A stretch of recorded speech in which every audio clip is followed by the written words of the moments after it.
Okay.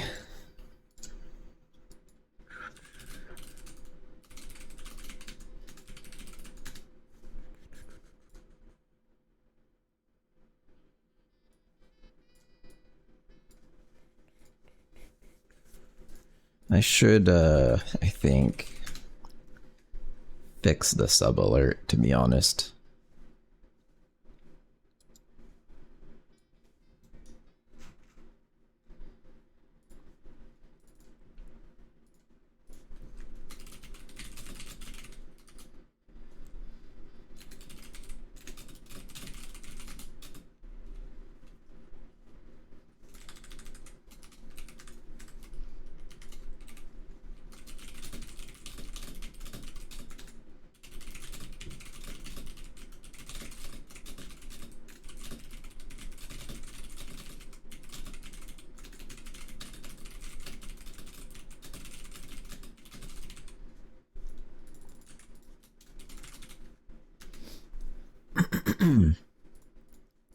Okay.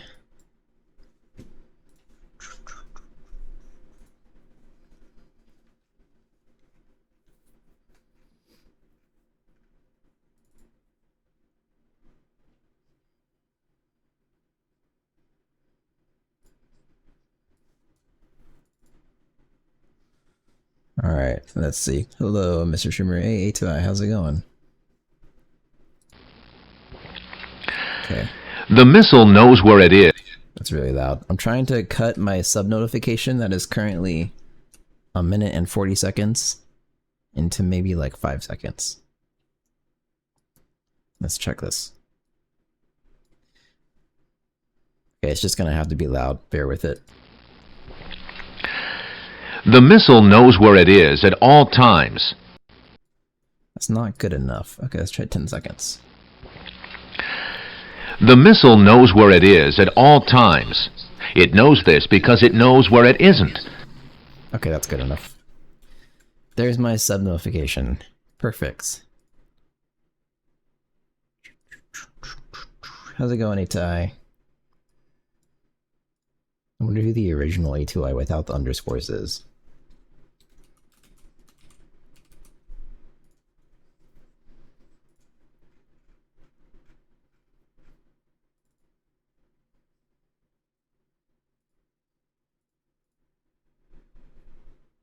This should be fine.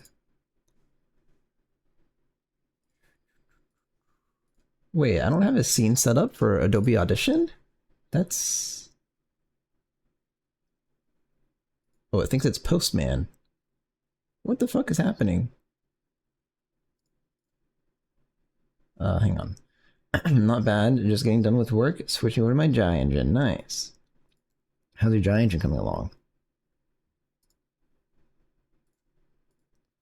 I have to fix Postman, apparently.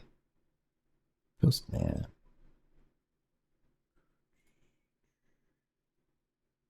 Switch to scene audition if Adobe Audition process is running.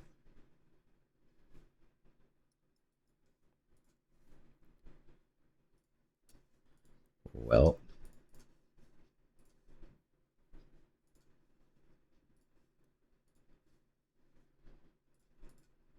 Wait, is this not even running at all? Advanced Scene Switcher. Start. It was off. Okay, whoops. How the fuck was it off? Interesting.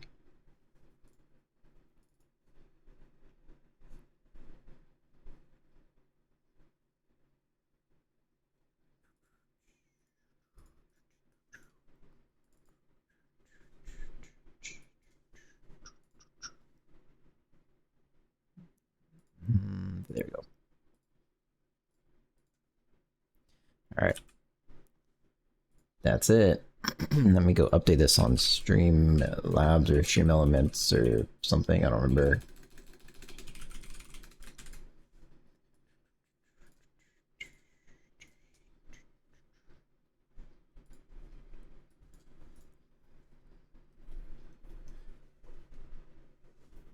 Let's see.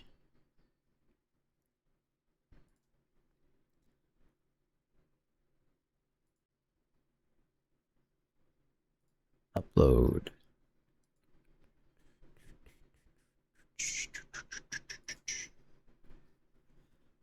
Man, my throat feels fucked up today. This is bad. Streaming, the missile knows where it is. Short.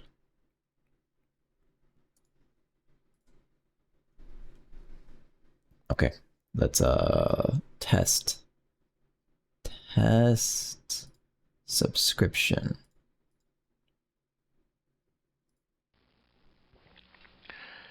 The missile knows where it is at all times. It knows this because it knows where it isn't. By subtracting where it is from where it isn't, why is it still going? or where it isn't from where it is, whichever is greater, it obtains wait, if I just do it again, it'll stop, right? The missile knows where it is at all times. It knows this because it knows where it isn't. This is a subscription test. I did it.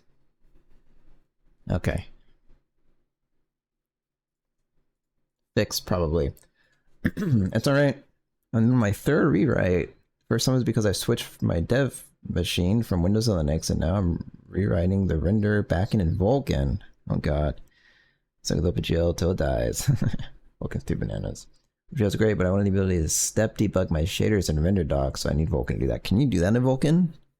I've not heard of that. That sounds very useful and interesting, but I would also bet incredibly hard to set up, right? Probably. Okay, what am I doing today? I'm doing map loading and downloading. Then I have a bunch of other shit to add, hang on. Also, made tea and it's really bad. Is it my throat? This is expensive tea. Oh man, this is sad.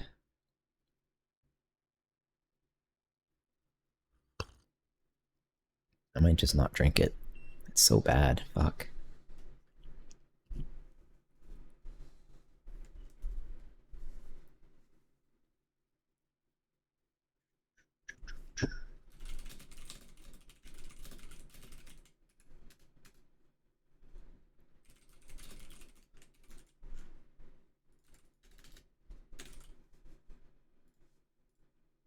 Okay, there we go.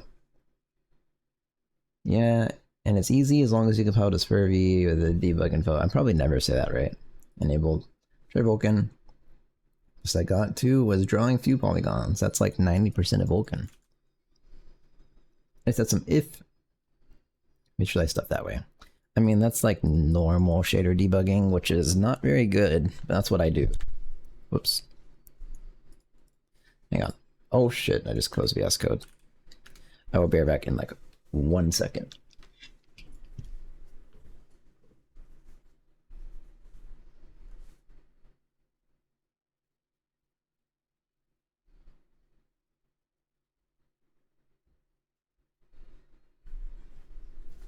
Okay.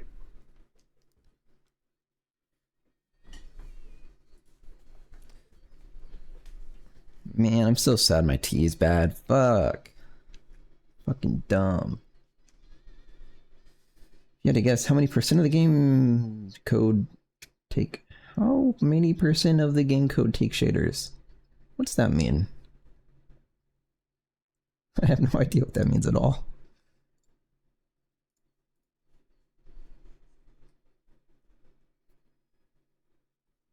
Okay. Map loading and unloading. Is that all I had on my list? Let me look. And then... Yep. Man, I'm so sad about my tea. Fuck. This is actually just gonna be a hard... This is just gonna be hard to do. And... horrible work. So, buckle up.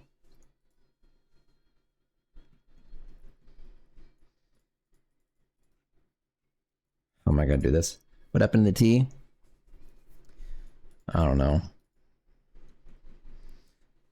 So, I guess I do know. I bought it said on the package I'm allowed to reuse the tea leaves from last time if I make it at a higher temperature and steep it an extra minute. And I did that, and it tastes horrible. Tastes like, I don't know. Tastes like I made it with damp tea leaves, which is what happened. They lied to me.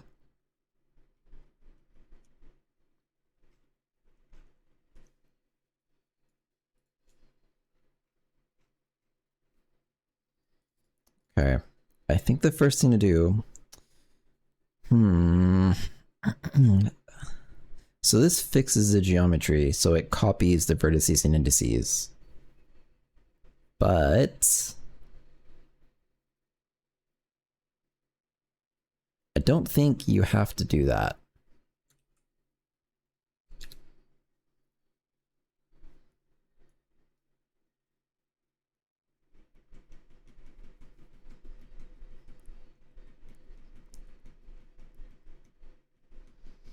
But there's something that means you do have to do that. I don't remember what.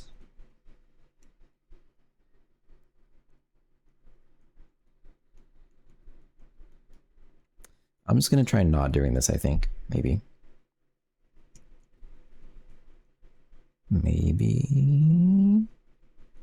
So how big is one level file? So the levels are serialized as raw memory. And I probably should dynamically load them, huh? Yeah. So I'm not gonna clear them immediately, but what I'll do is say level memory void.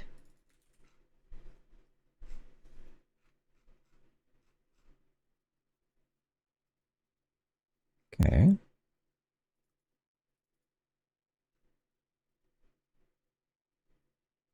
This is not it. Not it. Here we go. Fat level memory is a void star. Yep. So instead of that, hey, Azrael, IO, how's it going? Memory is fat level memory. Do not free it. And I probably don't have to fix the geometry. Probably said your name wrong, right?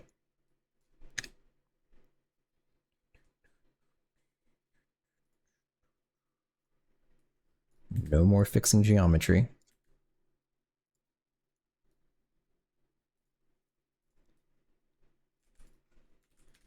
Fix texture. Okay, that one is also not right. Oh, I bet some of these might have been necessary. Let's see.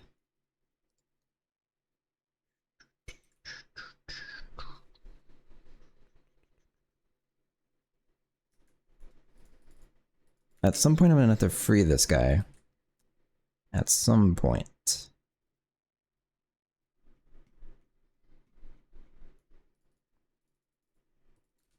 Let's see though. So that's...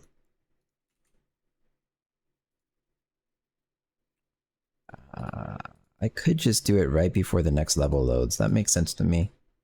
I don't see why not, I guess. Free the memory. I'm gonna... Boom. Look at that.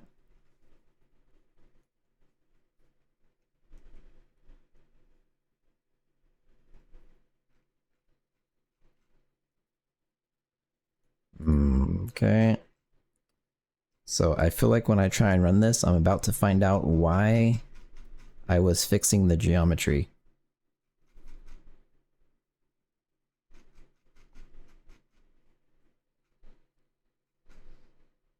Because I don't know now.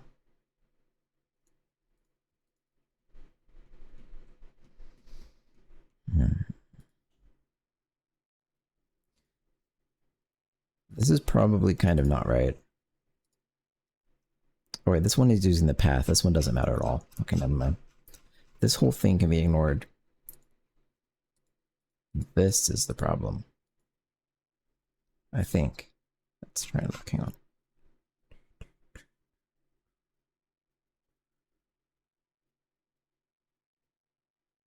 Those serialized, yeah, pretty sure.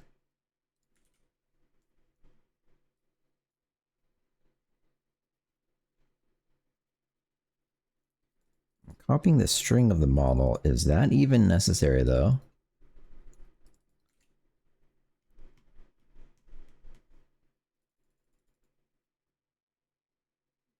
So I think before the assumption was that the memory of the serialized level was going to be freed, and that's no longer the assumption. I think I shouldn't be copying? No, because when you destroy the model...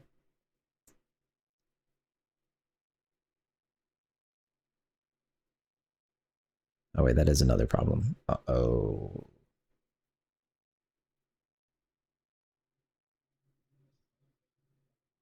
Uh-oh.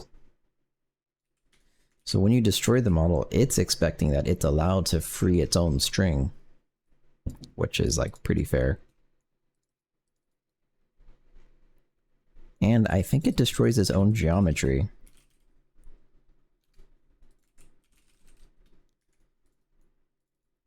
If you want to destroy children,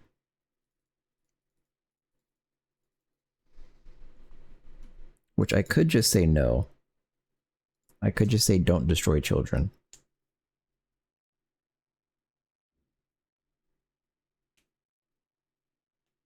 But then destroy everything else. That actually makes sense. Okay. It's getting a little weird. Hard disagree. Destroy children. Sometimes they have it coming.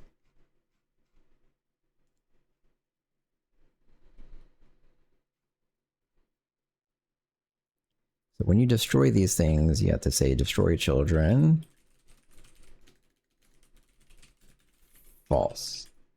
The monsters. What did the children do to you?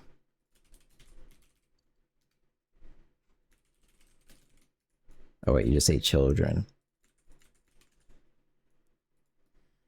And then, for instance, model has a similar thing, maybe?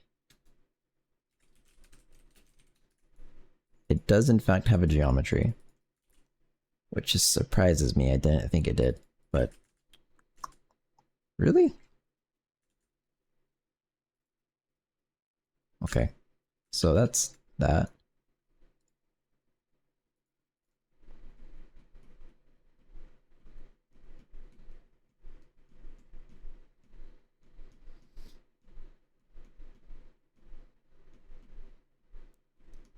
Wait, this is defer. Oh, these are all temporary models, so... God, it's so confusing. Okay, these are all temporary models you load from the path, so actually, these ones... This does destroy everything in this guy. I think I don't even touch this file. Yeah.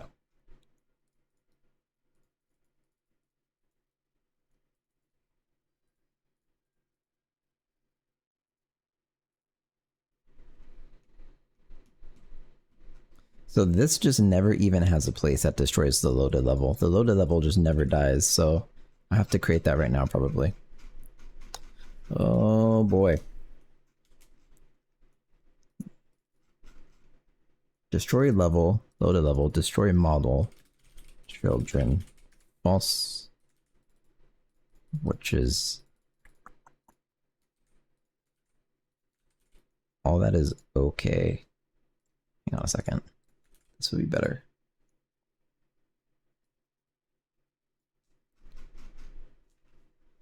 Models, rock models, instance models, tree instance models, hat building models.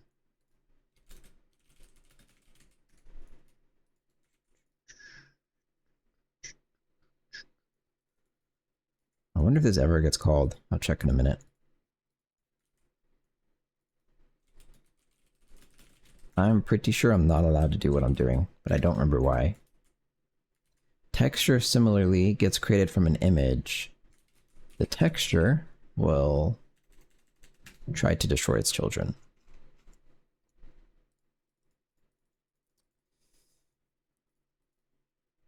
Maybe you create a texture from an image and then it just sets the data pointer to the image pixels data.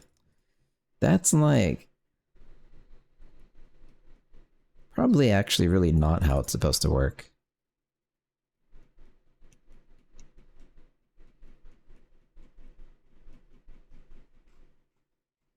But I think to keep it consistent, I can say data true. Data, which this is like shit naming, whatever. If data and texture data, free texture data. That would technically work. Okay. Data false. And almost, okay, you know what? That's children.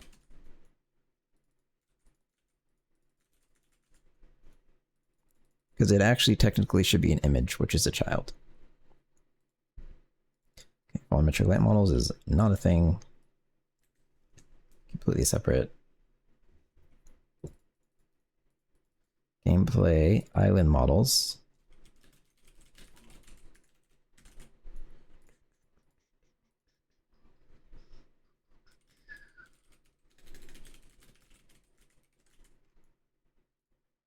This is just an array. This is another array, but shouldn't that happen like here? Okay. Rest prevent issues like these. You wouldn't even be this far in development. 2 good points. Both true. Campfire emitters. Okay, this one is also not right.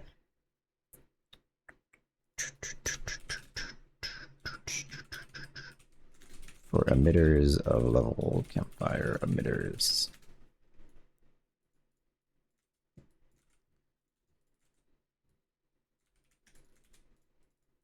Free the emitters, which is the inner. Wait, am I doing this wrong? I'm doing it wrong. I'm stupid. I was looking at the wrong thing. It's just that. Destroy level in. Wait, and then waterfall emitters. I'm actually not using. Okay, and then level info. Which is this guy.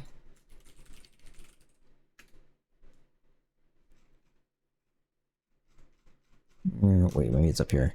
There it is. Just free spawns. Hey, Stance, how's it going? I kind of want to create a meta program to say this struct has to be entirely freed, and it would force you to call something on something. Maybe anything that's not plain old data. That would make sense, huh? That'd be such a good meta program.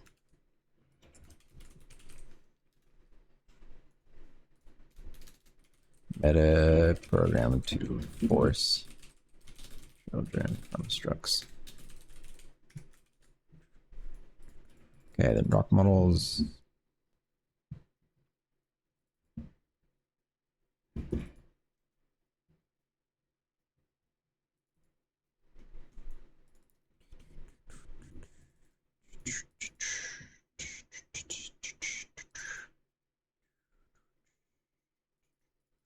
That's right. That's right.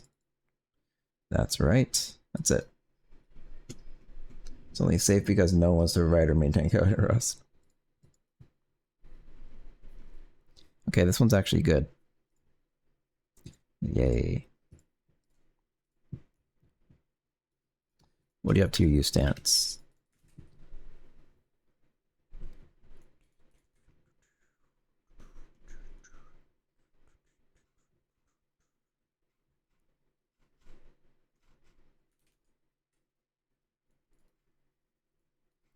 Well, I think I can...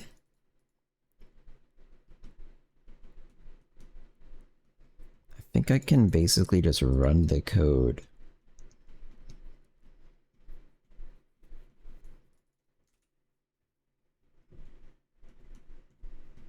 You have to destroy the custom data. Let me look at that. Correct.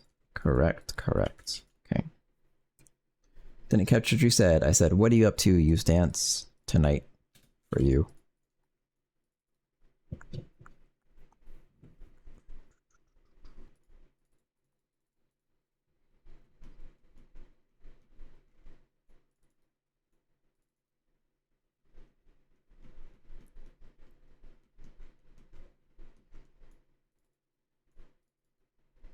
Unique models.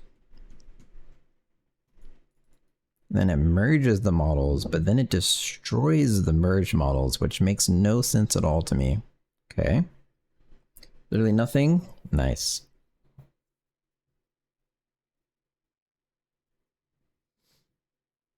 I learned.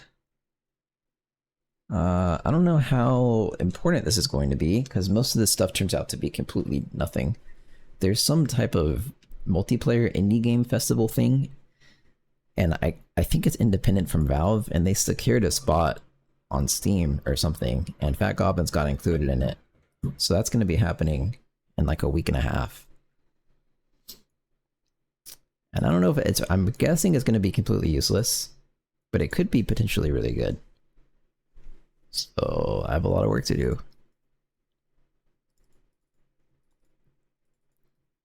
And I'd like to figure out why it's destroying the models after it merges them. Oh, wait. It also says should upload false. So it must do something else with these guys. I don't understand.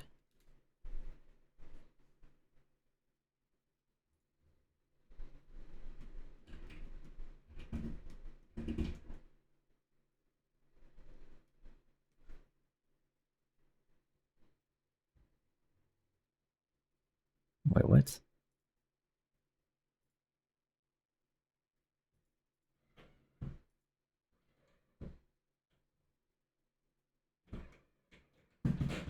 that audible? Here, I'm gonna mute my mic.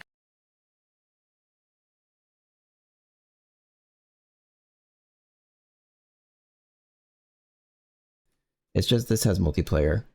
I'm in the upcoming section, not anything special, but I am probably, so I was already planning a playtest sometime within the next week, so I'll probably just do it during that event.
Okay, maybe the noises have stopped for now.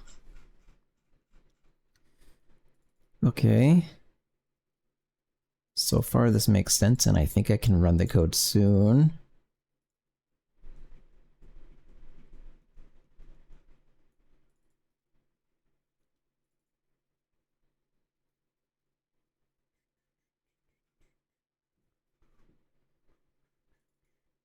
Create the model from the geometry, which is okay, I think.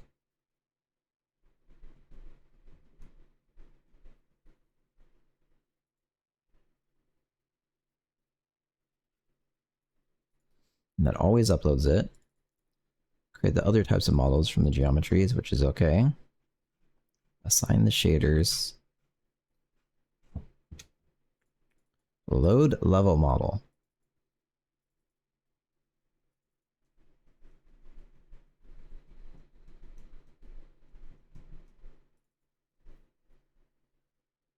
What? For every renderable, For every render, oh, you give it the renderable and you load the level model. Oh, which then has all the different choices of models from it, which is like all of these. Okay.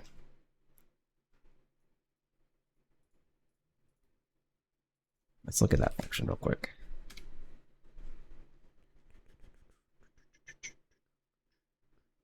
Yeah, I already did. Okay, that's good. Can you...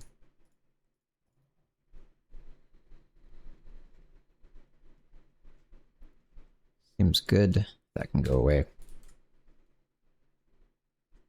That one can also go away. I mean, that one's good.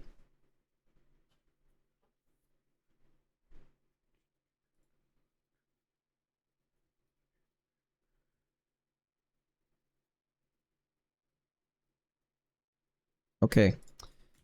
I think I'm ready to try it. Questionably.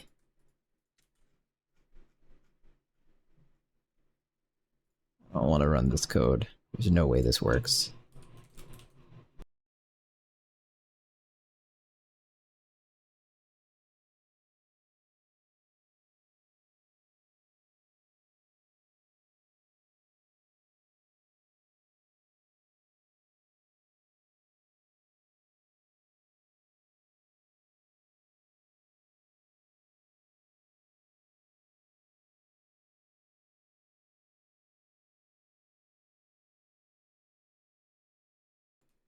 Okay, this is an entirely separate spot. That's...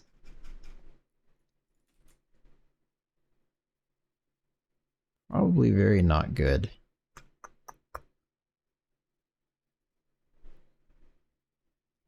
And it has the memory. Trigger light. Models memory.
Okay.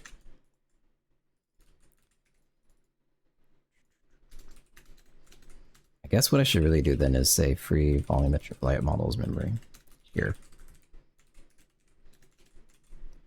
Probably technically correct. That has to get called eventually. Which also actually though, after you do this, you should like reset it. I think that's important. Do that there maybe.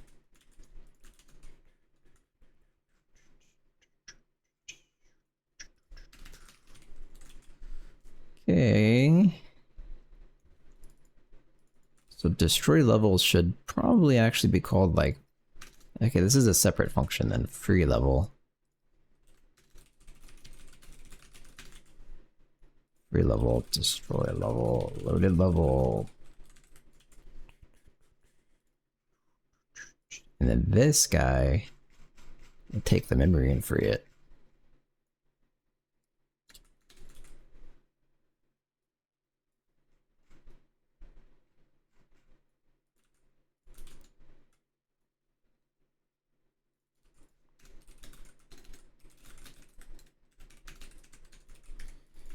Okay.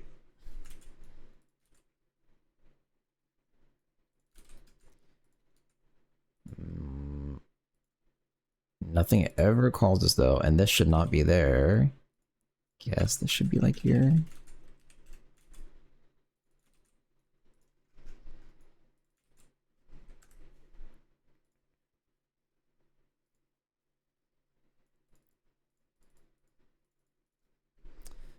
That's not useful.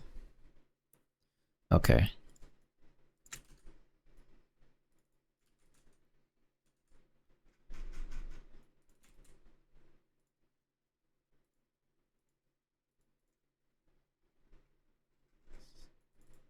I'm actually probably going to switch the focus soon. The lag is unbearable.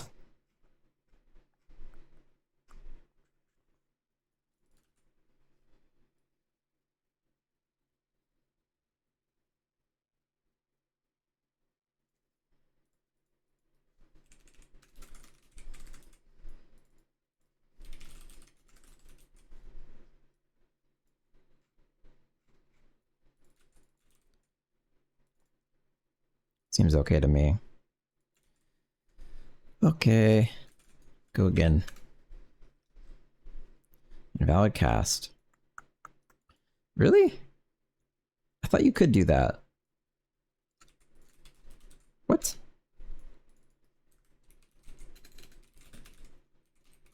Wait. There's no way. This is...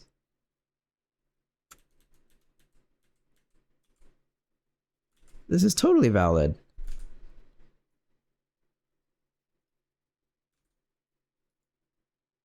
Aww.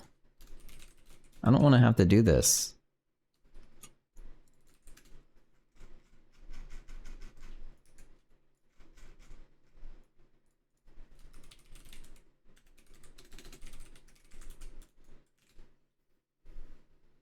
When is that given? I guess it's because it's explicitly looking for a resizable array. Well, I can still give it empty. I don't think freeing an array clears the data pointer though, right? Yeah, it doesn't. Wait, I looked at the wrong one. Okay, still doesn't. Fuck.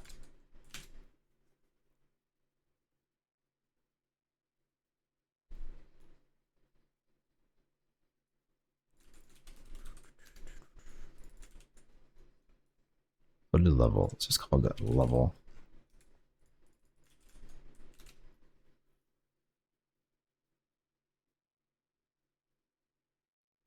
Welcome to Fat Goblin.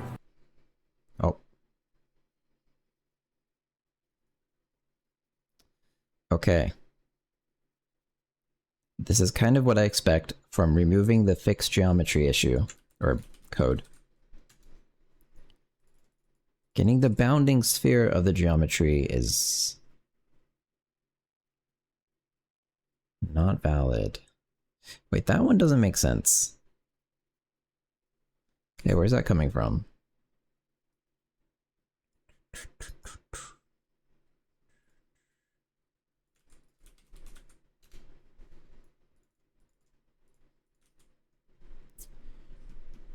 Aww. It's like... Okay. Did the fixed geometry code do something special? Did it create the bounding sphere? It set the bounding sphere to the geometry bounding, so no. But okay. This implies to me... Fuck. This implies to me that I'm loading the models and then destroying the resulting geometry that I get access to, making it invalid. I don't see how that could be true. Really.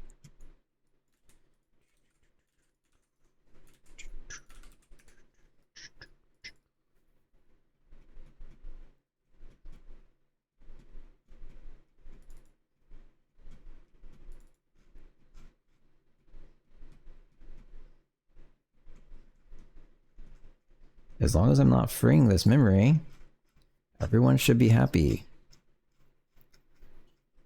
Uh-oh. Guess I can check maybe it's specifically crashing at, let's try again. It's a hat building. Hopefully it's a hat building again. Welcome to Fat Goblin. It is a hat building again. Okay. So when I'm deserializing this, when I get a hat building, which would be none of this? Generic? Really?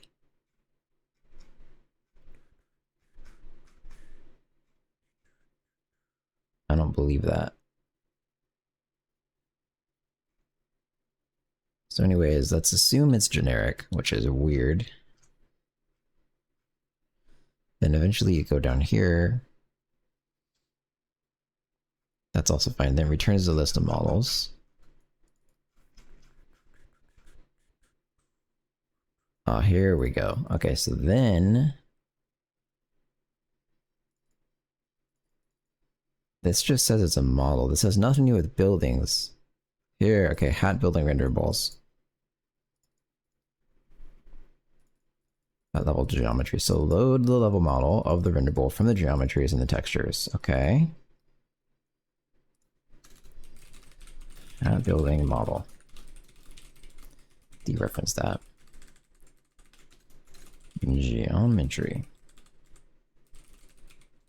Dereference that.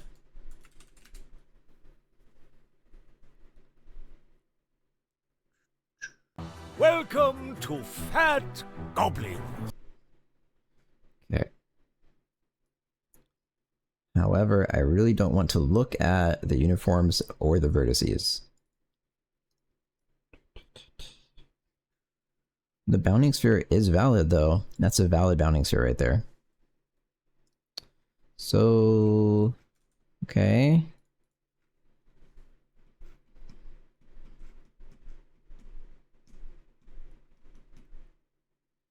So basically, I'm very confused. So we'll go to where it's crashing trying to render the hat building.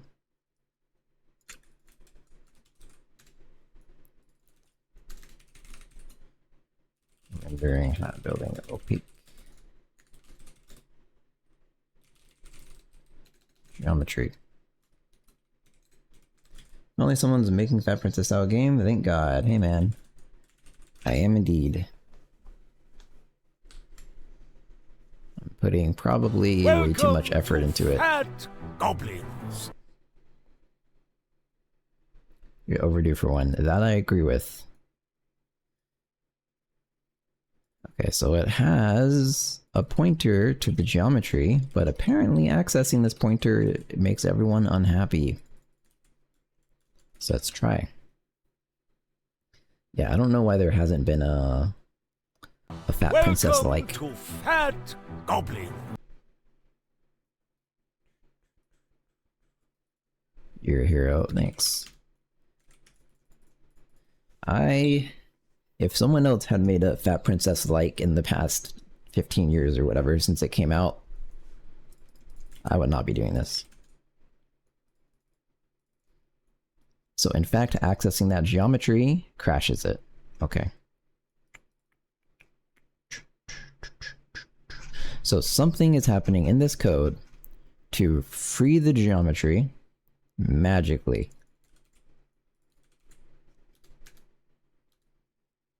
And it can't be this, right? Okay, let's just not do this. Let's just let the memory hang. Welcome to Fat Wait, what the hell? Just streaming. What the hell? Oh, okay. I'm starting a project in C. Good idea or great idea? I don't know. Depends what you're doing. We're having like opaque.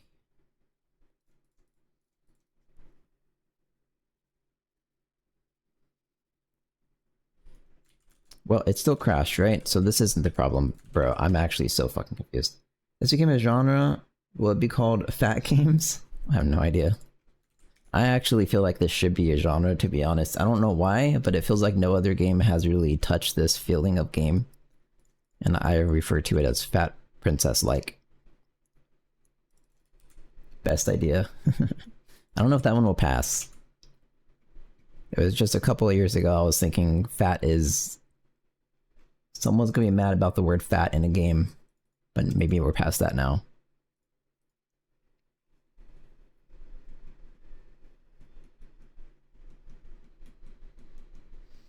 Well, I'm extremely confused.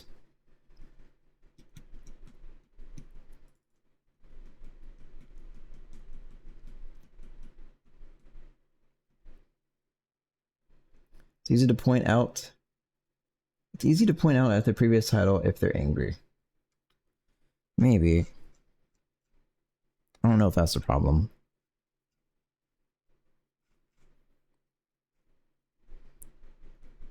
Fuck, man. How about...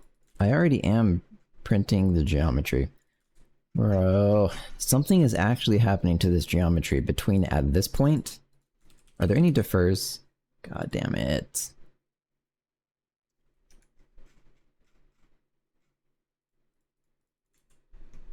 Also, screw them for being so sensitive. People need to go thicker skin. Yeah, that's what I mean, though.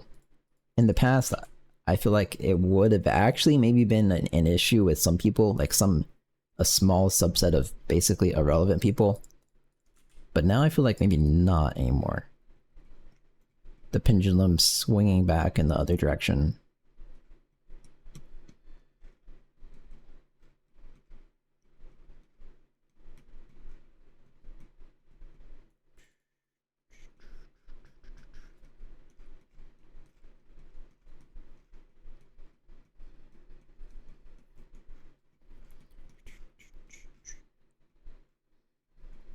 Well.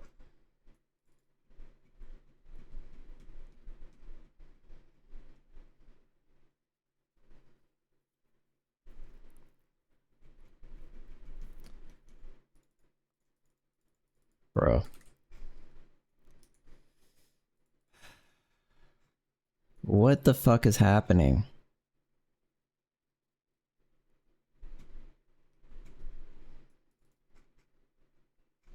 I'm not freeing the geometry memory. So this is basically why this crash is basically why I was calling fixed geometry. But as long as I don't free the geometry memory, I shouldn't have to do that. But something is happening to fuck up the geometry memory. I don't understand what it could be. Unless... No. It's just loading the serialized file. Yeah.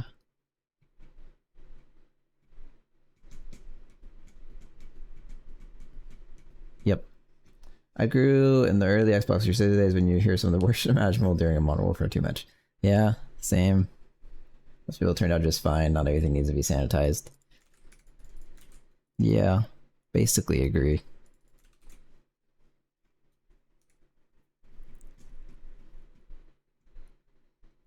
Well, I have to think of a way to debug this.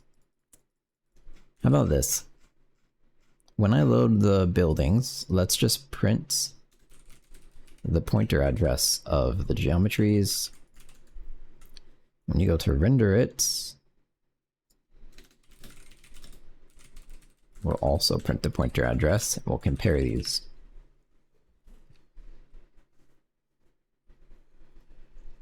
Welcome to Fat Goblin. The very first one, 6973. It's in a completely different space in memory. It's this, wait, these are probably valid pointers. This one might not, this one's probably not a valid pointer actually. Okay. Okay. Work. Thanks for the follow. That's probably not valid, which now makes even less sense to me. So maybe let's check what's happening when you call load level.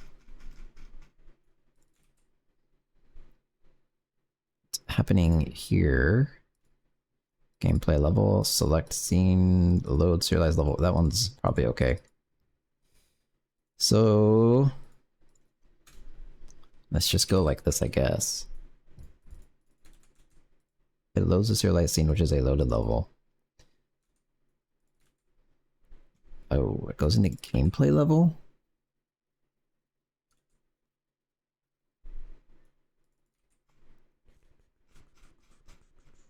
And then it goes into gameplay level, and then probably when you select the scene, this is kind of redundant, but then it sets it as the loaded level. And this, yeah, this never seems to touch the geometry either. This should be okay.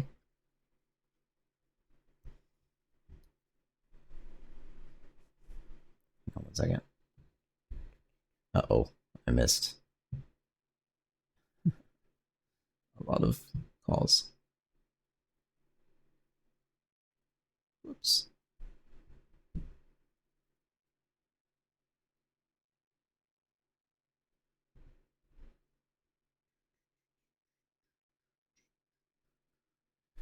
Okay, it doesn't matter, probably.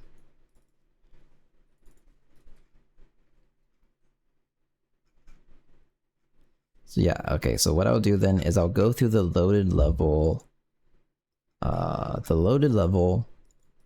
hat building models, and I'll just print the geometry pointers in various places.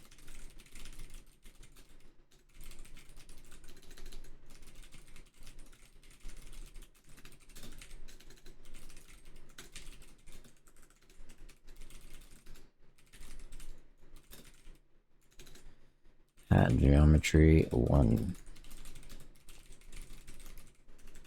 That should be it, I think. And after you select the scene, so when you select the scene, it just sets the level. So I will check level dot this time. And then one more time. I'm guessing one of these is going to have a problematic pointer.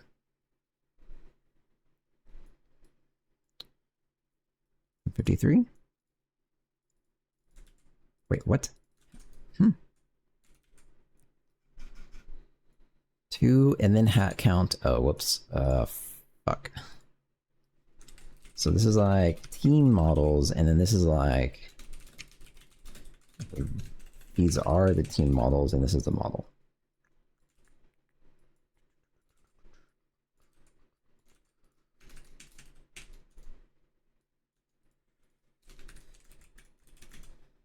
Blanket hat.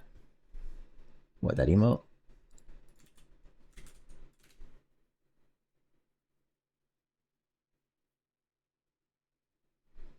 Welcome to Fat Goblin. I'd really like for it to not crash so I can mute the music. Okay. So let's wait. So it says hat building geometry. Those are all the pointers. And then it never even does this.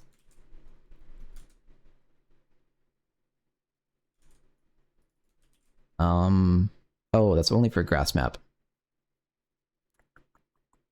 I think I'm on mountain map. Fuck, I'm just stupid. To be honest, this is not really how this should work at all. Because it all does the exact same stuff, doesn't it? It does. Map path. So we'll just take this thing and we'll stick it like here. And then... And this is getting confusing to look at.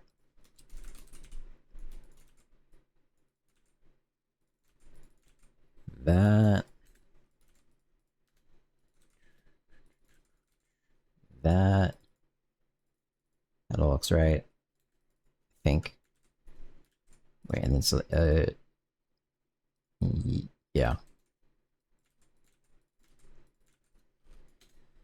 Okay. And you load this from map path, which hopefully doesn't have to be constant. I don't actually know. No. God.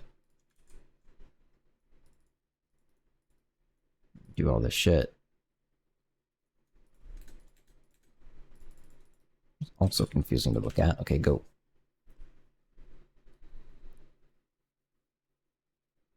Welcome to Fat Goblins. Okay. All of these geometry pointers are the same until you get to actually rendering it. So I know what's happening. I actually know what's happening. I figured it out. Okay, let's get rid of all these print statements. I'm very confident. What's happening is when you enter the title scene, it's preloading the runes map. Okay? And the runes map, how am I going to fix this? So I was expecting to only load one map at a time, but so that's not actually what happens. It goes into the loaded level. And so loaded level, I guess, should just have a memory pointer, and that would get assigned to it. And so you would track that and just free this when you need to destroy the level. So now that it's a part of this guy, I think you can say free level memory. That would probably work. And then I probably actually need to call destroy level somewhere, but not here. I don't know. Maybe that doesn't matter.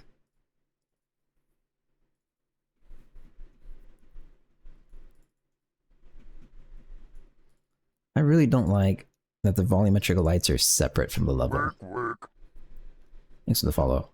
But so... yeah, so all that really has to happen is this code that frees the load level gets deleted, and then loaded level memory. It's not level memory. Boom. And then eventually you call free loaded level, which yeah, which makes sense to be here if the volumetric lights are not part of the loaded level, which maybe they should be.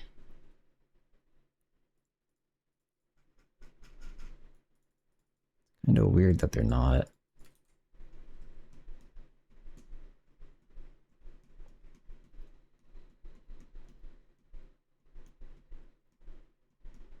But then you'll have two different memory pointers.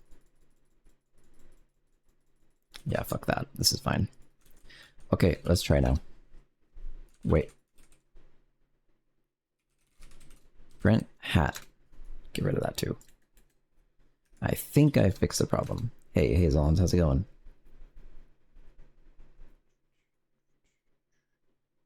What did I do wrong? Level manager 102.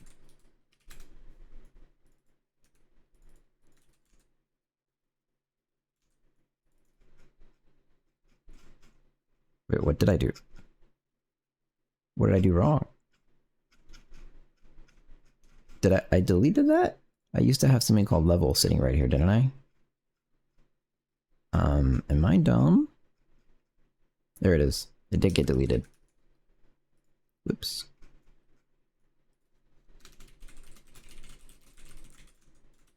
It really shouldn't be there, but I'll put it back for now. Welcome to Fat Goblins. Yay. Okay. No music. And now we'll fix this. Button geometry spam.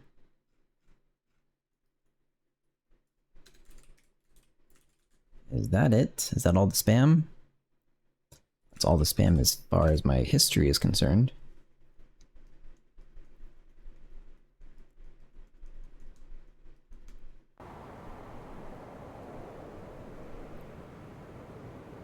I will not say that. I should also turn off ambient occlusion. Okay.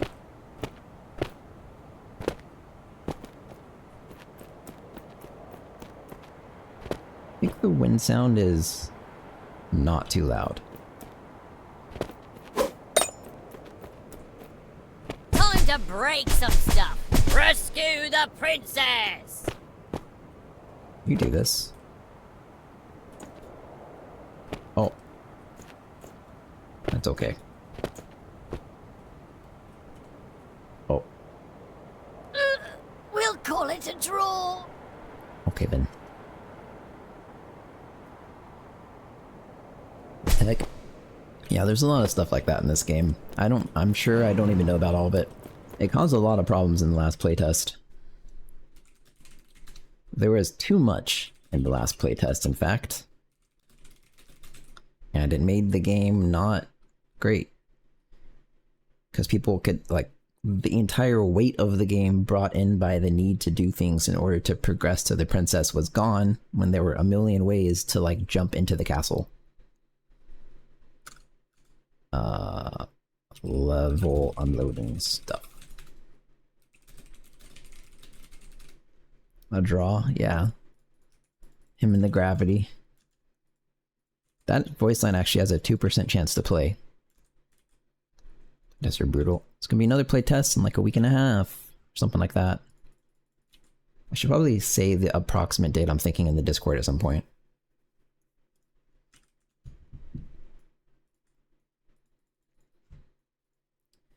Okay, now what? Now the server. This is gonna be...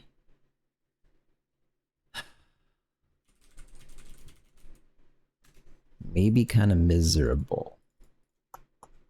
So these levels just get preloaded onto the server in like shared memory and sit here because the server doesn't need to know about graphics. So this is good. No effort required here at all. This one, however,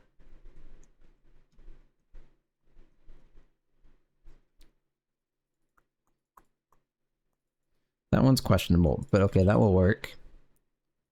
I think I need to have... I have to have some function that acts as like the source of truth for changing the map.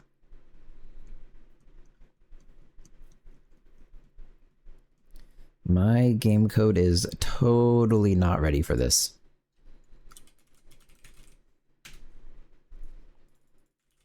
Oh boy.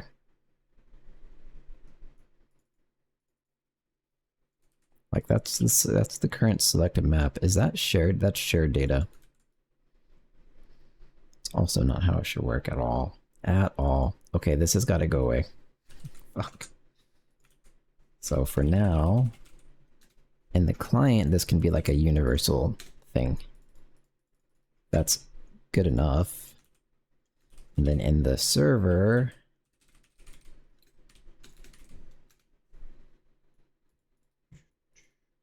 it could be inside the level manager.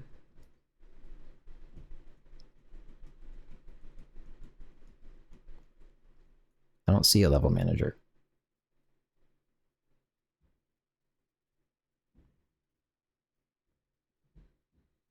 Am I blind?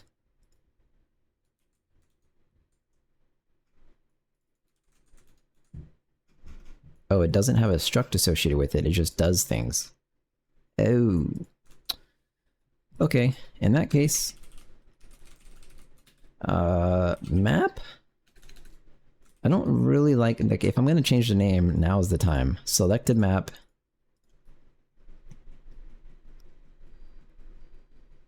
Selected level.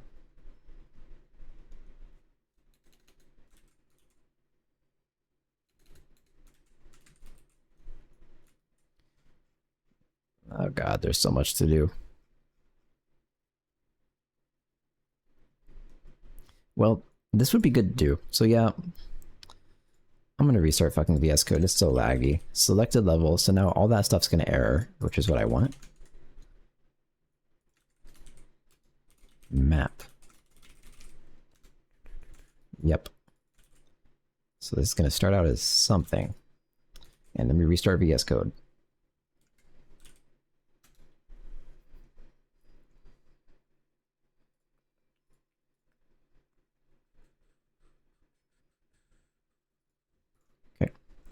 Laggy, laggy, laggy.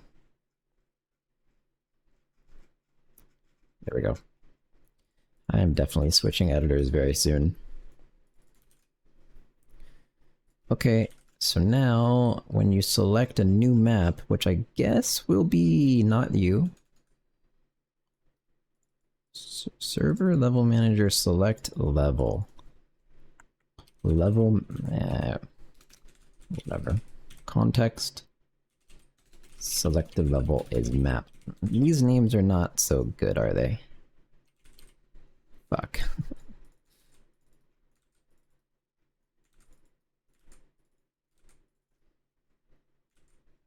Oh well. Okay.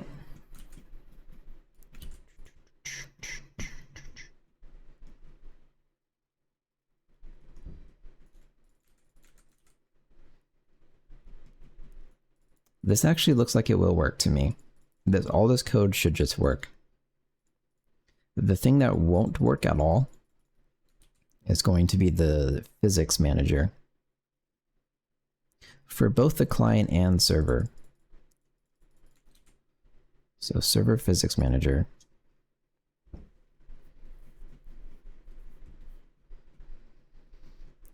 Preload level. So it preloads all the levels. That's actually good. That's fine.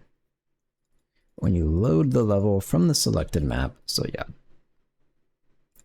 First of all, I'm going to try to get rid of selected map in the server code only, I think. Guten Morgen, hey Sushi, how's it going? My game has been written up to this point with the assumption, to make it easy, that every time you run the client, there will be one map. And now that's not true, so I have a lot of work to do. It's going to be miserable. Also, this should be called select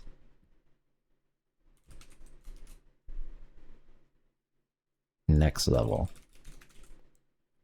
Oh no? Yep. So what will happen here is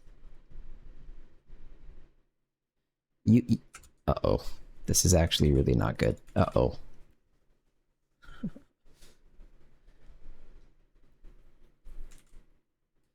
You always have to have a level, which I think shouldn't be true.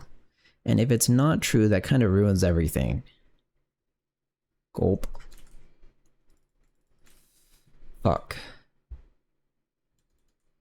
So like I want to give it a none, but now I have map count to deal with. Map count probably is very... Oh boy. No wait, those ones aren't mine. Okay, wait, that's not bad. Okay. This is okay. This is the right way to do it.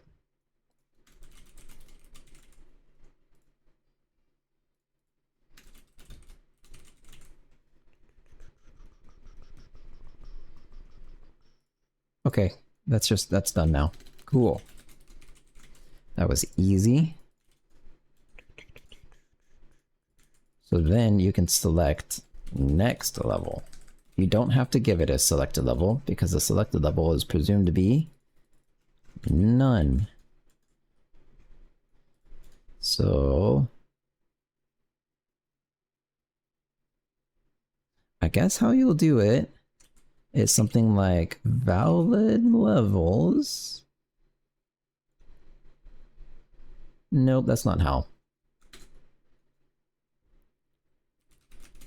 Next level map. I really want to change that name. Okay, so then while next level is none, you will get a random level.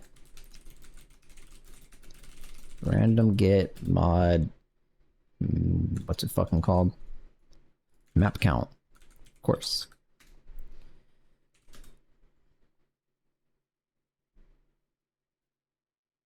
This is also not right. While true.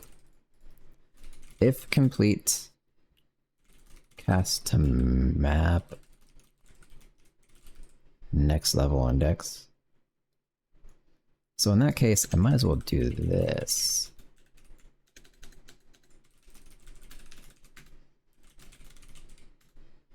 So this just continues a loop through dungeon map. Break. Maybe I should explicitly say continue. And then there's like a rune map. That's it, right? So these three are basically valid. Except... Fuck.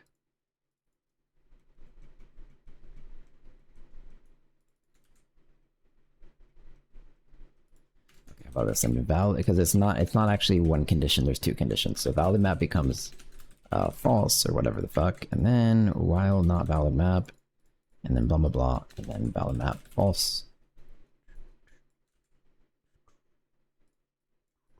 And I would say valid map is next level is not selected level. You're not allowed to choose the same map twice. In fact, can't I say through and then stick this guy there? I don't think it has to be in order. This looks better.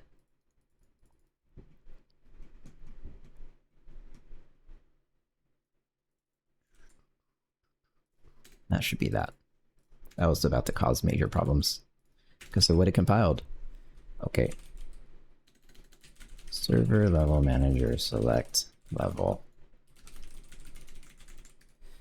Okay, it's going to be a random level. Yeah, this is confusing. It's going to be a random level at first. And then the next time you do it, it's going to be a random level that is not your current level. Which is fine. So then you have to do something with physics. This is going to be also equally hard.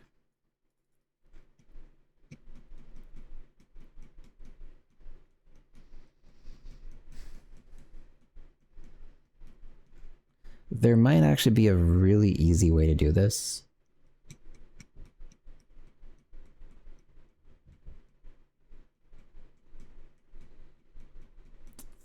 This is so hard. But I basically have to clear out the physics so that it can be loaded again. And I think the way you'd probably actually want to do this is just to have like an allocated block of memory. Hey, the missile knows sub, man. where it is at all times. It knows this Appreciate because the gift it knows sub. where it isn't. I just fixed the... There you go, that's the sub notification now. Look at that. Gifted the sub and then followed. I made it not 2 minutes long. You're welcome, everybody. Appreciate it, though. Well, thanks. Yeah, still Fat Goblins. Thanks, man.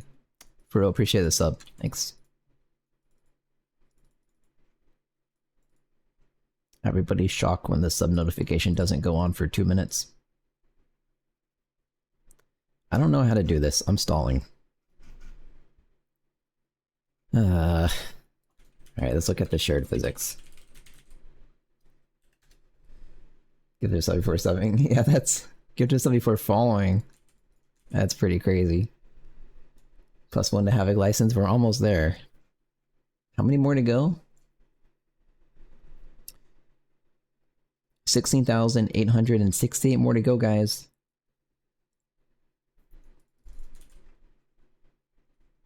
We're close.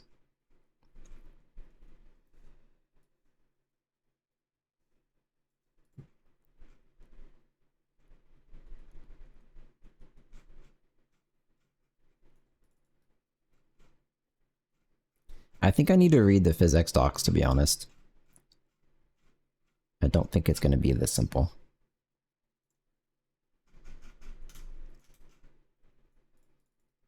So this is how you initialize physics. Oh, look at this. Wait a minute.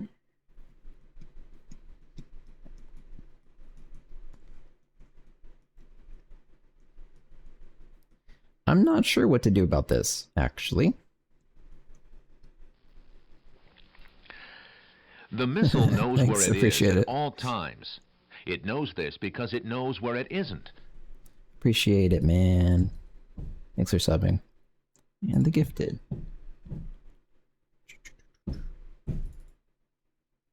Might need to mute my mic soon.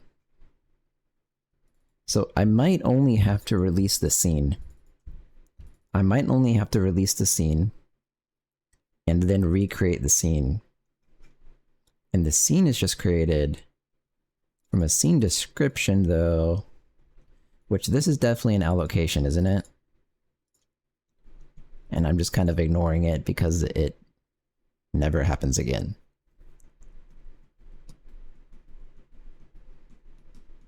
So really, I should probably be saving the scene description somewhere and then recreating the scene. So when I actually create a body, let's see what like where it goes.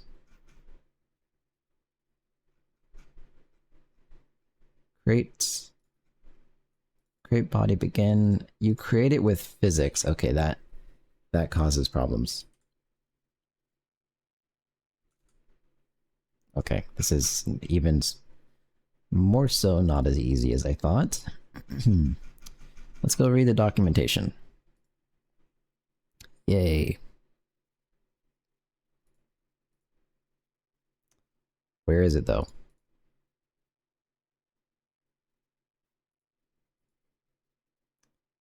Docs. Surely memory is a best practice. Memory management.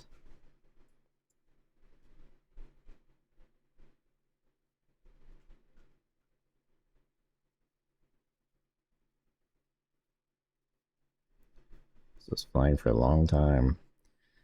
The missile thing, at one point, the missile sub notification was 2 minutes long and it would repeat for every sub I got. So at one time I got 5 gifted subs and it went on for 10 minutes.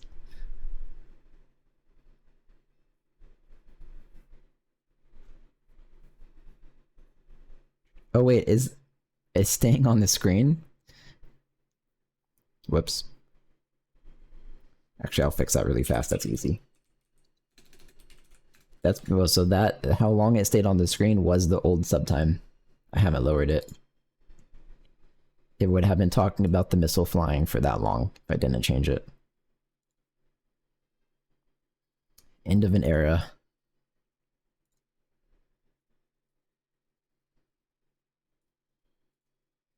Okay, fix probably.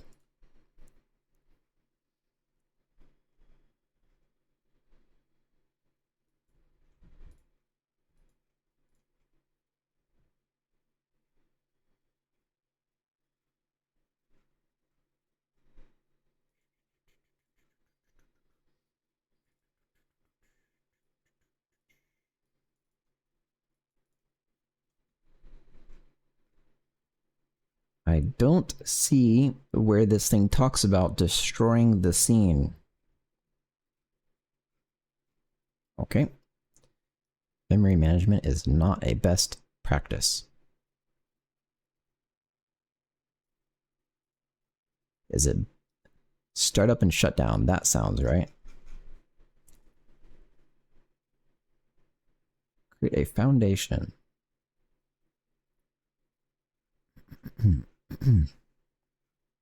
A foundation.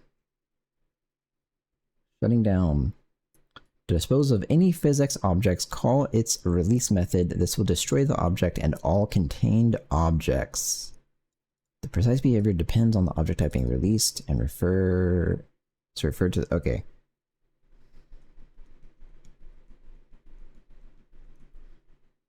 Call released on the PX physics object. So that's probably what I want to do. So I probably want to call release on the physics object. The problem is, I have this stuff, which I don't know if this is a problem. Like in the ladder manager code, I have a ladder shape. I think. Okay, that's not a problem. It's a convex mesh geometry, not a shape. It's a geometry. So I'm pretty sure calling destroy on the physics scene will not trickle down to geometry. I'm like kind of sure. Okay. Destroy shared physics. So not that, but what would you even call this? Clear? Clear physics?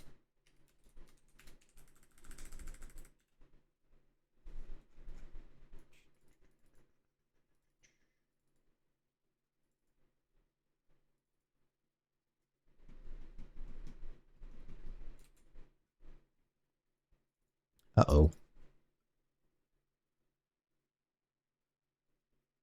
This is also not right. Fuck. What is type of null and jai? What is a type? I'm guessing a void star. Wait, are you just probably void star? I don't know. Must be, right? So this is considered shared physics object. So that would be not right. That would mean that I don't fucking know.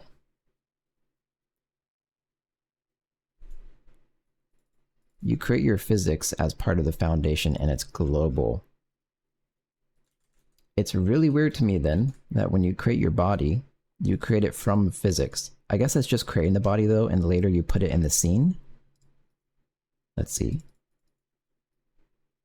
When you destroy the body, you remove it from the scene. So when you end it, yeah, you add the actor to the scene. Okay. So I think the right thing to do here is actually release the scene. I guess. What?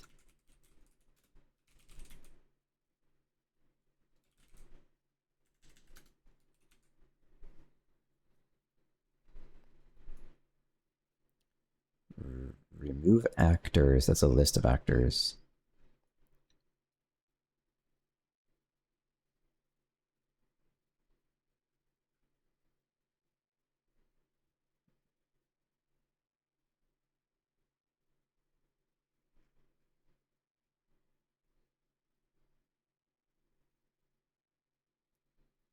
Has so many methods. Okay. I am pretty sure I want to release it. And it will just do everything magically. It's not really clear as much as reset. God, I hope this is right.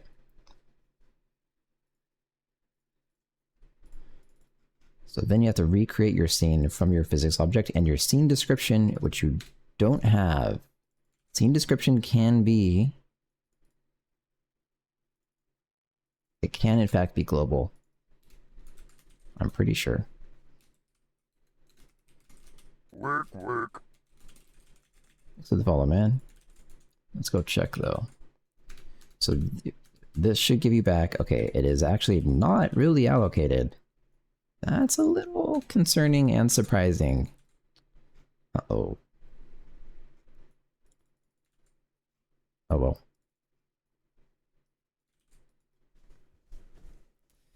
Okay, so also I'd like to call reset physics scene here. I'm gonna do this like this.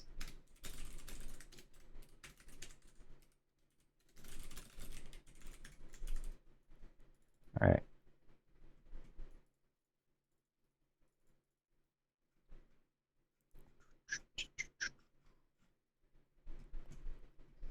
I am so not sure if this is gonna work. So let's get started. When you load the level, you select your map.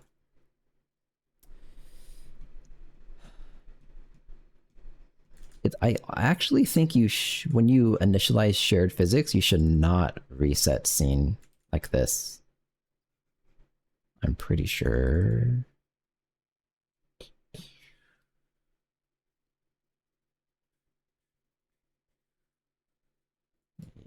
Yeah. which means basically whatever calls initialize shared physics should also be calling, for now at least, reset physics scene. Which goes for you too.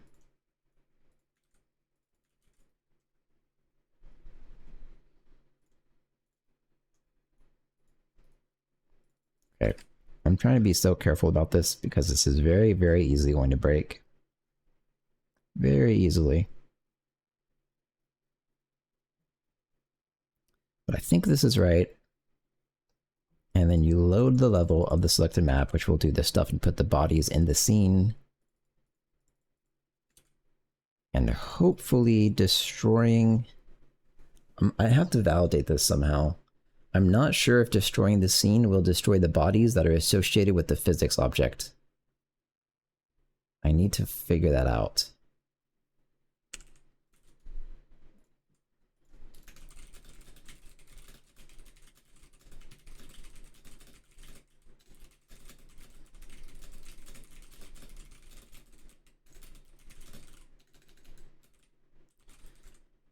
Something like that. I think it will.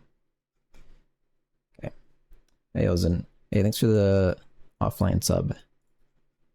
Appreciate it. How you doing?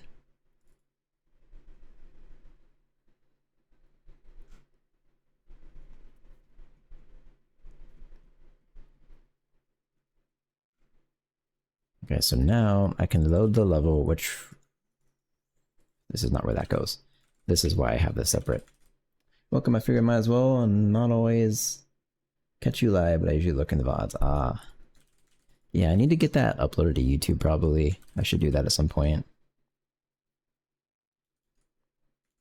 So this is how you load the level for the physics manager. And then on the client, that's initializing, and it has to step it. Oh, right. Fuck. So actually, I think this step should happen at this point now. That was close to being bad.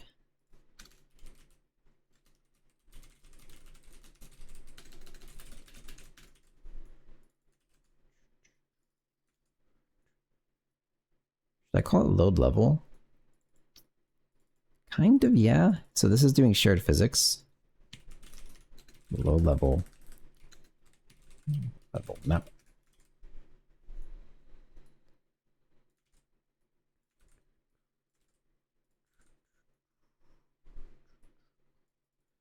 So loads the serialized physics bodies and then destroys the memory after uploading them. Which I guess is okay, because it doesn't crash right now.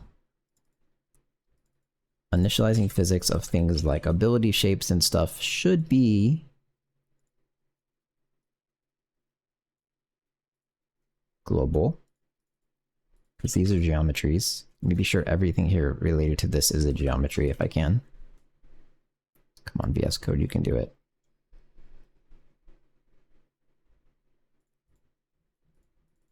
Okay.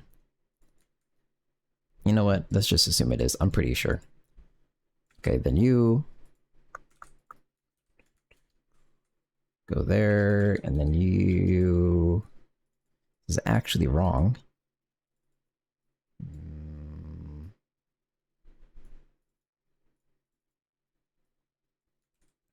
Goes like this. Load the level. Wait, what am I doing? Okay, you have to upload the bodies. And then after you upload the bodies, then you can step the physics? I think. That looks right. So then you reset the physics scene. This is uploading the bodies in a shit way. Let's do this.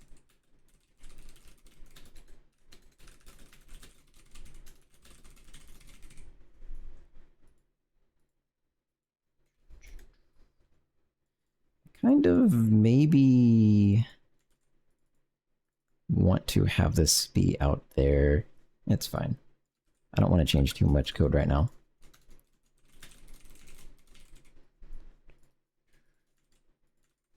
This is loud.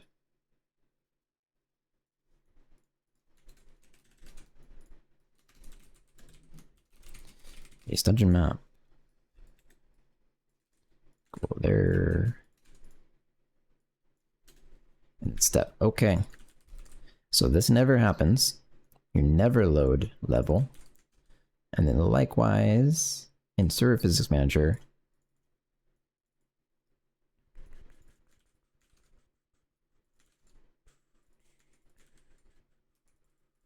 That's not where this happens. Physics manager has to initialize before the level gets selected. And then in the level manager, when you select the next level, just making this shit up as I go. You do this stuff. I think when you actually load the level, you have to have the physics preloaded. Uh-oh. Well, that's fine, but... So, okay, we'll do this right there then. And then similarly, when you load the level... Oh, fuck.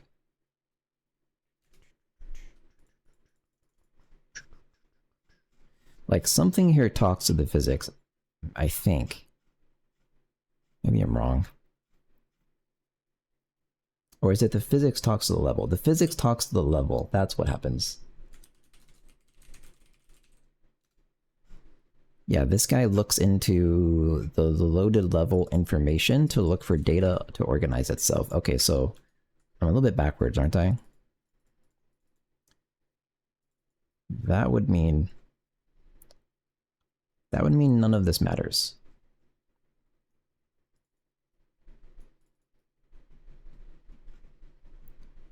That doesn't sound right.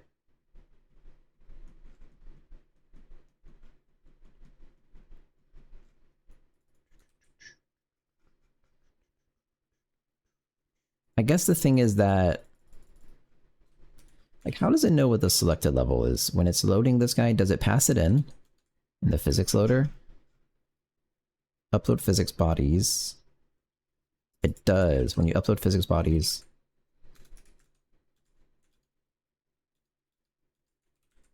it passes in fat level info, which it gets from the map. Okay. This is getting so confusing. So it resets the physics scene, and then it uploads the physics bodies to that scene using the map it already has. And this one's okay. Oh god. So then upload physics bodies on the client.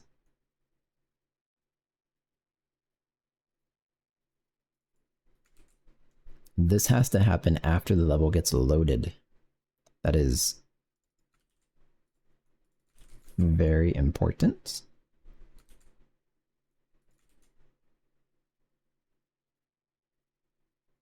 VS Code, come the fuck on.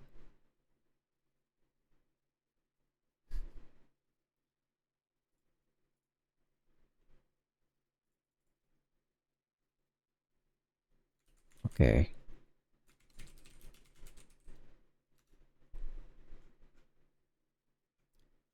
So I think it would happen after you select the level specifically on the client, since you can have one level selected at a time.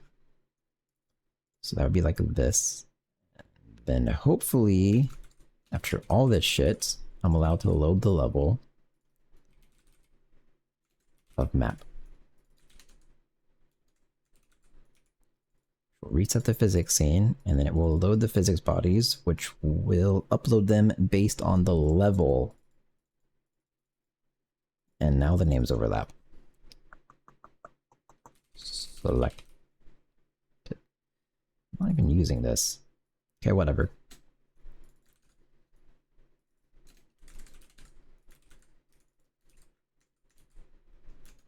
Well, for sure this is not going to work. But let's work towards it working. Undeclared tick duration. That's true. You just go there.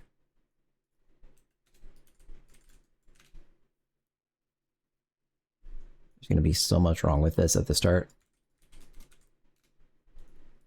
So this is also context. Wait, what is this one? Yes, context scene.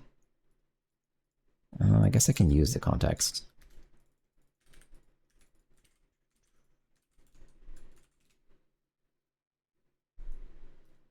Okay, it's probably time to look for selected map, because I changed this name on purpose so everything that touches it would break.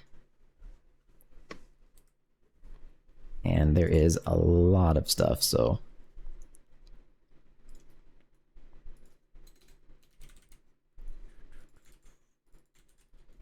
So now everything that touches this I have to go look through, or it won't compile. That is how I would like for it to be. That one looks fine.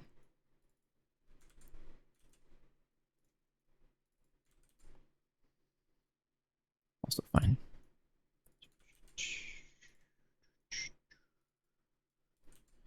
This one... Uh-oh. Probably not fine.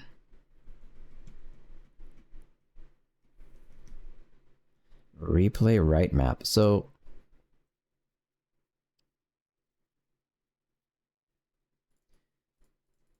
the replay system, when it starts, you have to already have your map selected, and...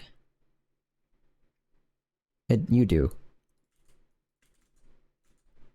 That is fine. Uh-oh.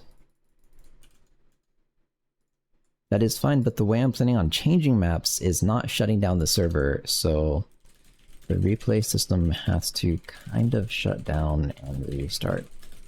Change maps. It writes the map at the start. So that will have to change, and that's why I'm doing it this way.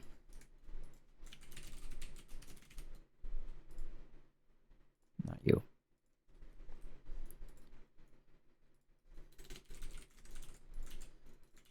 One's fine. Good enough.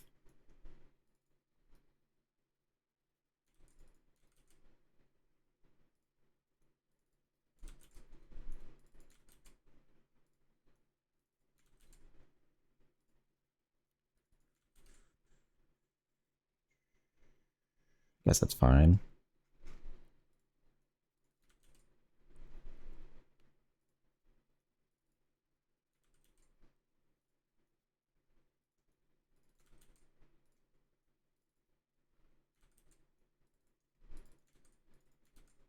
This is very verbose, but it's okay.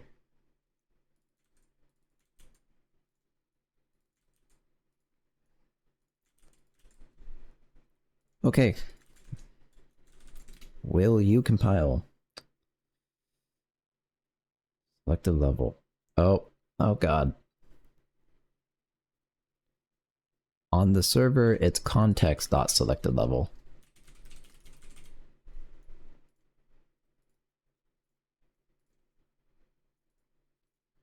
VS Code is getting laggy. I might even switch over to... what's it called? Focus tonight, actually. I'm so tired of this. Context dot.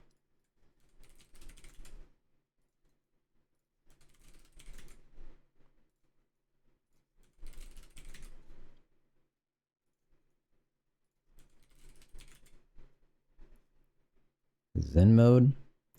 You're talking about NVS code? Because that's a thing. I don't know if that's what you're referring to, though. Surely that wouldn't help lag, right?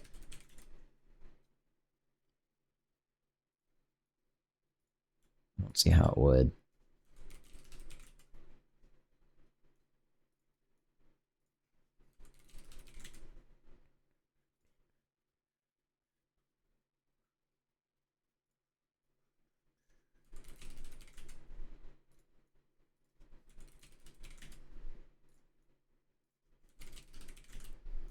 My problem with focus is that you can't really see this on stream,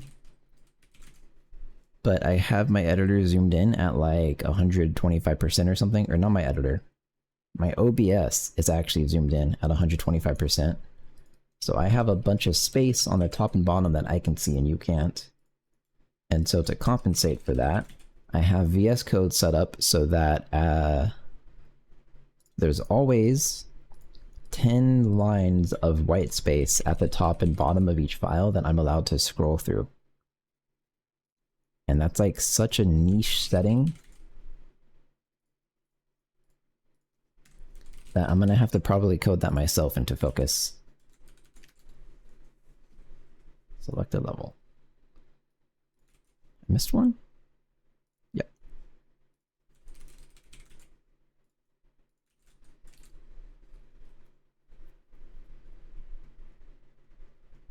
Well, it compiled. It decided to load the mountain map. It's not supposed to merge the vertices, but okay. I'm gonna take a short break and be right back and get a snack.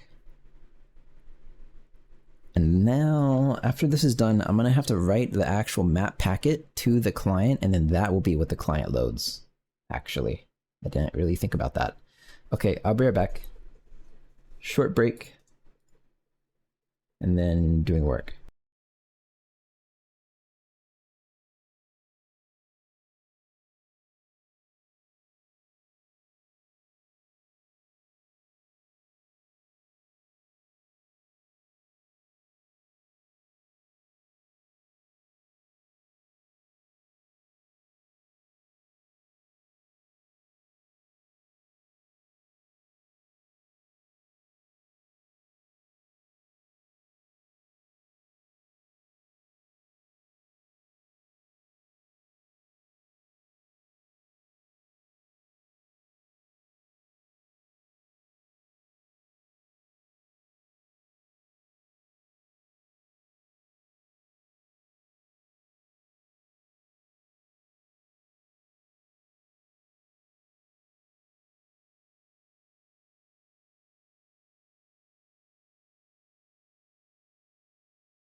Back. Okay. I didn't expect the server to crash. Huh. How'd this happen? Oh. Oh, that's because of this, right?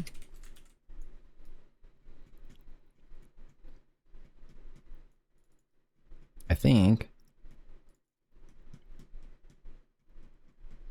It was casting the random get to map, which I don't know what that is, actually. That would be good to know. An enum, which is apparent, it's like presumably an S64, actually. But whatever. Doing the cast correctly should fix it. I hope. Okay. Now it shows grass map. So let's send the map. Oh god. This changes everything. So like, where's my general gameplay state stuff?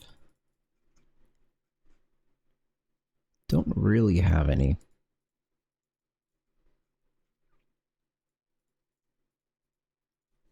Kind of feel bad making this the very first packet in existence.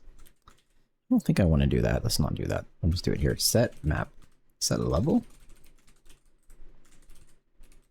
Probably set level. Okay. After this guy. Server thing packets.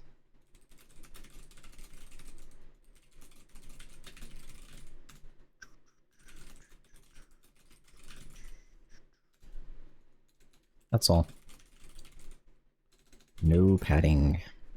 It is that type of packet. It is that map level thing. We'll process it after set hat type. Did I do this wrong? Hang on. Yes. Goes here. Set override hat type and then set level. Okay.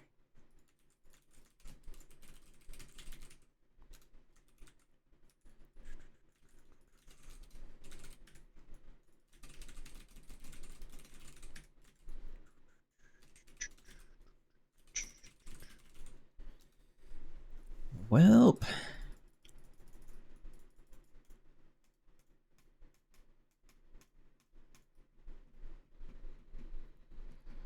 This isn't exactly that straightforward either. Because I think what happens is you click play, you wait to get a packet from the server.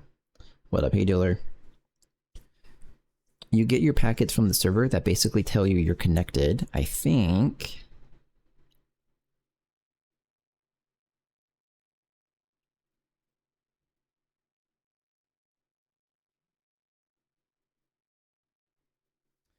Let me check. Like at the very least, the way the logic ties together with the other things is not right at all. So like you have your, I guess you'd start at the title scene. Something happens. You get a desired room, which I think means your socket is connected. God, VS Code is pissing me off today, man. Okay. I'm pretty sure when you end the work of room, it connects your socket. Yeah. Well, it at least creates the socket connection. Does that actually establish the connection, though? Apparently, yes. It just keeps going until it's connected, or it crashes your game. Cool. Okay. So after you end your work on the title scene, you are connected to the socket, which means it will send you the packets to say you're spawning and blah blah blah. And so it will select the loading scene. And so actually what should be happening here is you should sit inside the loading scene until you get the packet. This could be bad.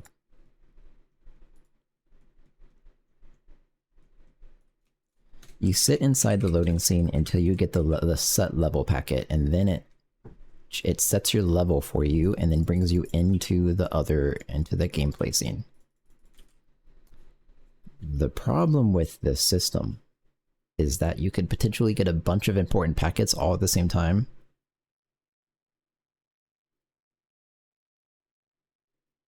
I'm gonna say... yeah, that is in fact not fine, but I can ensure on the server that the order of the packets is consistent with what you'd expect, so...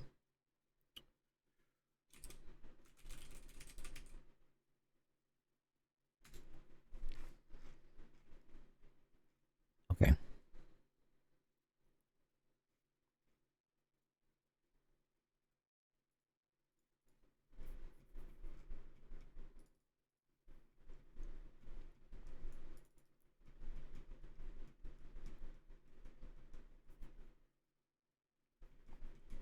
So the very first thing that happens is you send your join identifier to the server, and this is processing the join identifier. So this is if it's waiting on the join identifier to connect you to a room. And now you can actually create this join identifier, attempt to claim it, maybe shut down your connection. Okay. So at this point, it's sending to you the team that you're supposed to be joining, which that's fair enough. But I also want to be sure that this guy is inside the correct context, which I'm not sure. So hang on. This happens only in the room. So yes, you should have context. The context should have your level at that point. And so I am totally allowed to send the packet right here.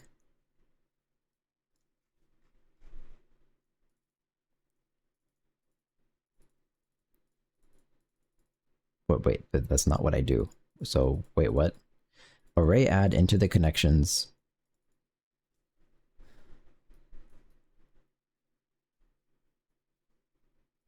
It's just adding your connection into the list of established connections, but it's not sending any packets, which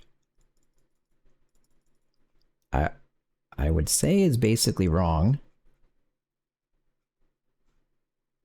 I think. So in fact, I think the packet client does it.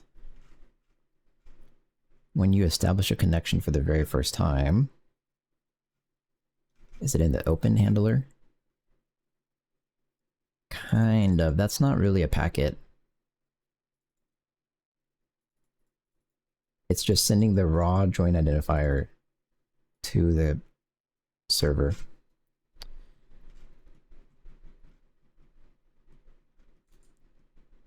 Okay, well, let's continue.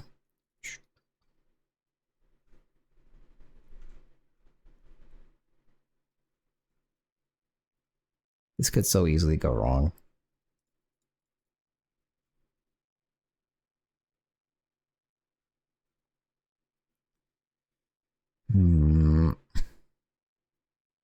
So at this point, it's looking through queued packets for your specific ID, and I think that gets added here. I thought. It gets added in the open handler, so even earlier. That's okay then, yeah, that's good. So in fact, okay, here's a packet. Send remaining time. Whatever the fuck that is. That's actually just adding to the packet server. Okay. So one potential problem with this is the level packet, the set level packet has to be the very first thing you send, always.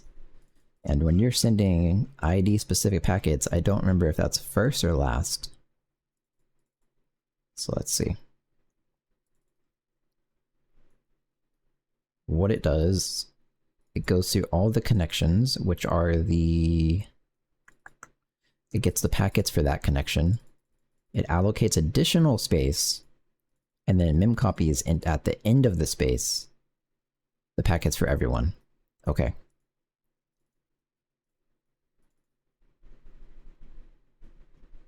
And sims it.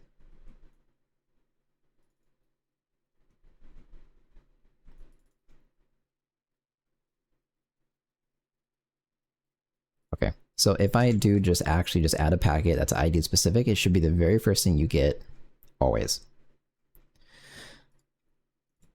All right. In that case, I'd kind of like to match this and call a function, but it's not. I don't think I need to. Just add a packet to the packet server. Which is... I don't know if that's a pointer or not, actually. Packet server. Who the fuck are you?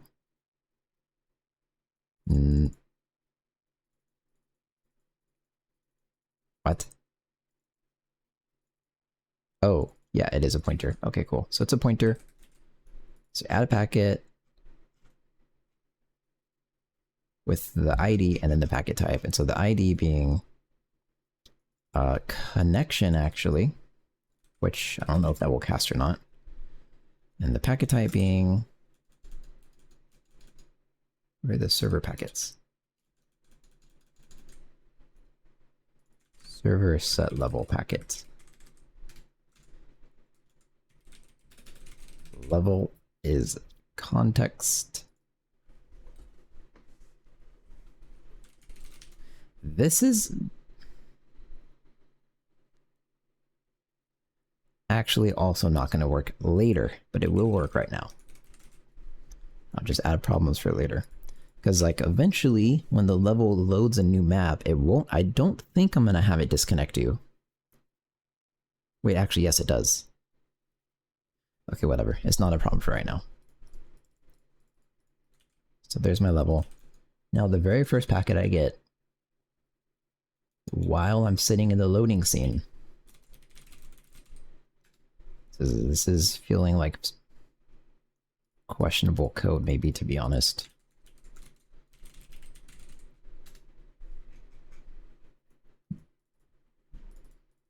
I'd have to be doing this.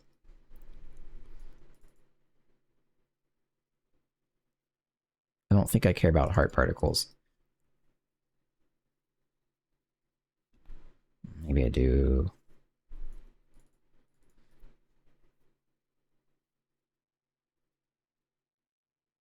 Like this, fuck man. This seems problematic to me. Because when you actually get the packets, it like sucks them out. It pops them. So maybe I need like packet client peak packets or something, and then just let it accumulate gigantically forever. Which, based on the way I wrote the code, should work. It's just kind of fragile.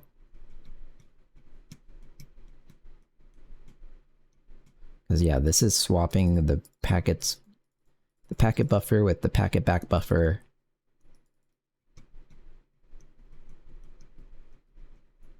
Okay, this one I have no fucking clue what that is, but...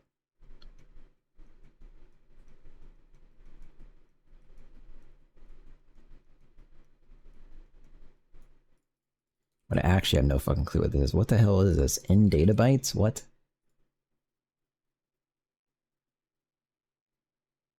Huh? Oh, that's just counting it. For no reason. Okay, sure. You can keep counting it.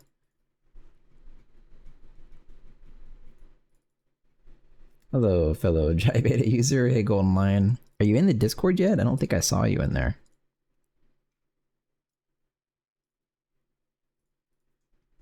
I saw some people join. I think.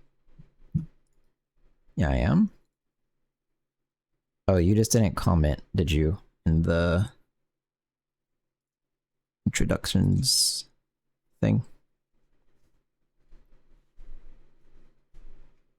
Or did you?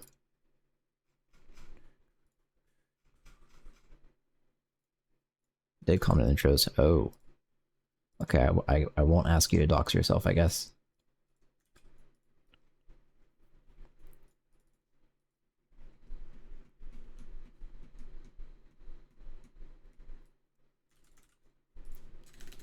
Peak. Peak packets. So, Discord name is the same as Twitch.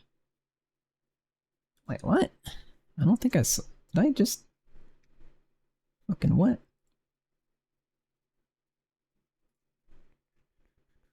Oh, I see you. Oh. Oh, nice. When was this? I don't know how I missed that. I can't actually read your name right now because I'm in Discord streaming mode. Well, welcome to the J Beta. Woohoo! So you would want to peek received packets. Yay. I'm not going to complicate it with latency. Latency is kind of a dead feature.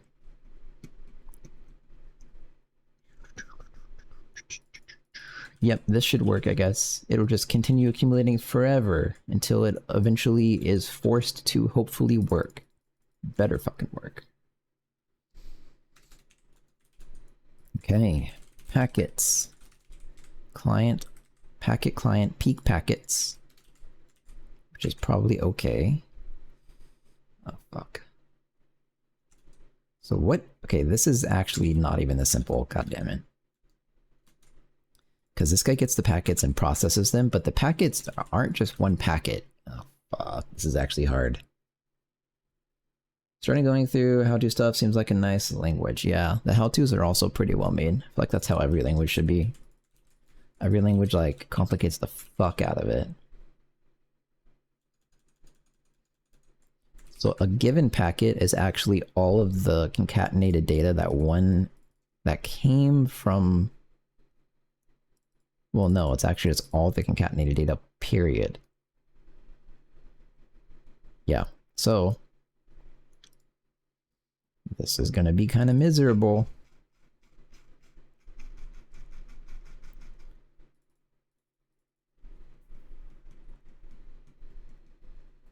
Only complaint is that some of the examples are outdated. That's probably true. Don't know though. I would bet that's true.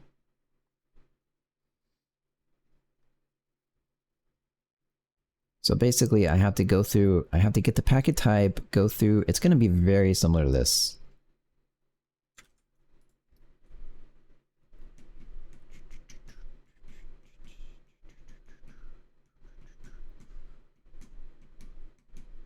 You know what I could do? Which is probably a bad idea.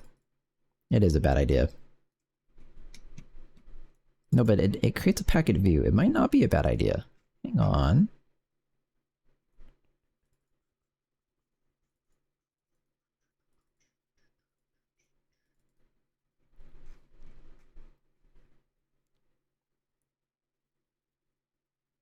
This actually might not be that stupid. Oh, but my enum's not in enum flags, so I can't do this. Okay. Never mind. I was gonna have a list of like process, or not a list, an enum of process packets here, and those are the packets that get processed. And I would, in this case, only pass in the set level packet. I guess I can't do that.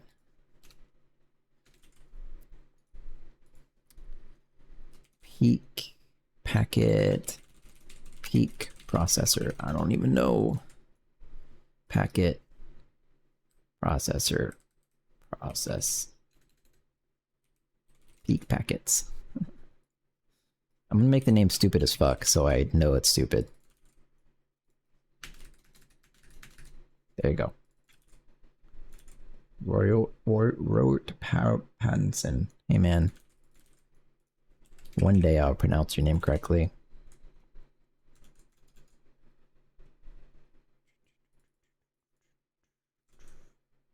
So, you peek the packets, you have to pull. Pull the packets, peek the packets, process the peek packets. In the loading scene. Packet, peek, processor, process, peek, packets. These are some good names. And you give it time and delta time. It actually doesn't give a fuck about that, I think. Okay, so here's what happens.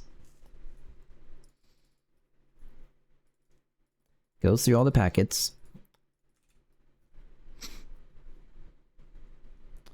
Starting data. I don't know how that's useful. It's actually not even useful here. Okay, wait. Unless it's used in some type of insert, but it doesn't look like it. So just delete that. Okay, so you get the type info. You know, this is writing out this stupid code, and it's calling size of, which is another call to the compiler, whereas I could just be doing this dot runtime size.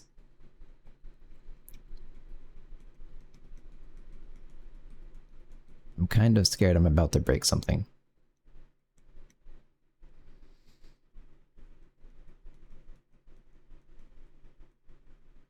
In fact,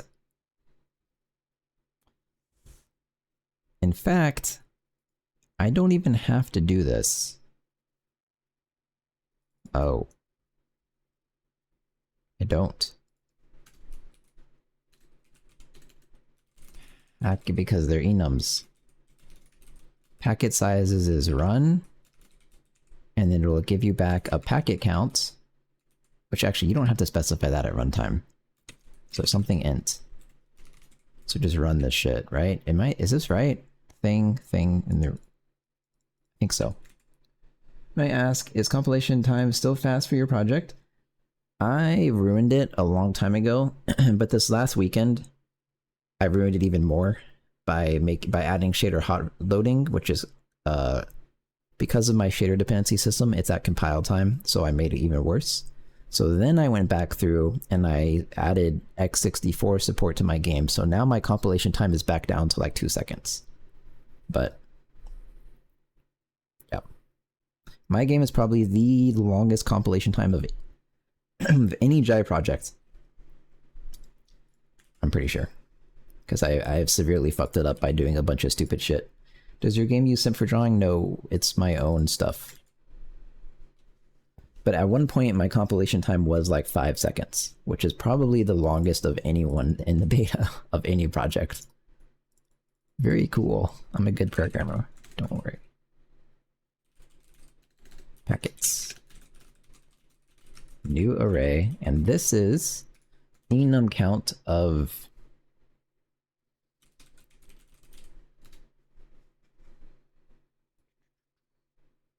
which I don't have. Didn't know that. So we will do enum count of this guy, int, and then basically we do this.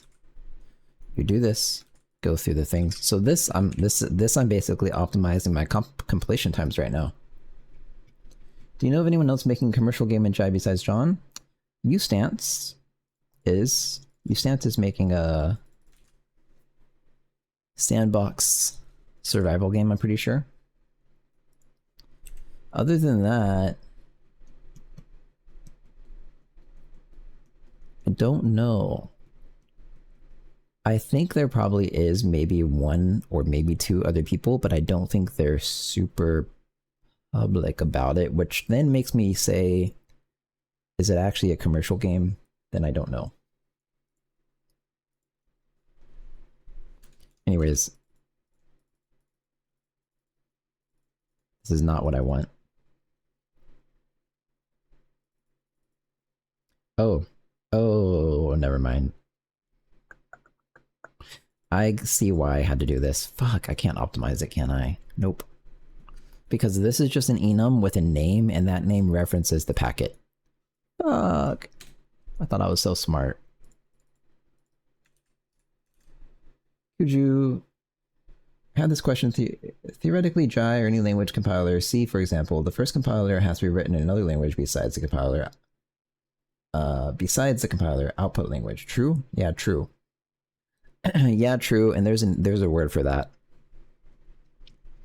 There's a word for when you end up then converting your compiler into your own language. I forgot the word. But a lot of people argue it's actually not a good thing to do that. I don't remember why. Bootstrapping. That's probably it.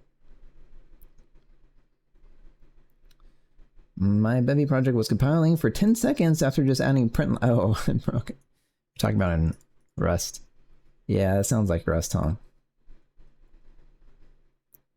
Which JVS code extensions do you use?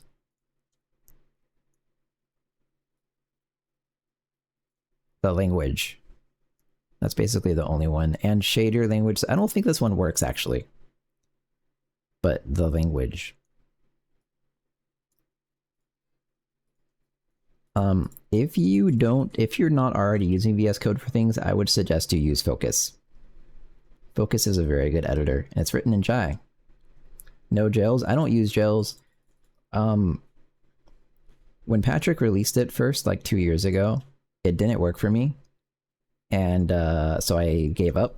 And it's been 2 years since then, and he's fixed a bunch of stuff and added a bunch of new things to it. I'm pretty sure it would work for me now. But I did try to use it at one point, and it didn't work, and I gave up. So when I switched, I'm going to try and switch to Focus probably this weekend. And when I switch to Focus, I'll probably set up jails, I guess. Probably. But I mean, I think jails is very good. So, okay, what was I doing?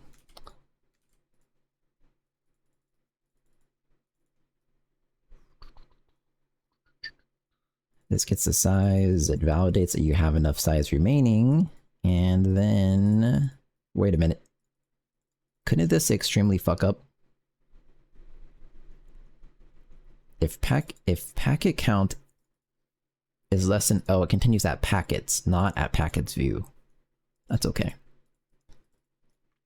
Alright, here we go. So now, if type is set level, boom. That's all I'm done. I'm done, except doesn't this guy need to return something? Somehow. Turn true, I guess. Okay. If you have your set level packet.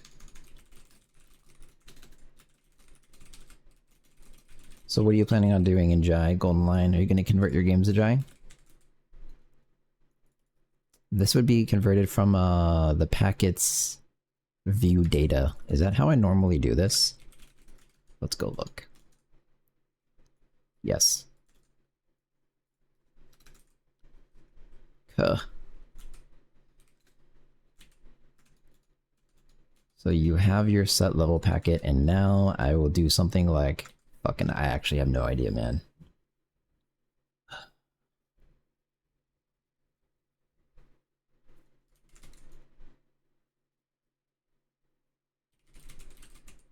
I really kind of feel like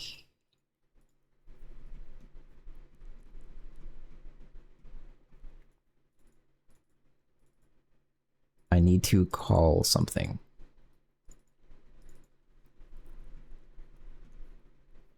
Like, how is it supposed to know that the level's now loaded? I think maybe what has to happen... I think what has to happen is when you select your loading scene, this is when you are entirely in it.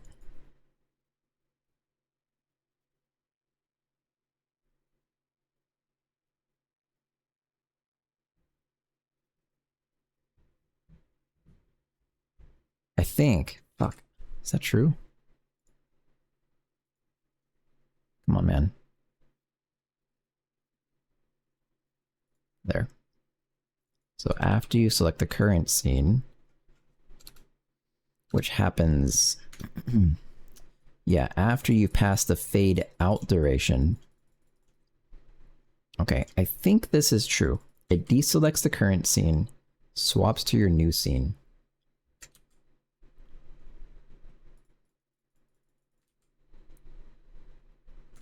This should work. So what should probably happen is right when you call select loading scene, it's going to deselect and unload the map, actually. Oh, wait. No concrete ideas currently. Not planning to port my Godot game currently. So in assembly language, that isn't compiled. That isn't a compiled language, so that can be... So in assembly language, that isn't a compiled language, so that can be used for anything. I mean... You're just kind of going back and back and back and back, though. So kind of the answer is no. There was something before that. But I don't know. Like, I'm not super knowledgeable. I'm sure like half the people in this chat are more knowledgeable than me about the early history of computers. But, I mean, assembly language was not the first thing to exist. So I don't really know how to answer your question, though, actually. Someone else can, maybe. Nudge. That's very true.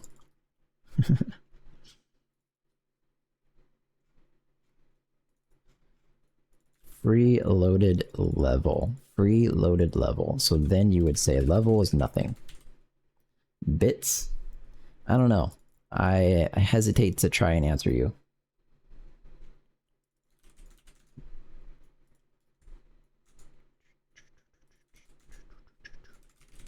When you select the loading scene, free the loaded... Okay, wait, no, I should not do this. This is not right.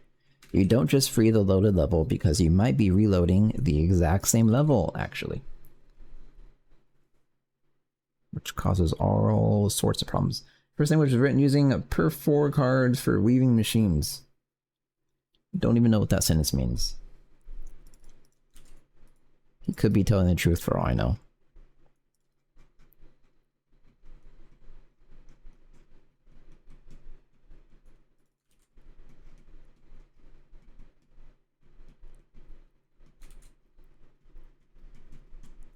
So when you select a scene, okay, so here is a question then. I don't think I'll overcomplicate this yet, but it's not even gonna let me compile, right? Actually, what you should be doing is loading the last map that you previously loaded. And so I'm just gonna say it's the grass map, even though it's kind of not right. Yeah, say it's the grass map. And then you'll just load that. I could see that controlling something like... I can see that controlling something kind of like a player piano.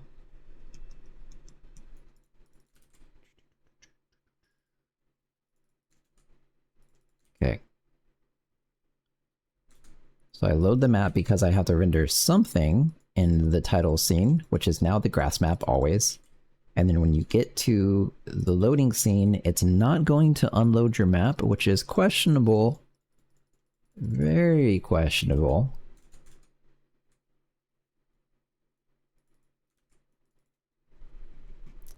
Very questionable.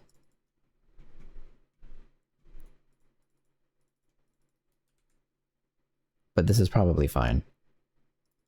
So what you would do is I think you select your scene always. Because it just clears stuff and reinitializes based on the loaded level. And resets your physics. However, fuck man, this, I feel like maybe I should have like written this down before I started.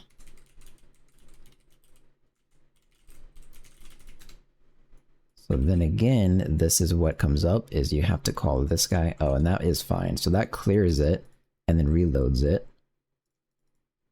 Which, this is not good either, but that'll work for now. So, okay. So all you really do, I think, when you get a new map. Yeah. And then this should basically have a function, is like... It's not like... Fuck. Maybe load map. I don't know, this is a bad name. About this emote. The hell?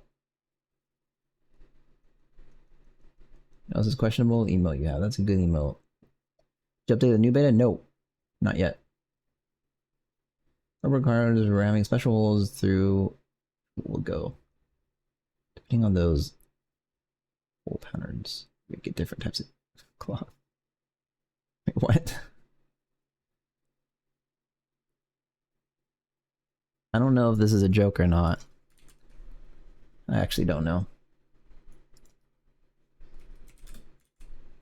No, that beta wasn't flagged as a virus. People were compiling things in Jai, and the output compilation was flagged as a virus, and that happens always. It's not anything specific to that beta. That's a good emote too. So if the map is the selected level, okay, let's call it level. Maybe low level. How about this then? If it's not the selected level, then you have to load the level, which...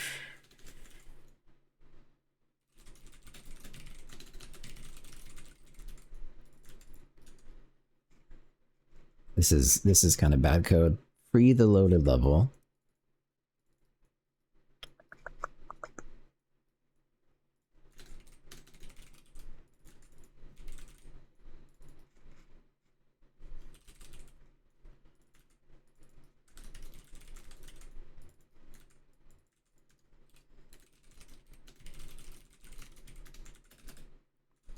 And then, similar to how I do this, you load a serialized level of the map path, which is now basically kind of fucked.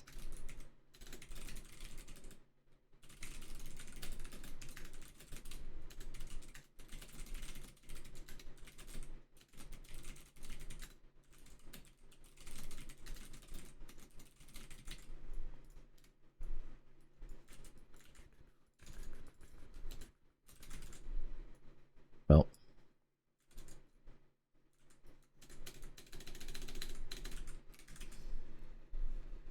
you should make a homage to this in your game. Homage to which one? What are you talking about?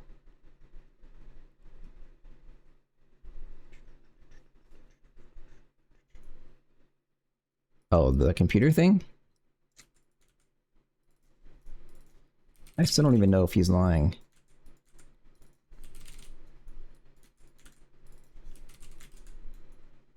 Runes, plural.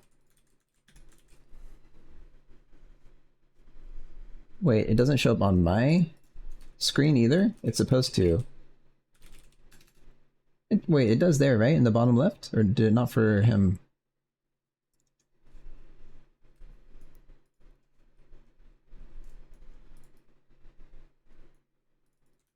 So anyways, there's my loaded level. So then you select a scene. The map here seems redundant. I guess it's fine.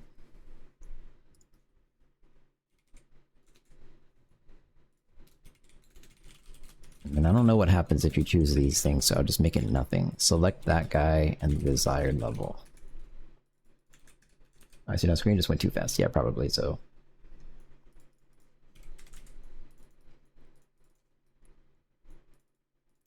Okay. This looks basically good to me. So what you do now, when you peek the peek packets and the loading scene, which is somewhere, there it is. You do nothing here. You peek the peek packets. Oh, and okay, wait. There's a couple things to do. Maybe load... assert that get current scene is loading scene. Is it called scene is loading? Received set level packet while not loading. Oh wait, you can't. Okay, wait.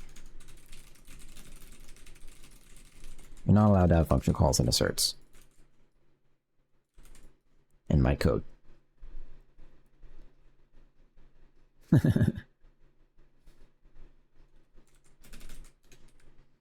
The current scene is loading. We will maybe load level.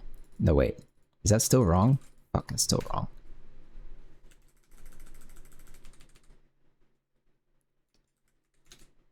Loading scene load level is what we'll call this.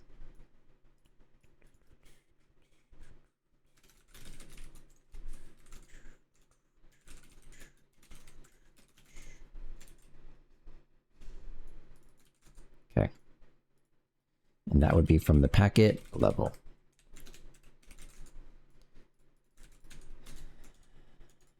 There's so many levels of indirection, it's probably super overcomplicated and I will need to revisit this.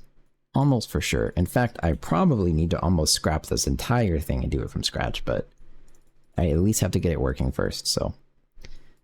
Anyways, after you find a loading scene load level thing and you load the level, then you select the gameplay scene so you can go play the game.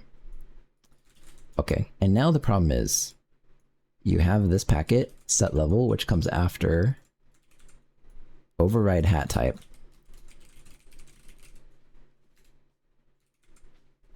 Oh, and I have it. Wait, no, wait, what the fuck? It does nothing, by the way. Does nothing here. We peek this packet. Although, actually, you should, like, assert false. Received set level packet while... No, it's not true. Because you'll peek it, but you don't pop it, so you'll get it again later, and you just ignore it. That's what happens. Okay. This was extremely confusing. And I think it might work.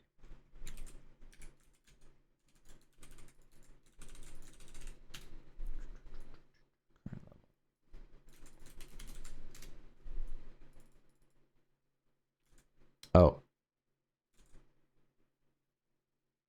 Oh. That's a problem. Wait, no, that's okay. That's in the server context only. That one's fine. Why isn't that in the context? Selected level. Yeah, that is the right name. Uh-oh. I think this is the only one I fucked up. Okay, good. I've angered VS Code by searching. Did not match any possible overloads. Okay, so it's just not overriding the connection. But I'm pretty sure I'm just supposed to cast the raw connection to a U32. But I want to confirm that.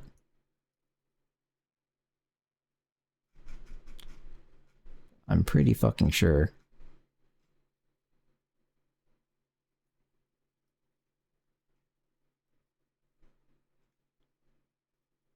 But I really want to confirm that and not just assume and do things. And somewhere I should be doing that. Kuju, does your game have secret locations? I'm thinking maybe you can use channel points to reveal them. Where are the Fat Goblins? The Fat Goblins won't be on screen for quite a while. Kinda. Well, not really. It just has locations you can find by using your abilities in certain ways. It's not like it's really secret or anything. Bro, I have to fucking cast this thing somewhere.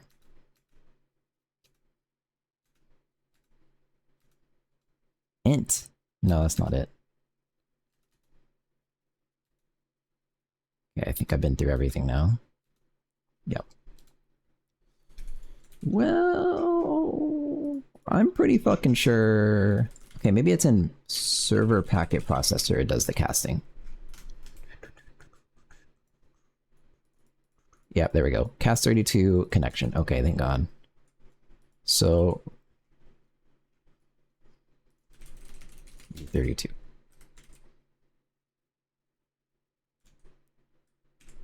Go. Did not match.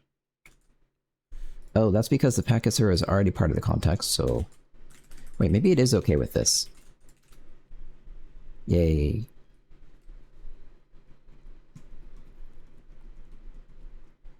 Alright, we're getting there.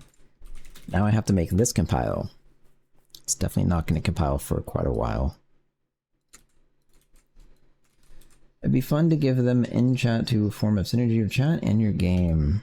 It's not like there's anything that explicit though that it would be interesting for me to give. It's just like there's some certain tricks that it's probably not like what you're thinking of.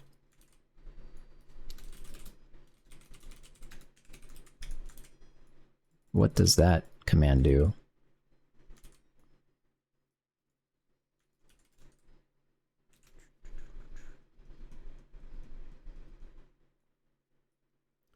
Wanted 1, got 0. That does in fact want 1. Whoops. Get once. Packet client, doesn't it? Yep.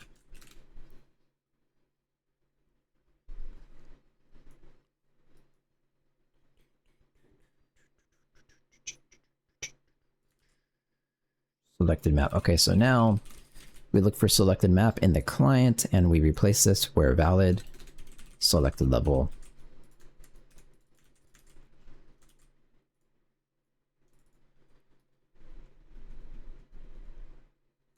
A BPM of 0 I guess it doesn't cause problems. That's gonna be weird. Whatever.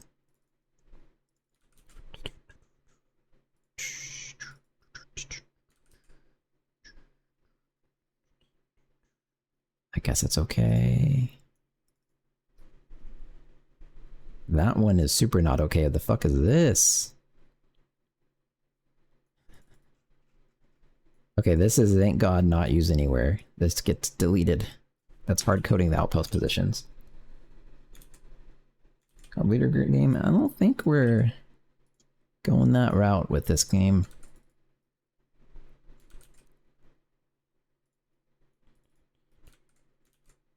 The fuck is this? Oh, that's...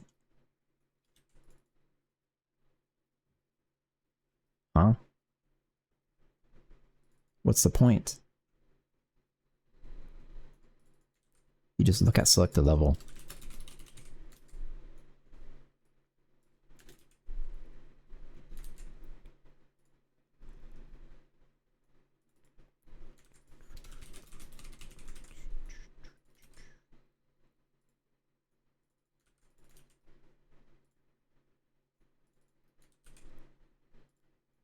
It's the shader dependency stuff.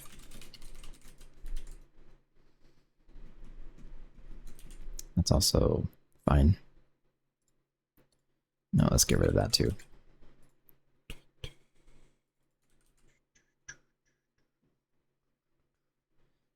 That one's fine, whatever.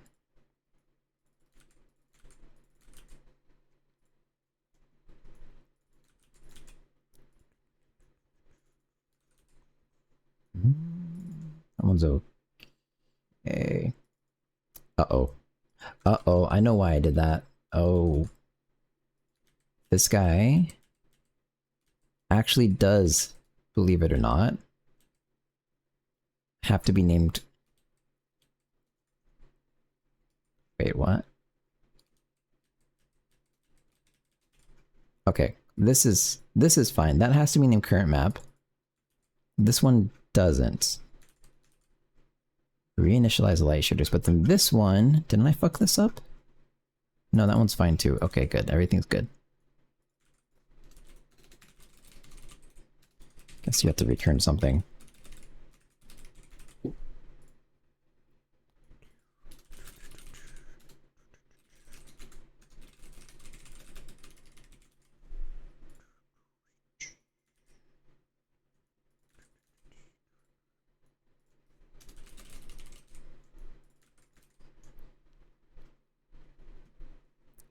It is also fine.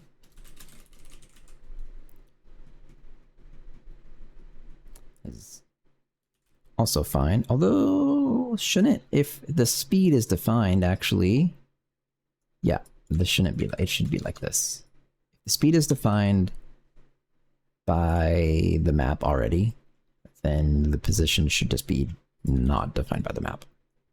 Okay. The fuck does this do? Wind particle system. So it's saying the mountain map and dungeon map. What?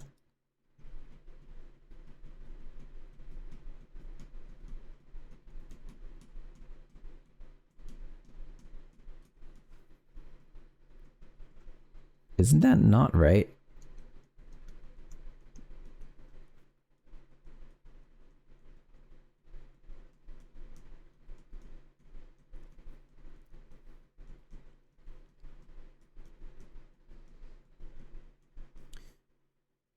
The grass map is supposed to have wind. The dungeon map is not. I fucked up. How irrelevant is it then that I didn't notice until now, I wonder? Okay, so now the grass map and the mountain map has wind, the dungeon map does not. Okay.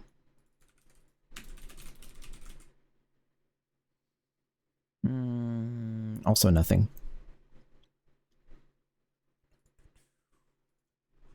Surely it's fine.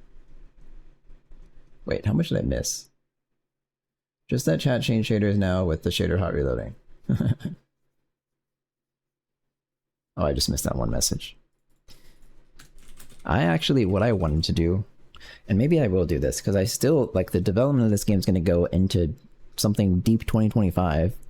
I kind of want to have, like, a Patreon thing, where if you're a paid Patreon subscriber, you get access to a build. I don't know how I would do this. Like, you get access to a build of the game that is continually streamed to something, so you can always access it, and it connects through a proxy to my computer. And so, like, as I'm doing my development, people could just, like, hop in. I don't know if I'll do that, though. But it sounds cool. But it also... Specifically the proxy thing sounds hard, actually. Because it's, like, a multi-directional proxy. It's not simple. I think. Actually, maybe it is. I don't know. No, it's probably not. Anyways.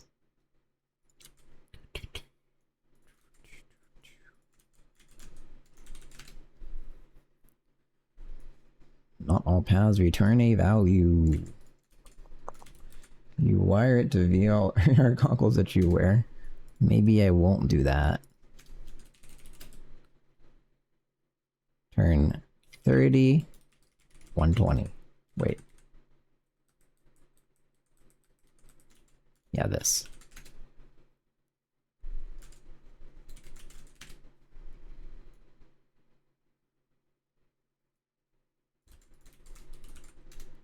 I should probably just be searching for if selected level. Because I added a none level. And then we're gonna lag the fuck out of VS Code by clicking through these. It doesn't like when you do work in its editor. That makes the VS Code very mad.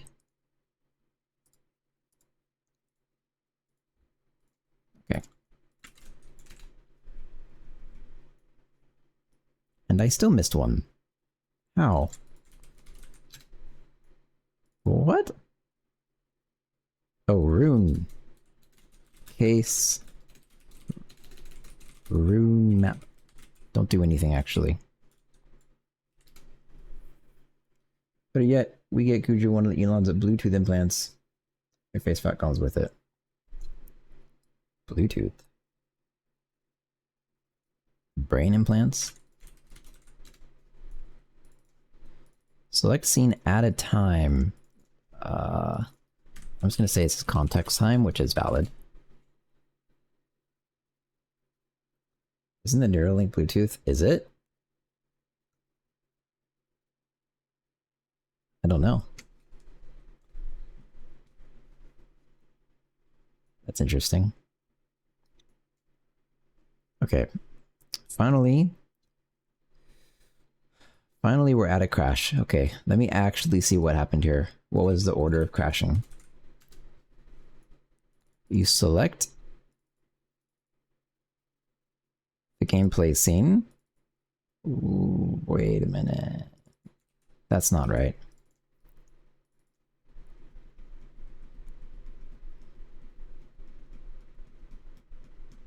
Oh, and then the selected level is supposed to get set to map, and that's what happens. It's okay.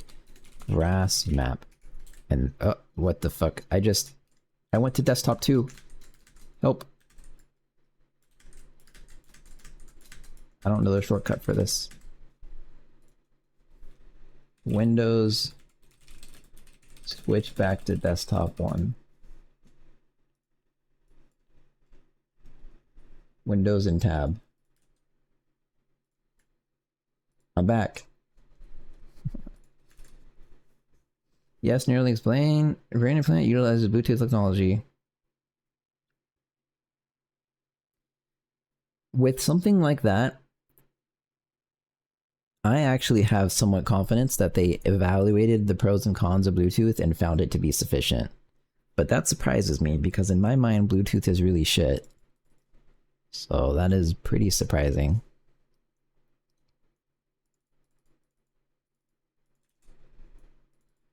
Load serialized level parts probably should not happen here. Load serialized, yeah, definitely not, right? That doesn't make sense. I guess that would happen when you select a scene. So yeah, this is becoming like a... What? Okay, this is fine. This is becoming a clusterfuck of things.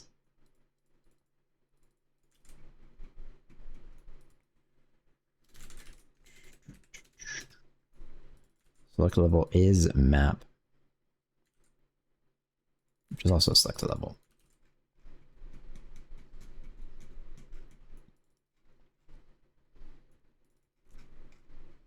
Definitely, this stuff is not going to be freed correctly. Let's put that in my little to-do.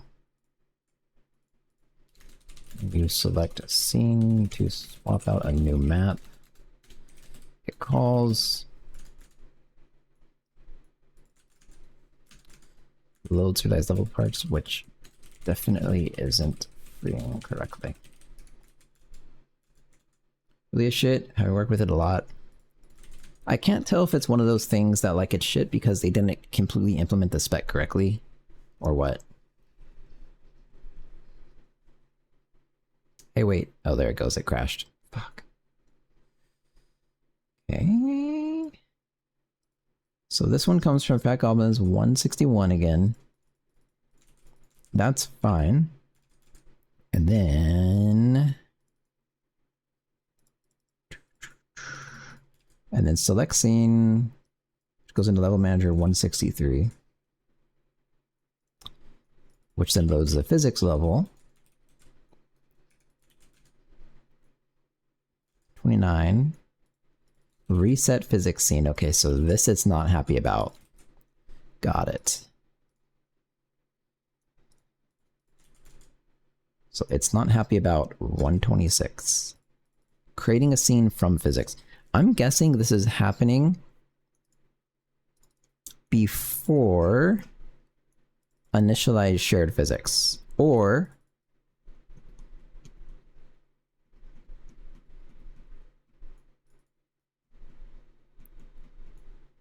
no, that's my best guess. Yeah.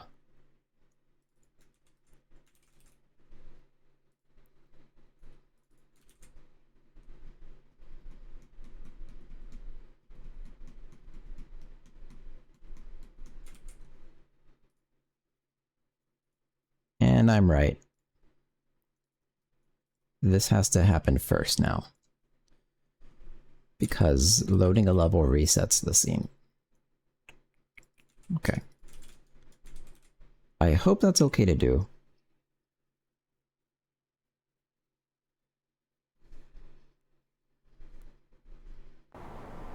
Okay. Why does the level look so wrong?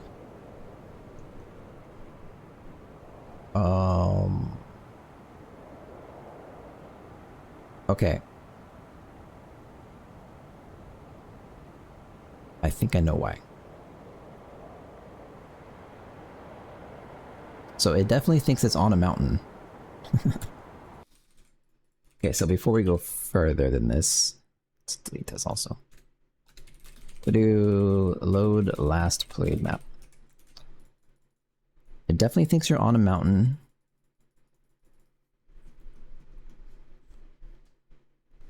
Which means, yeah, this is why the game is not at all prepared for this.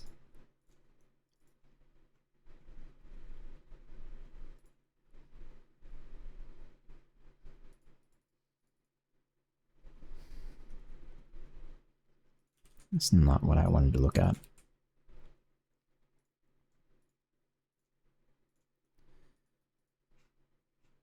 These load the sounds, and then they play this. Okay, so first of all,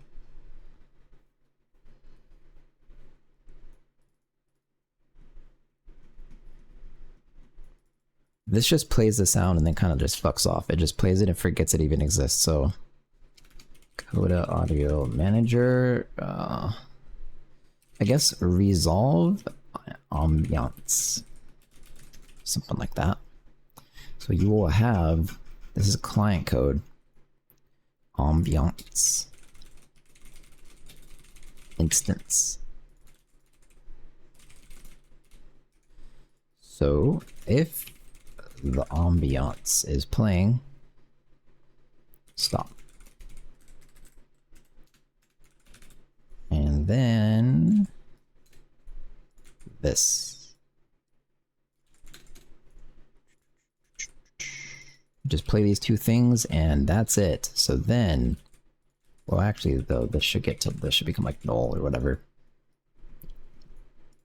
That looks right. Okay. Whenever the selected level changes, which is in select scene, should be in select scene. Resolve ambiance. That should do that. Okay. There's another issue. Oh, this is a big issue. Okay, wait.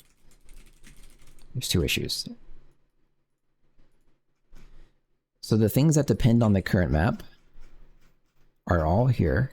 So you do have to reinitialize the light shaders when the level changes. Which it looks like it already does that. That's already actually working. Good. And the second issue is that the indices of the level have changed, which is because I added .none. So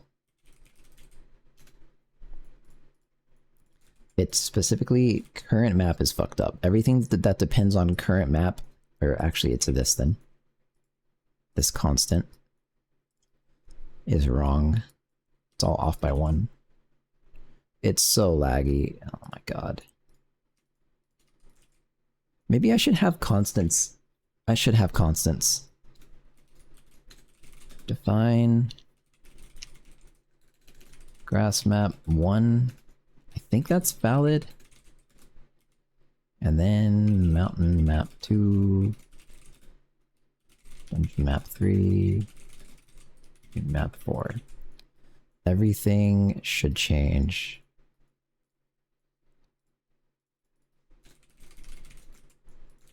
It's grass map. This one is looking for a mountain map. Dungeon map.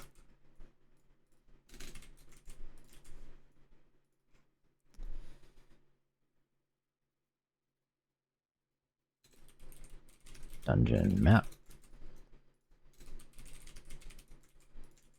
I think. Yeah.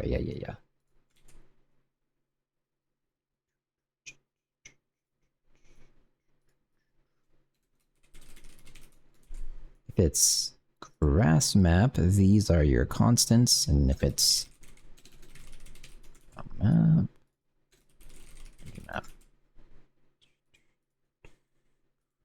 oh, see, this guy doesn't even have a sky color.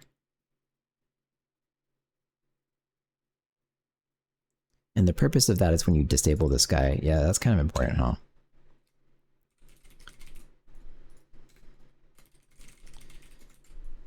I should do that. I think I'm allowed to do elif, endif. And then let's make my computer more laggy.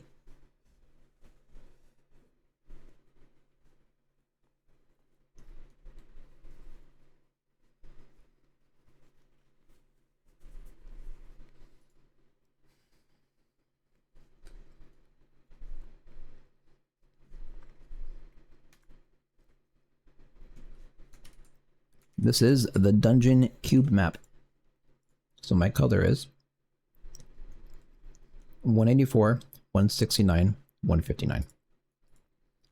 Hang on then.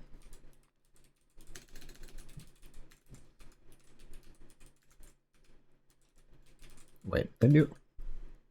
Was it? Okay, I did it right.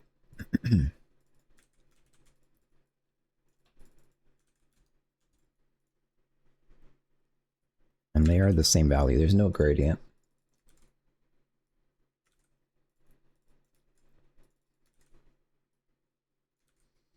Okay, I will do it to 4 decimal places, I guess.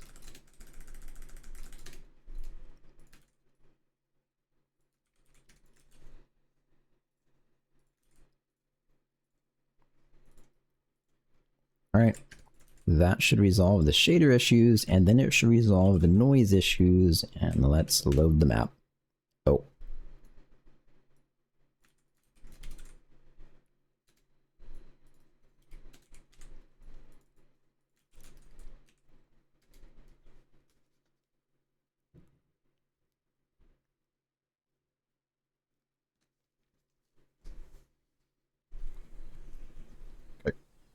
It still doesn't look right to me. Am I wrong?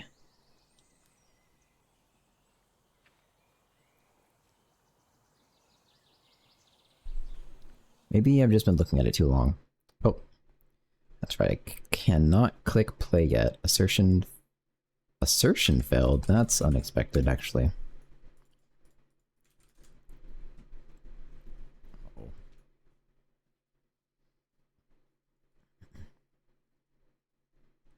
So it peak processor process peak packets is what it did.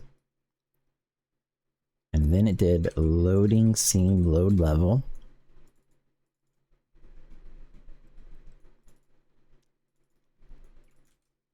Which maybe loads the level. If you need to.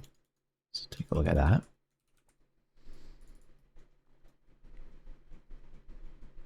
This is the current loaded level.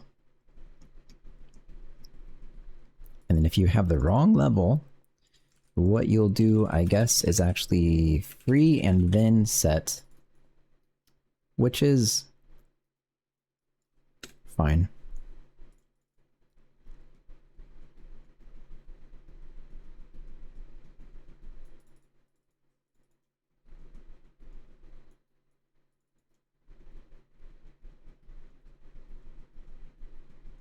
I guess. Okay, so yeah, whatever. It's probably fine.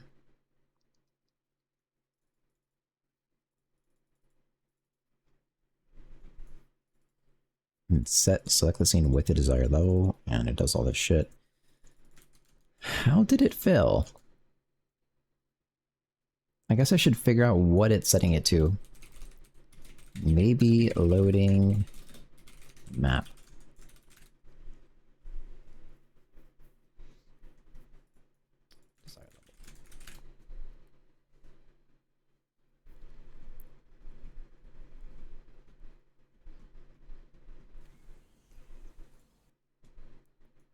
Maybe loading grass map. Okay. Seems right to me. This is the same thing that happens here, right? Loads the serialized scene, selects the scene. That's it. That's actually it.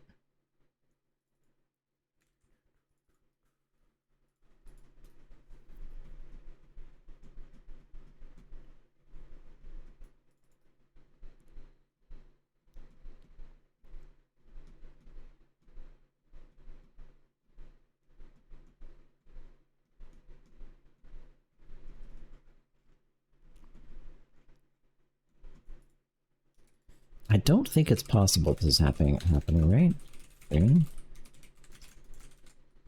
Because that would potentially explain it. Oh, it's when it calls. It's when it calls get vertices. Okay, I think I know the problem.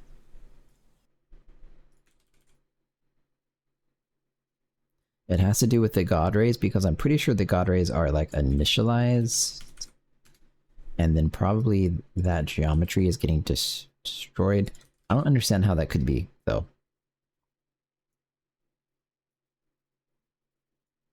Because when you select the scene, it loads the God Ray Manager at 15. Yeah, that...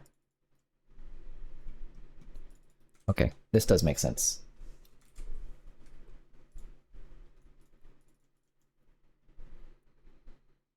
So this is basically this to-do where I said low serialized level parts is not freeing. That's what's happening. So I'll have to fix that, I guess, before I go on. Okay.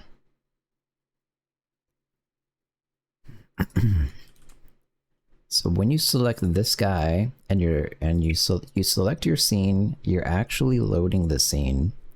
I think it's safe to assume you just want to destroy and reload everything. I don't want to like optimize it too much and overcomplicate it. So when you load God Rays, basically, yeah, you would do this and you would say children false. So I almost had it. If God Ray model, then destroy the model with children not being destroyed.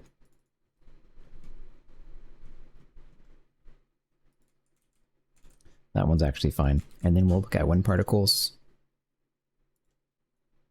You just clear the system and re-update it. That one's also fine. Outpost ring. This one seems way more confusing. This one, not fine.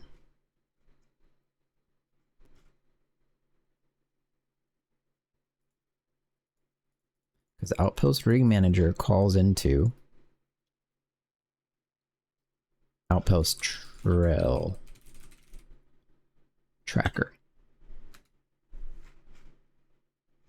And so yeah, you'd have to have a way to reset this, which I think you can.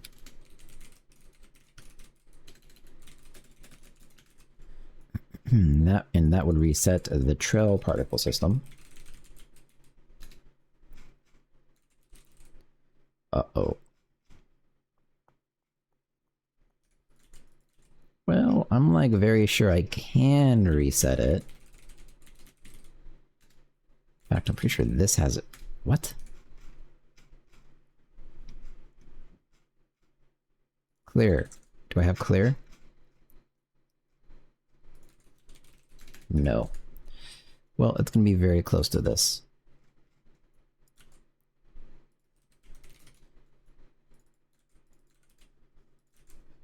And then you're clearing this.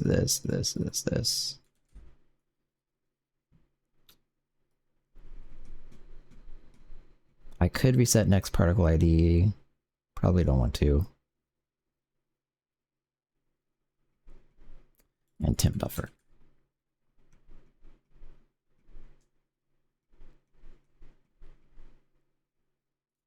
And otherwise, that's probably all I do. So let's see. It matches up to that point. I don't think I have a GPU buffer, though, at all. I don't. Okay. Depth values also don't have. Last uploaded index, also I think I don't have that. No. Would that be next particle ID?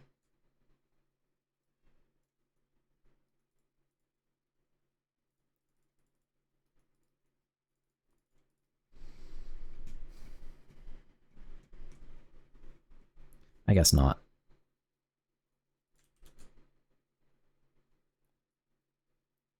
So I'm probably doing it right. System.thing count goes to 0. That is all I do.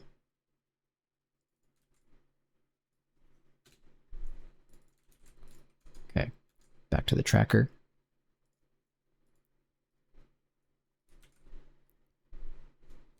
Reset, huh? I guess so. So clear the system, and then the active trail count will go to 0.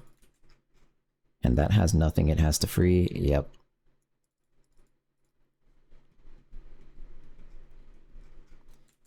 I'm kind of scared this isn't going to work, but I think it should. So then finally, you reset the outpost trail, which is... Wait, that's all it is, right? Outpost trail reset, yep. Okay.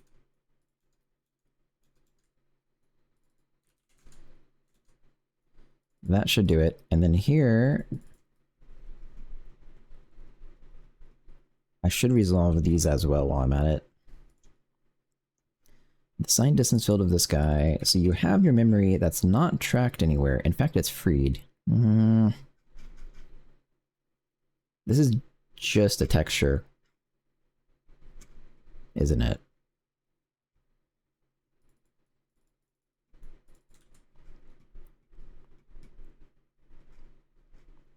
Yeah, but so the texture has to be freed without freeing children, because the children are invalid memory. I guess. So you do this, if texture has a buffer, destroy without destroying children.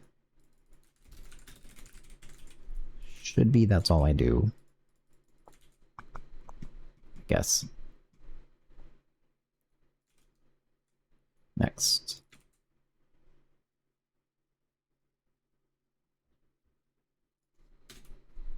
Come on, man. Fucking VS Code.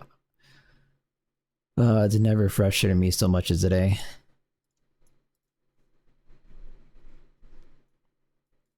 Same thing. If this guy has a buffer, destroy this thing without destroying children. Reset him. That's all I do. Except...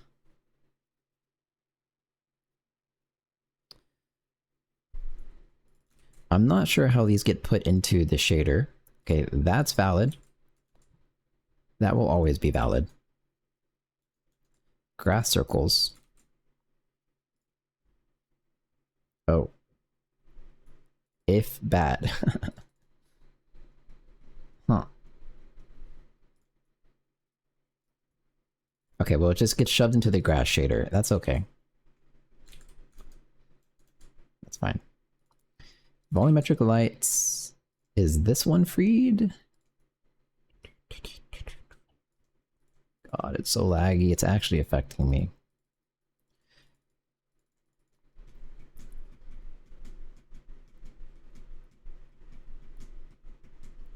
So this is not right though, because because of this check. In fact, do the other two do this? No. Uh-oh. They do equally bad things. The grass one's fine, the fog one is not fine, right? Because it's using the fog texture. I guess it doesn't actually use it though, unless you're on the mountain map as part of the shader compilation. That's okay. Okay.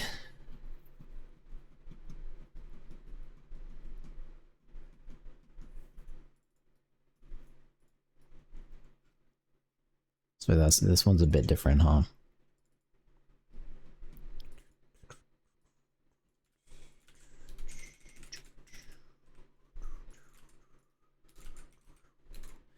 You do this if you have memory, you free the memory, and I guess you should set it to be freed. Go through your models. If you have a model, I think you just do it. The children are part of the contiguous memory block, so set them to be freed.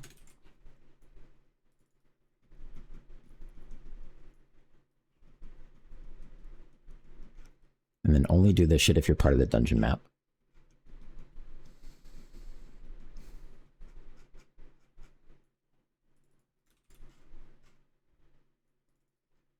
Okay. Looks good, I guess. So that's the volumetric lights. They're now dealt with, and then finally light nodes. So this is a similar thing.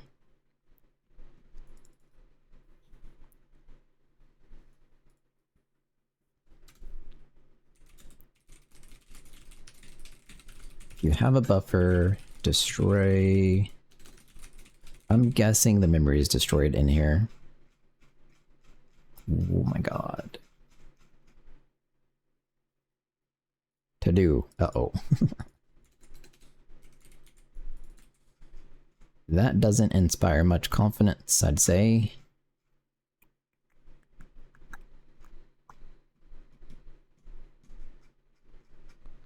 I get it though. It's because of this, and yeah, then this code has to get deleted. I can't do this anymore if I'm destroying that memory. Or I could just track it. Might as well track it.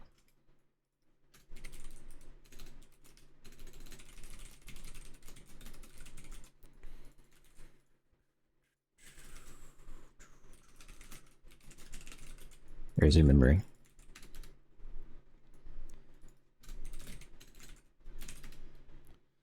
Hey, soul foam. Kuh. What's up, Kuh?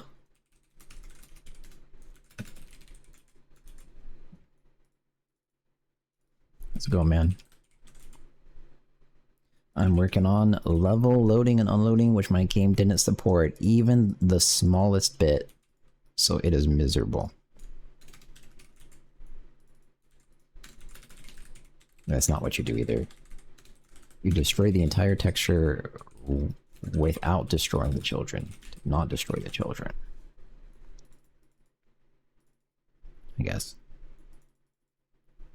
Okay, and then this guy, light node SDF texture memory becomes light node SDF memory. Wait, why are you sitting there? Oh. Well, way down here.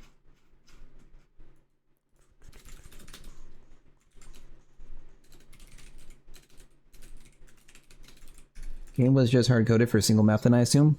Yeah, I had basically like a... It wasn't a constant, but it was just basically a compile time constant that had a map enum. And everything in the game, when it got initialized, would just read that and then do stuff with it. So now, I just kind of have to like put that through a cycle thing. And instead of doing that, I just call a thing that will, you know, handle the existing state correctly and then do it. So, not that bad. Kind of fucking miserable. I'm almost done. Actually, I'm probably not. It's almost compiling, is what I mean. Wait, this shit has a bunch of image data. Uh-oh. That's okay, I think. Oh, maybe... Maybe not. I think this is... This is in fact okay. Okay, cool. Alright, go. Oh. Did not match possible overloads. Isn't it a texture? Oh, that doesn't exist. Whoops. Not you. Destroy children. True. If this goes here, you only want to destroy the data if you destroy the children, because actually that should be not data but a child.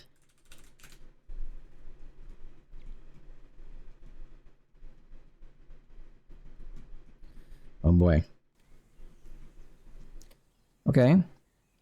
Isn't that map background not right? It looks not right. Hang on. Cube maps. Like, that's very bright. Yeah, this is not the right map. How's that happening? I know why. Well, let's click play and see what happens. Nope. Okay. Guess I'll fix this next.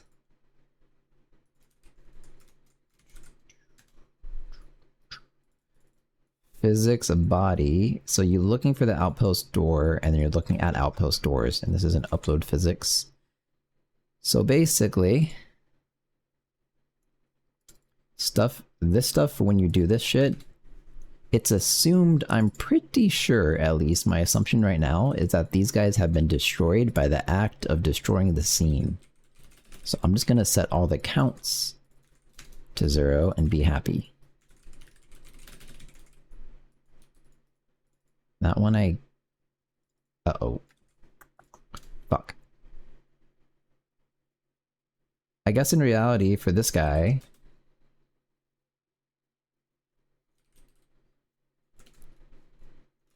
we'll take your body pointer. Body is null.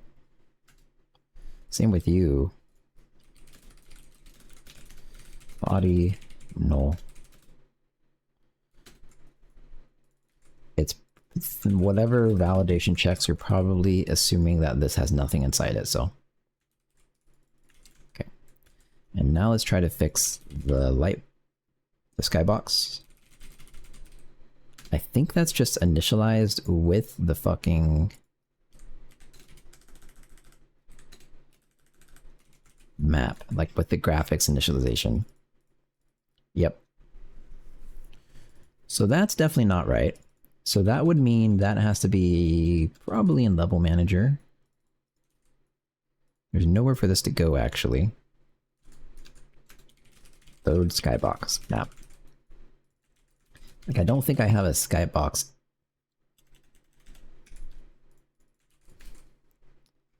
So just make a file. We're making a skybox manager that has one function.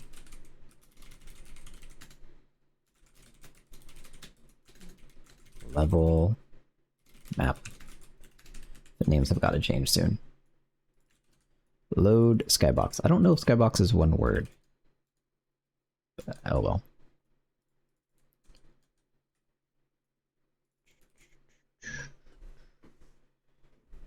So this is what it's doing, and I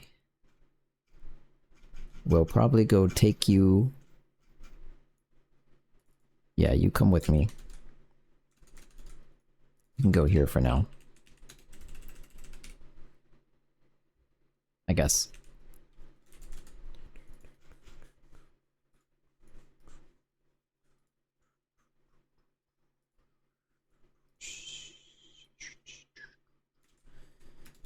Oh, that shouldn't really happen there. Okay.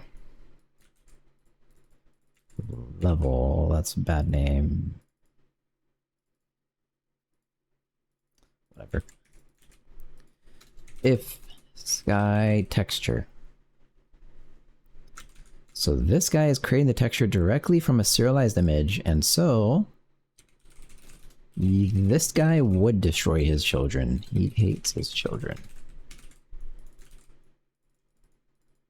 So it works like that. That'll free up the image memory with him.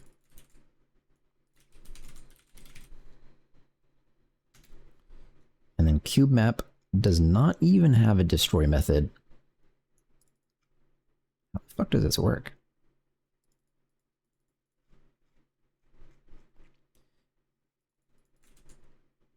Yeah, actually, what? So the cube map just stays here though. So whatever, the names aren't consistently structured, but it's okay. So you will initialize the skybox. And that will actually do this. Basically. And then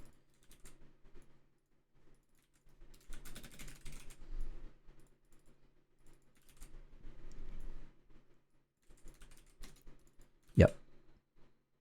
This potentially destroys it, or does destroy it if it can, and then sets it to nothing, and then reloads a new one, and then we'll set a newly initialized skybox texture to whatever it just created.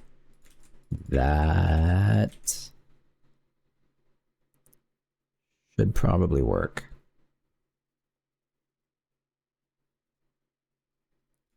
I do think so. Okay, so then... Yep, load skybox right there. Go. So now the scene should look brighter.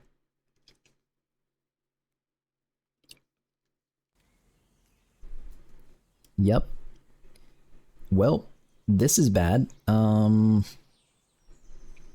So it looks like the sky texture was dependent, something was dependent on the sky texture here. Okay. Something is for sure dependent on the sky texture, and that something is the water.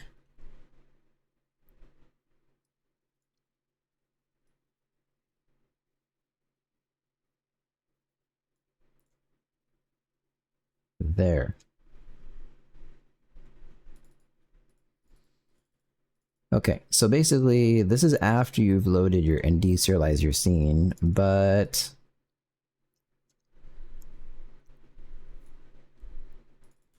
these are the things that have U sky texture. I will not do it here.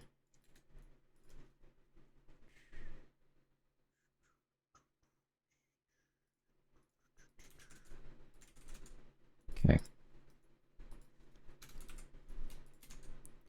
So it's assuming that these are validly loaded, which they are. They should be for sure. Set the uniforms of these shaders to your newly created sky texture. Which then, in reality, if I'm actually already doing it this way, I could just find my skybox shader. I don't know what it's called. Sky cube map shader. Just stick it there. Just to make it consistent.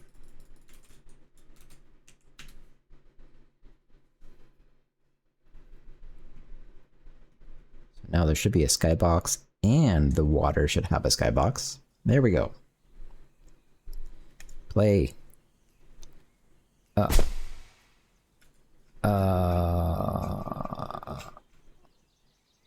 I didn't expect it to lag. I also am very confident it should not... Oh, you know what's happening? Uh-oh.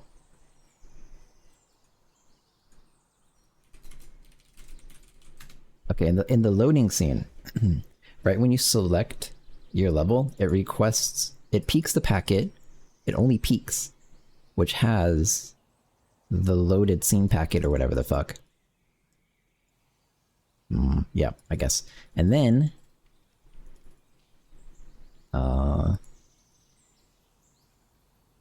and then it processes the P packets, which is requesting a level load. And it's doing this on update scene, even though immediately when it finds it, it requests to change level, but it continues ticking until the animation has faded out. So...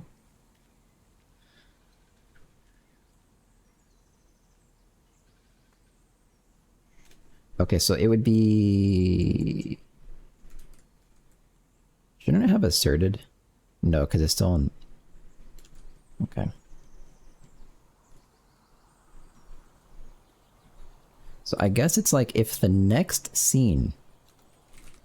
Next scene. Get next scene.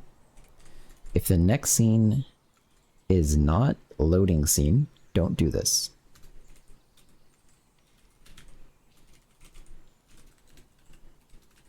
Wait. I mean, only do it if the next scene is... Okay. Only so if we haven't yet even requested to change the scene, then you're allowed to load the level. So this should only happen once. Yep.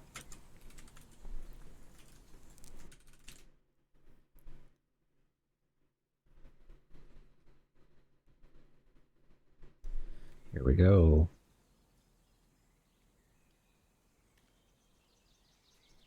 Okay. That sure didn't only happen once, huh?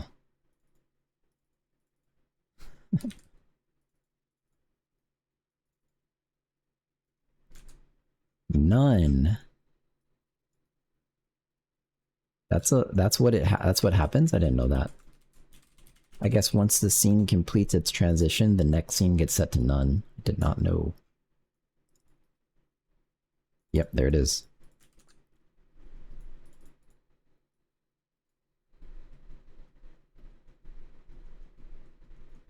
Oh, wait, I put that in the wrong spot anyways. So it was just doing nothing over and over, actually. So what it should have done is when the next scene is none,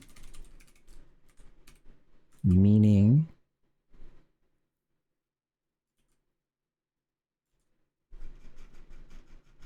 is that true? I guess so, yeah. When the next scene is none, meaning it has finished loading and hasn't requested a new load. Alright. Good. And it did it how many times? Once. I can play the game again. It's a miracle.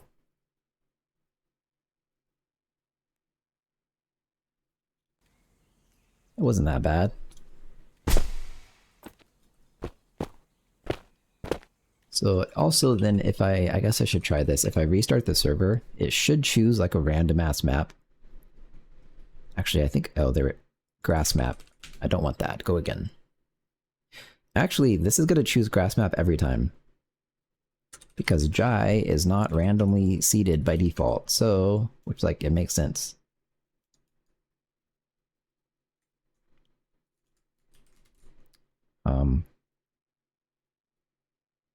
How should I handle that? I think every time I start up a new room thread, I should seed it with the current time. I really fucking hope nothing is dependent on the randomness being, like, valid.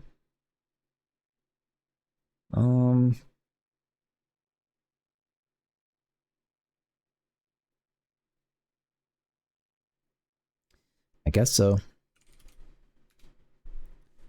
So let's go look at random. How do I set the seed? I don't actually remember. Random seed with a new seed that is a U64.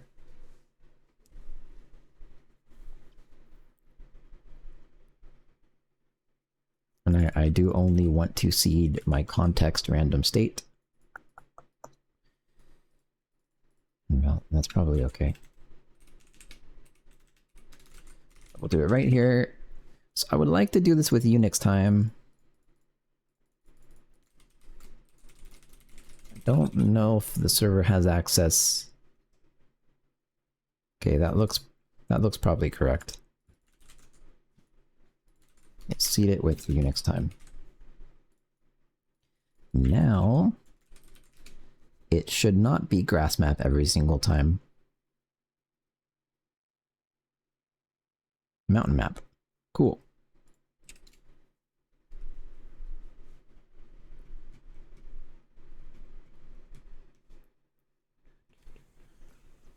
Oh wait, okay, this is the title scene.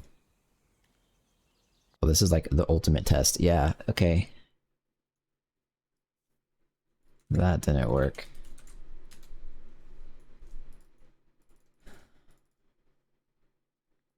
Divide by 0. The cloud particle systems count. Plural. What? Am I setting that back to 0 at some point? Because it definitely shouldn't be. In fact, it's scope file, so if I am, it's here.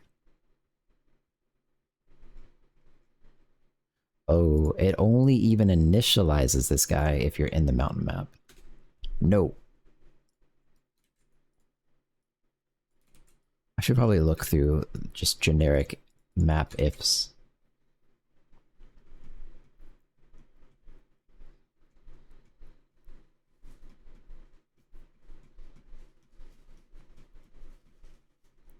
And then this might not be right anymore.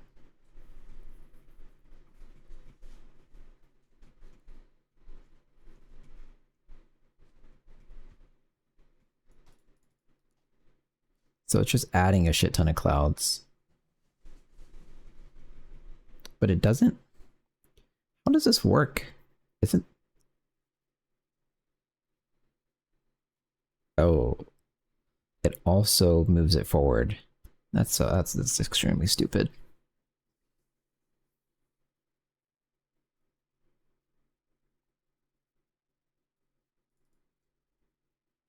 This is fine though. Kinda. Not really. Cloud Manager load. And then let's check the rest of it's Lava Island as well is only, however, in this one's fine. Except this also has to have Lava Island load in order to reset the data, because I think that's important.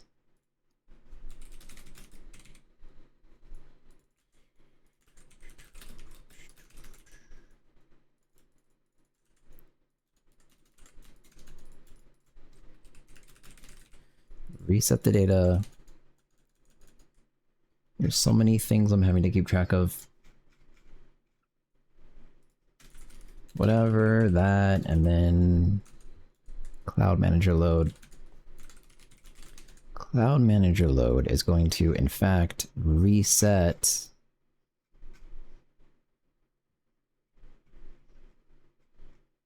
does it not do this?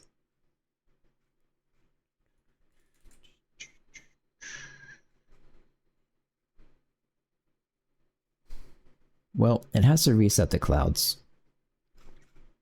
and its particle systems. It's a list of particle systems.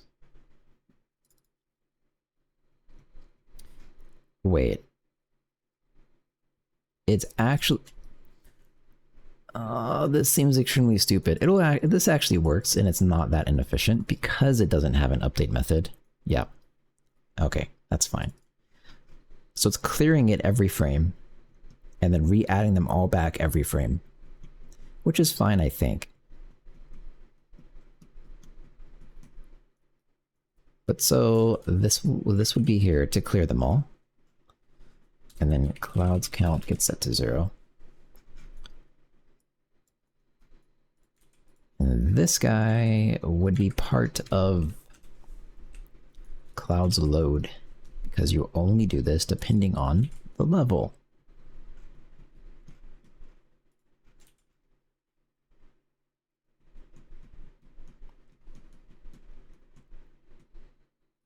Interesting, I had to cast that. Okay, next. That one's all fine. This one is... wait.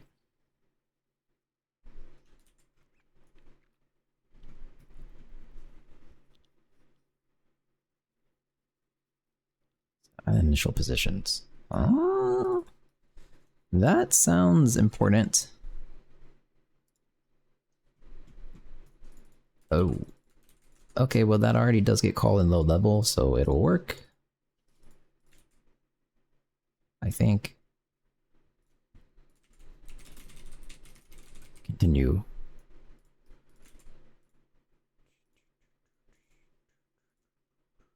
And this is fog.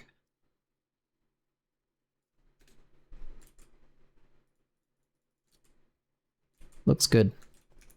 Alright, let's try again. So now it should load. The server's still on the mountain map. That hasn't changed. Now it should load the grass map as the title scene, and then swap it out. Okay. Everything looks correct, sounds correct. The physics are in the right spots. It's good.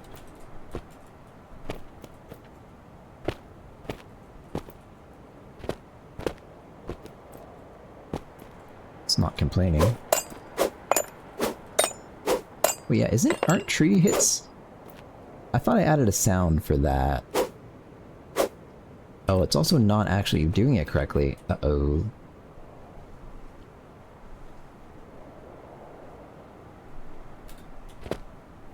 Okay. So when you hit trees, they're supposed to appear chopped.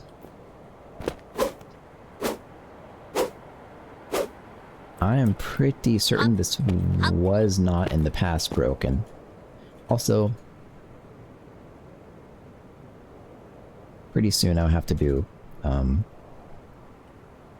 resource, I don't know what you call this, objection planes. I need to control it so the resources don't go out of the map ever. Okay. Oh, I see 2 trees. That's the problem, right? Yeah, it's laggy also. Uh-oh. Okay. So, I think what's happening...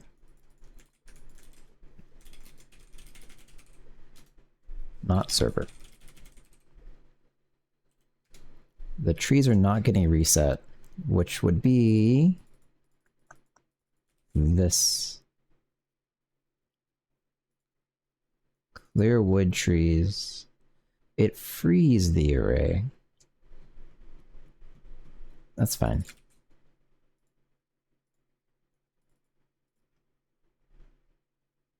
Well, this definitely looks like it's working to me, though. Let me actually go look at the map. It's possible the map has, like, duplicate trees.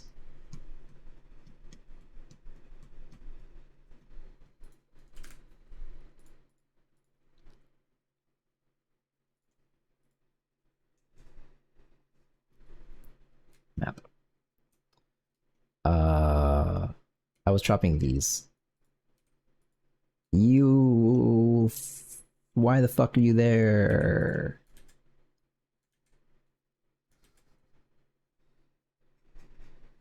Bro.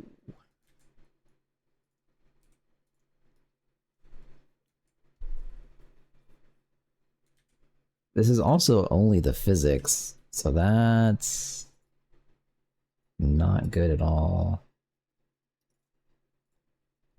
Oh wait, and then check what properties I gave to tree stumps on the grass map for the physics objects. I don't know if I should just be straight up deleting these. Hey, recently followed and really enjoying the streams. Any recommendations for resources to learning engine development? Thanks, man. Appreciate the comment. To learn engine development, I think the best way to learn engine development, I guess it depends on your level of experience, but the best way to do like anything is find something in that domain that you enjoy doing and just do it. And so you need to just make a game. But in terms of resources, I'm assuming you're mostly looking for graphic stuff, because like gameplay engine development is like kind of straightforward logic and there's not really a right way to do it. But in terms of graphics, like learn OpenGL is the classic one. And there's another one that's more more modern, OGL Dev. In terms of like gameplay programming, if you know Casey Muratori's content, Handmade Hero, I've heard a lot of good things about that. I didn't watch it, but I think that he would have the correct mindset of game engine development that most people don't have. So that would be good to learn from. That would be the non-graphics aspect, well, and graphics. But if you have a more specific question, then let me know.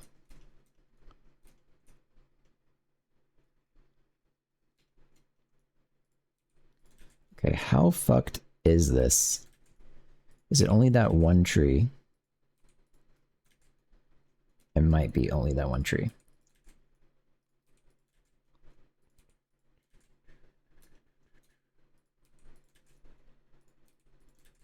Oh, that tree doesn't have a stump. Where'd your stump go? Oh, you're in the ground. Not sure you're allowed to be there.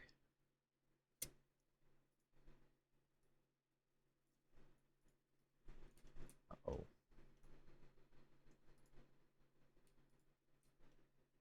Hey Kuju, how's the game dev going? Hey man. Going well. Today I'm doing very boring stuff. I think. Okay, there. That's your new stump position, okay? I'm prepping for the playtest, and currently my game doesn't support swapping the map after you've launched the game for the first time.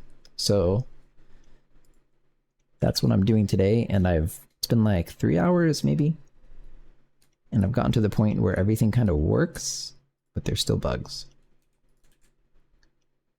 And I just found a bug that's actually completely unrelated to this, so I probably shouldn't really be fixing it right now. But here we are.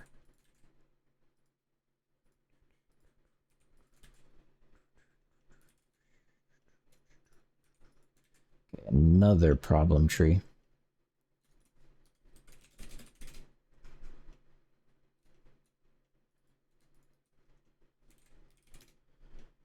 There you go.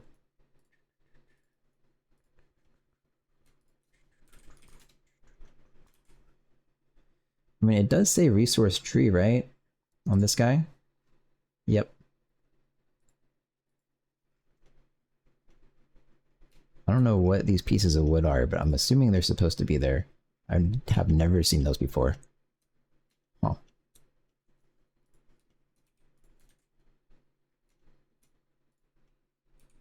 Okay. There's your duplicate tree.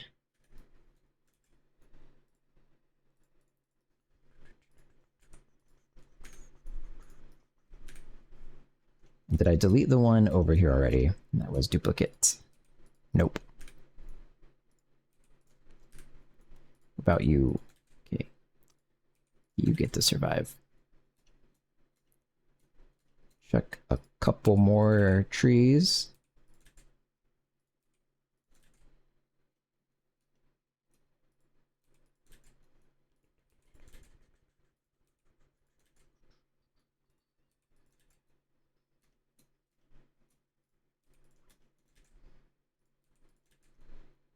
Trees basically look good at this point.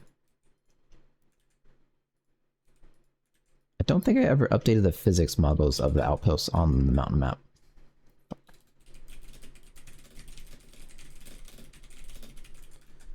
Maybe I did. No, I did.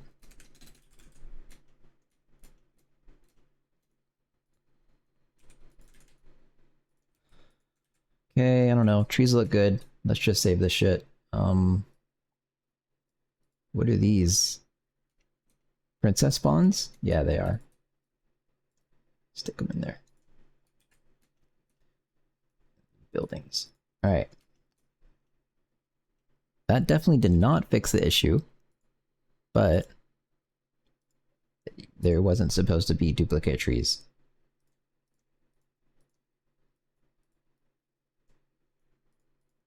So fix one issue.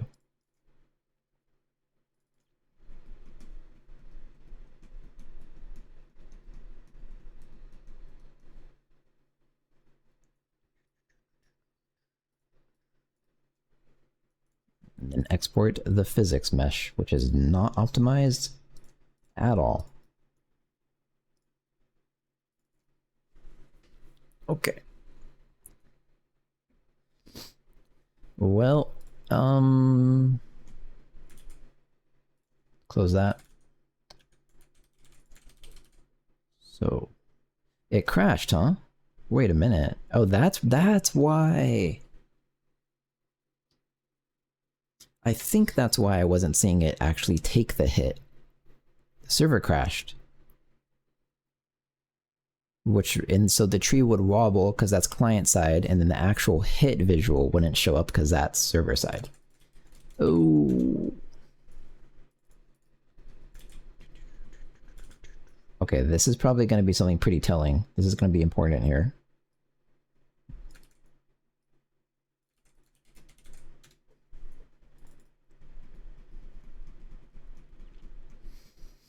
Wood manager add tree damage. Okay, this makes sense, I think.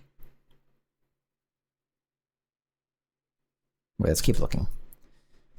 I think what's happening is it's telling the wood manager, I hit the tree, when you select the new map, it's resetting all the physics, it's all deleted. And probably I'm uploading the trees to the physics scene before that happens. Maybe. Either that, or I'm loading the map and the physics in the wrong order, so we'll see. Okay, yeah, like this definitely makes sense. Okay. Work, work. Thanks for the follow, appreciate it.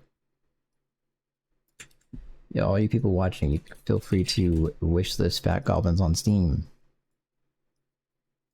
Never mentioned that, even though I'm definitely supposed to. Server. Level manager. So, preloading the level is all fine. Select the next level, does random shit, and then... Yes.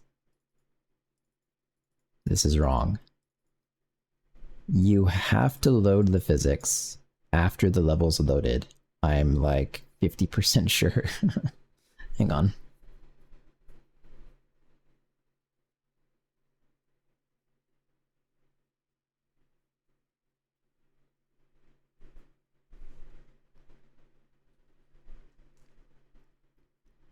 Yeah, because when you load the physics, so if I go look here, I'm pretty sure it will pass into the upload physics thing, reference to the trees.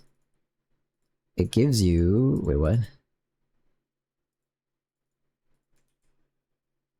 Physics manager tree bodies. So physics manager tree bodies gets touched.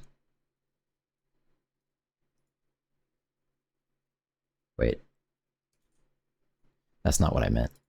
Fat level info from levels map. So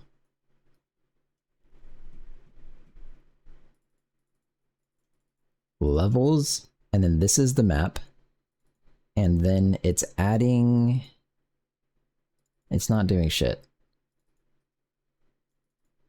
Damn it.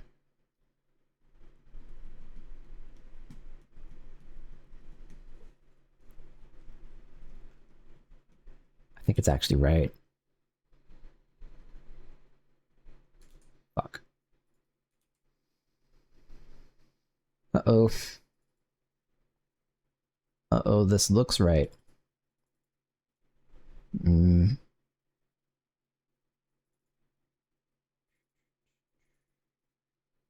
Go through the I mean, it didn't assert, right? And this is comparing the size.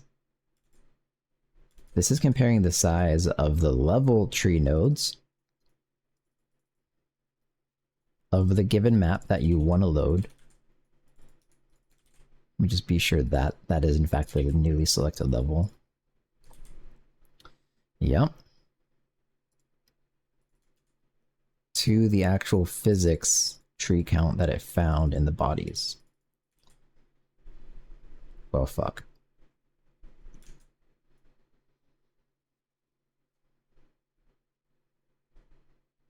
Alright, well... It's getting this guy's body. It's setting physics enabled of your body. And this body is a tree body at index and instance, which is... almost definitely valid, because they should have the same map.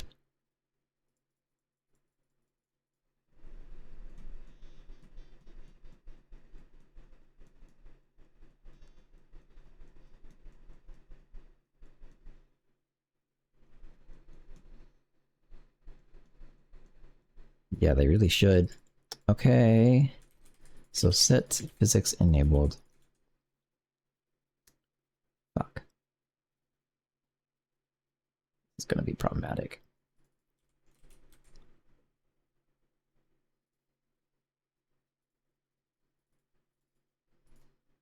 Which gets the shape. That doesn't look right yet. Oh, get the shape asserts that there has to be one shape. Okay, and there's not.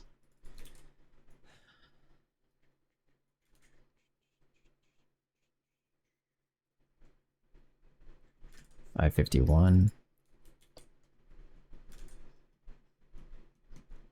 Like, read from a null pointer. So actor is null?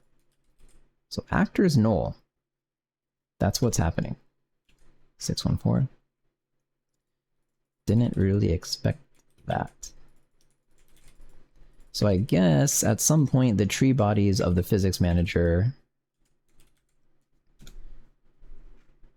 I should just validate that they all exist. This actually probably has to do with the fact that there were two trees overlapping. Okay, this makes sense now.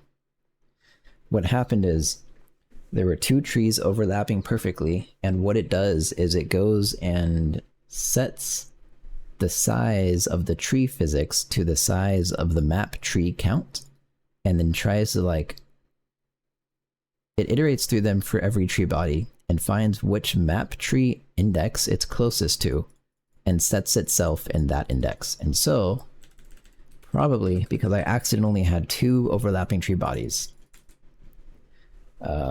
it was setting the same body to the, setting two different bodies to one instance.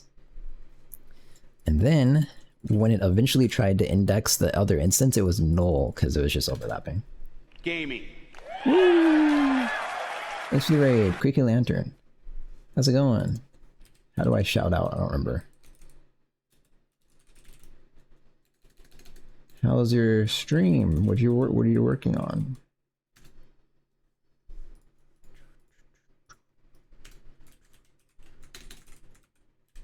Okay, so what we'll do, go through, go through all your bodies, unfortunately. You do it this way. Assert that you have your body. Invalid rock body. So this should just like immediately crash if I can get it to load the mountain map again. Which will be good. Appreciate the raid though, man. Welcome everyone. Invalid tree body. Valid island body. Castle door body. Outpost. Lava island. It was good. I got a retro NES style platformer I'm making, but today I was learning SDL3's modern GPU API. Oh, nice. Yeah, I haven't checked out SDL3. So you do custom game dev stuff?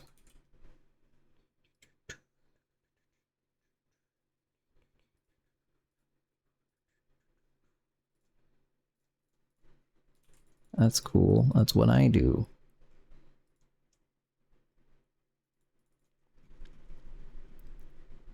I think I should probably go ahead and run this code, but I also want to validate when you're uploading physics bodies that the index you found for a given tree. What the fuck is this? That's okay. That's good. I guess.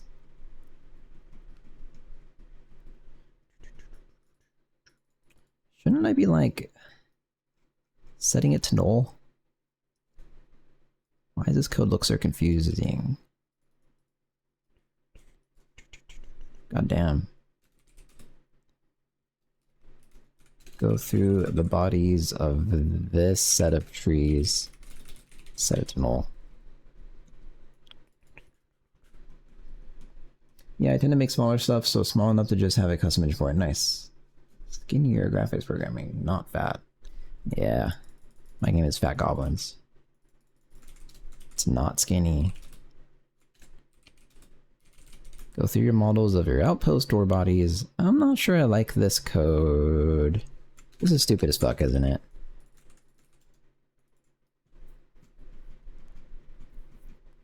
In fact, this is stupid as fuck. Let's not do this. Don't even do this. Oh wait, but that one... Wait. I'm resizing it. Thanks for the follow. Appreciate it. I'm resizing this island bodies thing. Oh, it is resizable. I didn't know that. Alright, so since it's resizable, I'll not set it to null. Lava island bodies is actually problematic. And so is castle door bodies. Man, who gives a fuck? I'm just gonna, okay, let's just keep going. So really what I want to do then is when I upload these things, they should basically get set back to 0. Like here, I guess. And then always resize it, which will do the correct thing. And also set it to null, which is what I want. I don't know why I was doing it this way. This is stupid as fuck.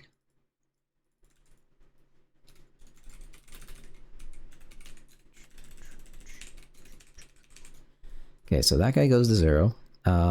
For each one of these guys inside of him, tree bodies. I guess I do have to dereference it. Stupid. And then resize you. That looks right. Okay.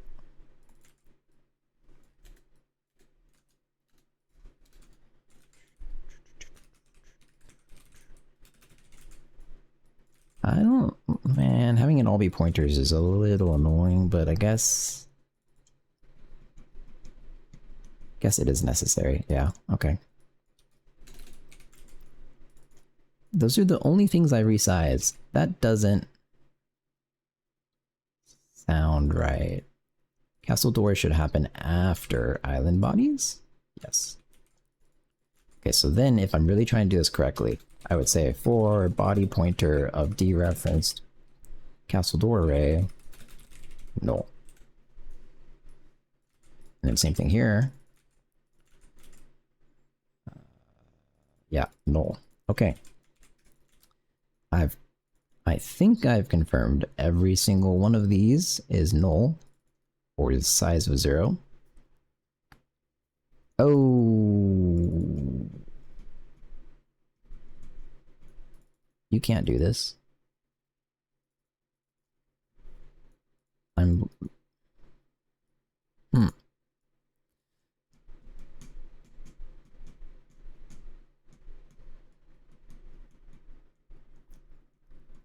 Wait.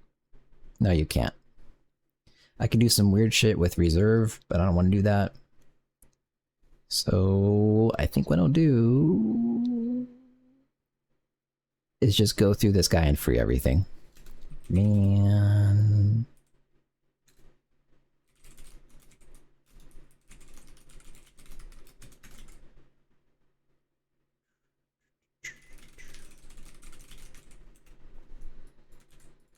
Okay. Free everything, free every one of these inner tree body arrays. And then you'll set the size of this guy to 0. And then you'll resize him, and you'll go in there, and then you'll resize all his children. Which it is 0 by default now. Because I resized the parent. Okay, that was very complicated actually. So the purpose of this, when you go and do this, I want to assert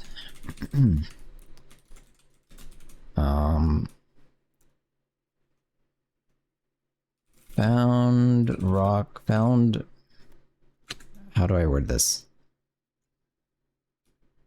Trying to reuse rock body index. Bad. Do not do that.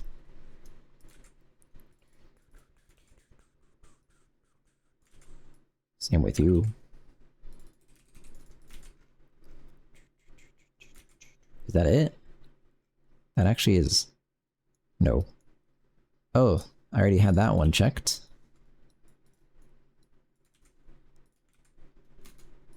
And castle doors.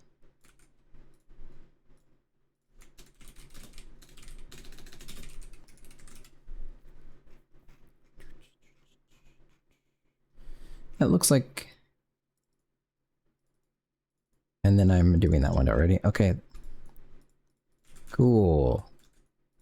So, the last thing I could do if I want to, and I guess I will, is I'll go through rock and tree bodies, Which are the very first two things? Yep.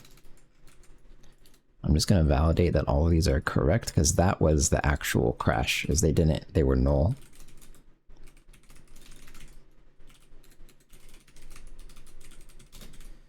Found an unclaimed rock body. Should I even bother printing anything at all? I think no.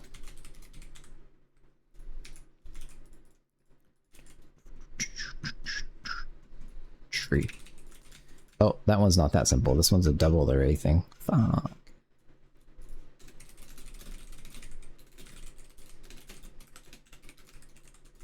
There. Okay, so now the thing that crashed was mountain map. So I have to get mountain map again. Mountain. Yay. Oh, it has to, fuck, it does have to re-merge the vertices, and it might honestly even crash while doing this because I added these asserts. This process takes a while. Let's go ahead and run this guy, I guess.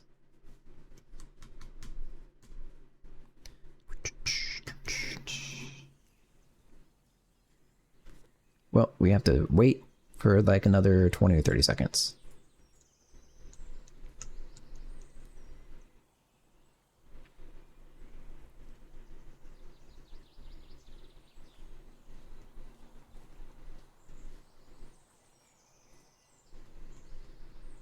And we wait, and we wait. Maybe I should disable merging vertices. Oh, I definitely should. Invalid island body. That's not very descriptive.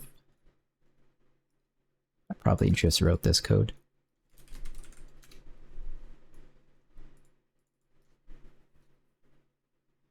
Okay. So the island body, island, it actually is supposed to have all of these. That is a little concerning that it doesn't, because it's the mountain map. The mountain map has islands. So, uh-oh, basically. Oh, it's because I'm just doing it wrong. This one's not that simple. For... I don't know what would happen if I do this for iterator. It would probably work. But I won't. Okay, now check the iterator right here.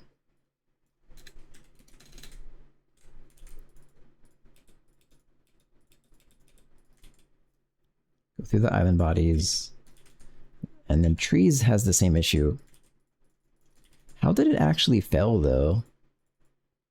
It's going through the island bodies, which is finding this resizable array of thing, which should have had size to it.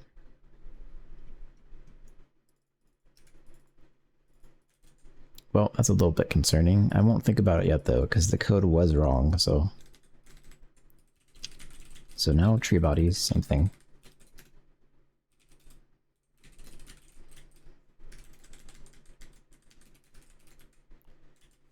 Assert invalid tree body. Yep, okay. Is it gonna merge the vertices again? No.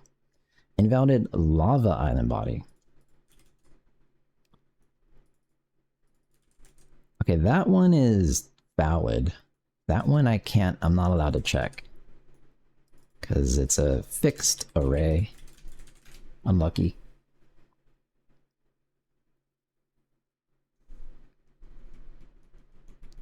Dungeon map. Go again. Mountain map, yay.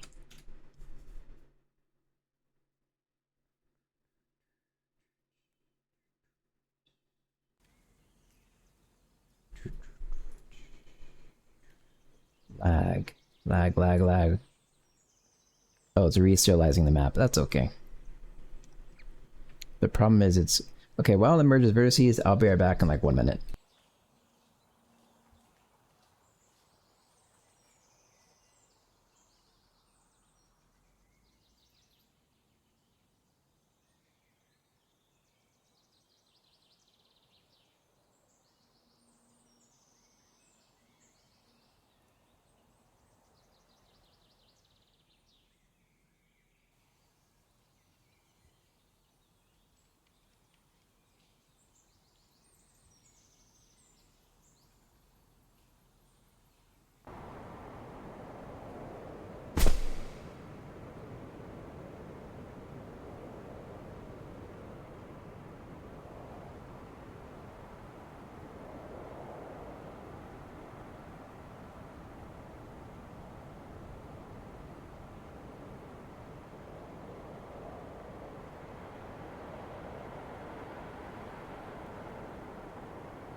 Yeah,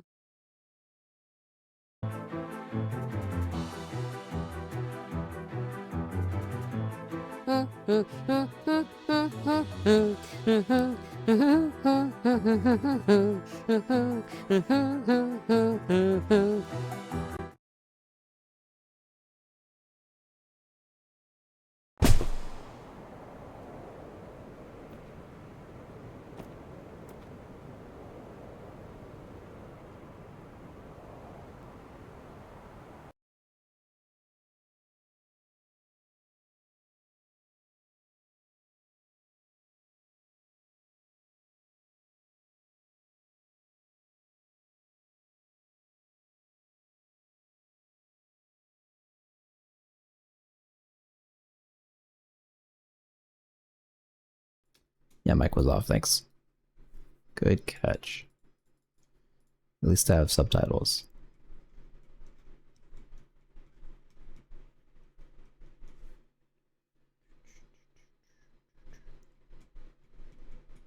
I'm trying to fix right now that it renders the loading scene at like 90% loaded, and then when it reaches 100% loaded, it updates the scene and starts loading the actual game. So the rendering looks incomplete. It's actually not easy to fix. I think the way to do it would be something very stupid, actually.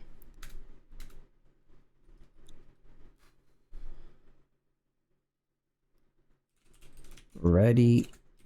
Loading ready. This is very stupid.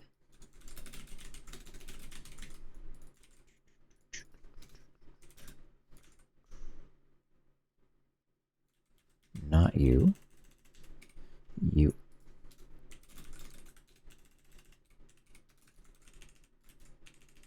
If loading is ready, you can load, otherwise set it to true.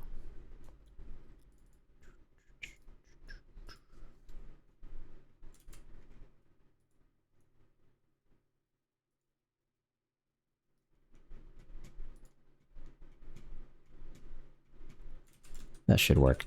So now the loading text should look not transparent.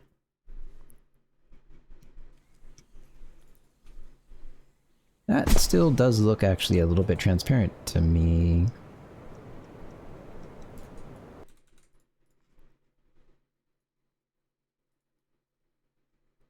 I would think that's because maybe I can fix this in the scene manager.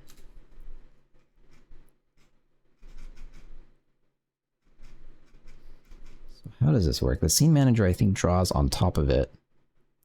Yeah, this guy.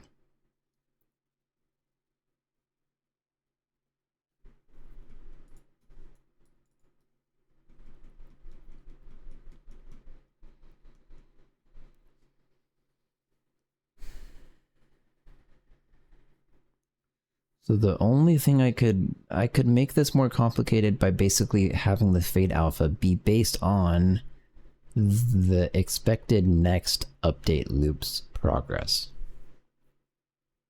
And clearly that does get very complicated.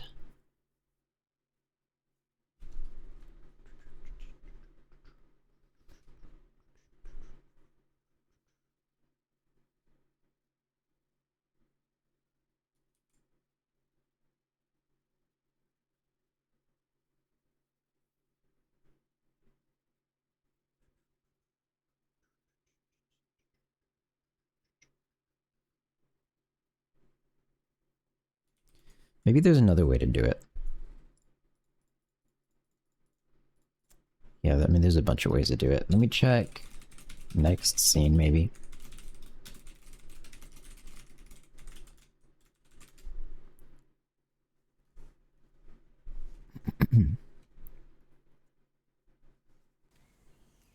I'm hoping... Okay, next scene, none. Fuck. Not what I was hoping.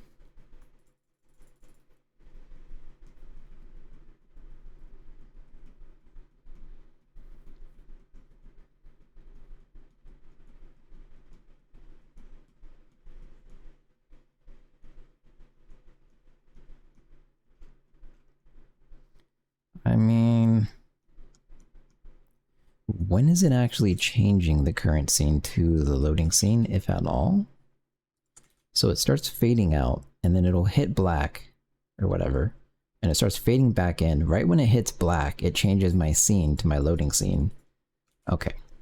So in reality then, I maybe just need a function in the scene manager that's like, is completely loaded. Yeah. That would work. Is completely transitioned? I don't know the word for this. It's not really loaded. It's completely faded. That's also wrong, but I guess it kind of gets the point across. So, completely faded. How the fuck do you describe this? Is completely faded is the exact opposite of what it is. So it's not really opaque either.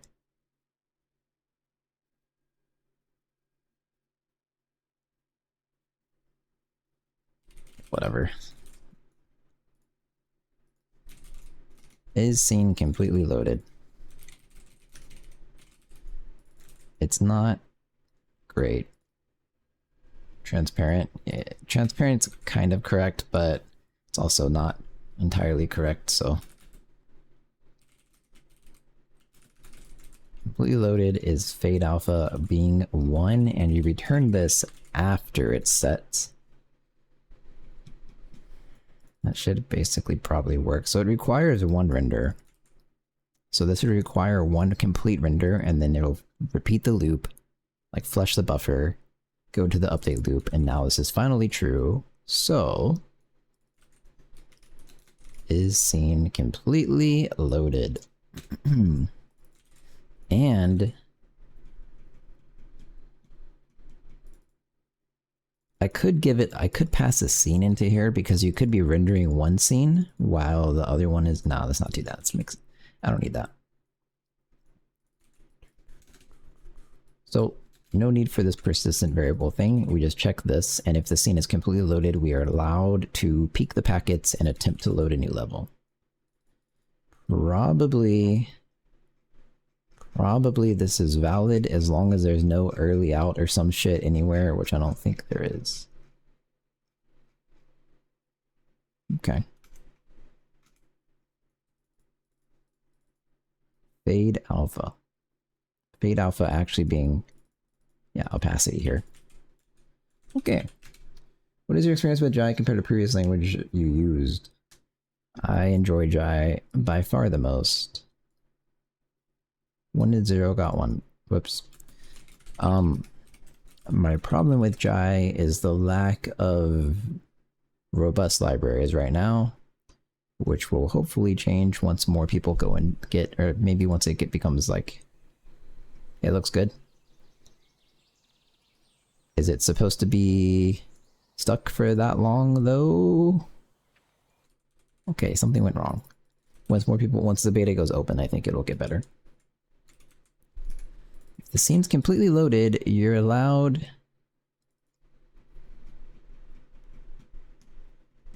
to peek the packets, pull the packets, peek the packets, peek process, peek the packets, whatever.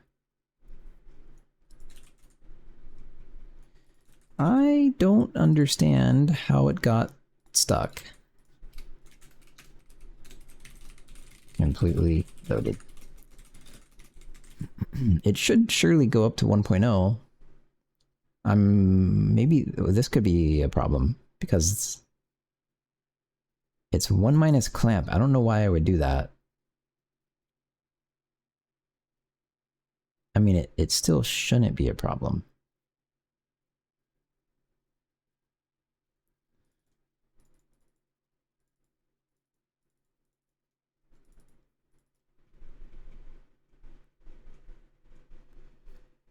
I hope it becomes publicly available. Would like to try it. Yeah, I hope so too. John seems very patient, I would say. Respectably so.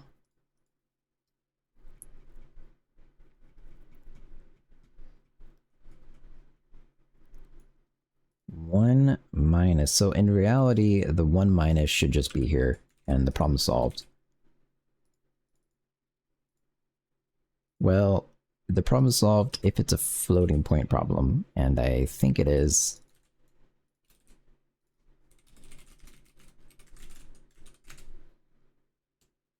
I'm actually not really sure how it could have been though. It ended up being probably 1 minus 1, so like...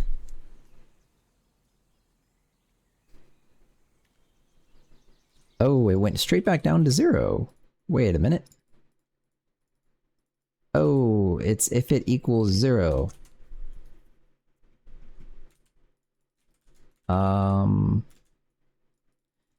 Okay, wait.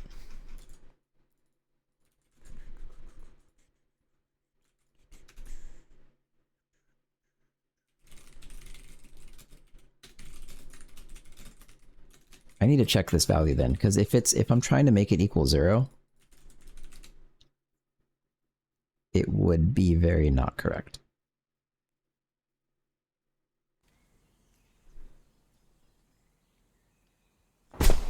Okay, wait, that looked right. So, what did it just do? Did all this shit, open the connection. Okay, so first of all, completely loaded false. The very first thing it should have said was completely loaded false at some time value. That's all basically irrelevant to me. I need to get down to this guy. True.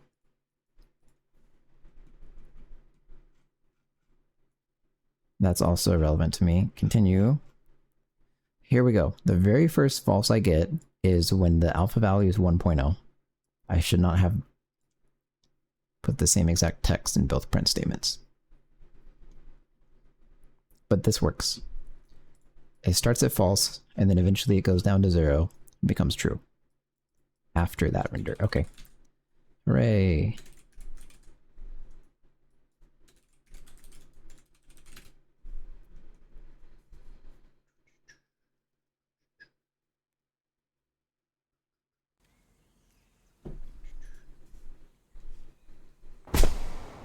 That, however, didn't look right at all. And that's because that's my fault. Actually, that it doesn't look like my fault. Oh, because context time is the time at the start of the tick. So I would actually want seconds since init times 1000.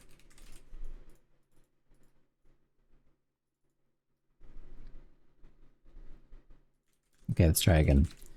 It was counting the load time as basically part of the transition time into the level. Now it shouldn't. I actually don't know what to expect.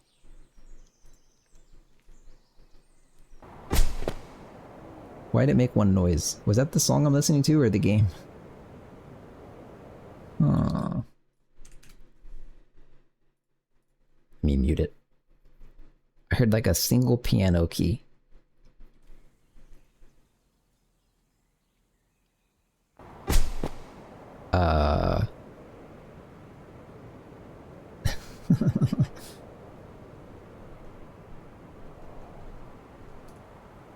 Okay, I'm definitely not imagining this.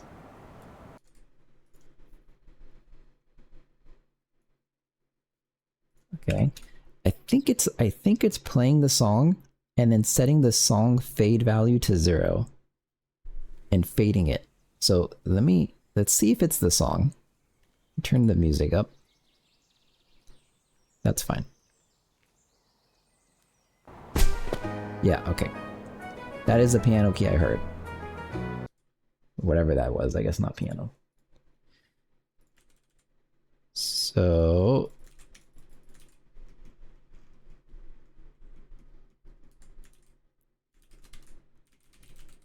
I'm actually... How does it play the music? Resolve music. That makes sense. Initial.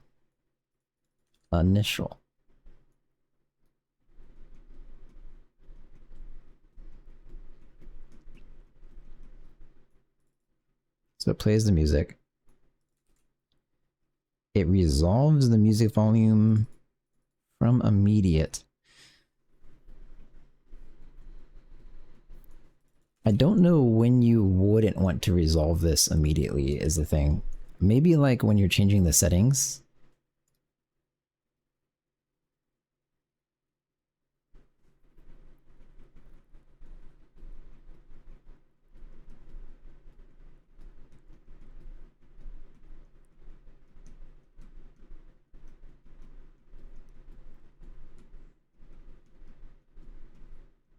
It's definitely not right.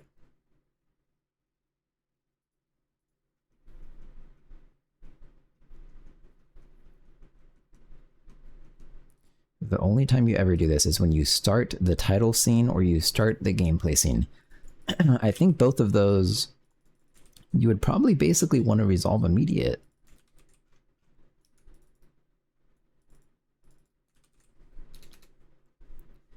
Resolve the music volume.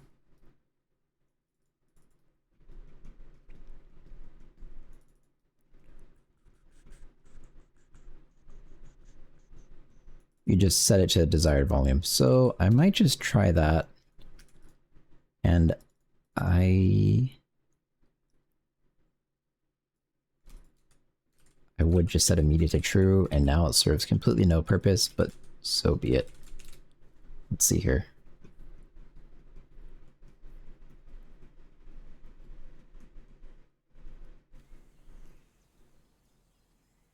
Music off.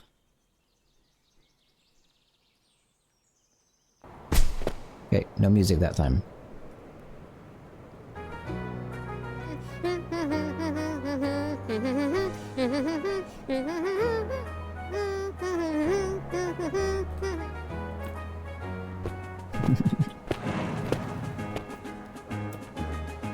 Cool.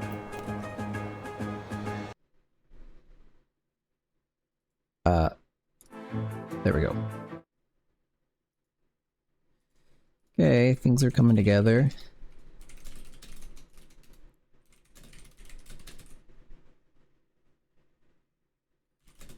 Can load maps from add the server requests.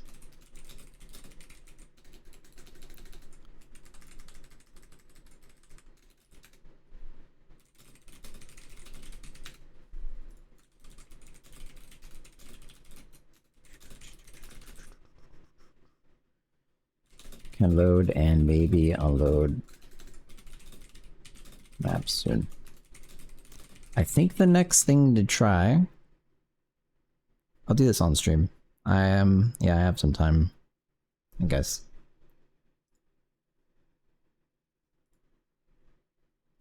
The next thing to try here is when all the players, this will be like temporary, probably. When all the players are out of the room, which there's already logic for, if you should reset the room, which probably means the players are disconnected. Oh, or you beat the game. That's questionable, but okay. Reset room. So when you do this, you close all connections with reason map changed, clear the packets, and pull, which pushes to all of the people. Hopefully without receiving any packets ever. Because if you do, that could be a problem. Maybe? I don't know. Whatever. It's probably okay. And then when you reset room, I'm going to select a new level again. I don't know if I want to do that here. I really don't know, actually.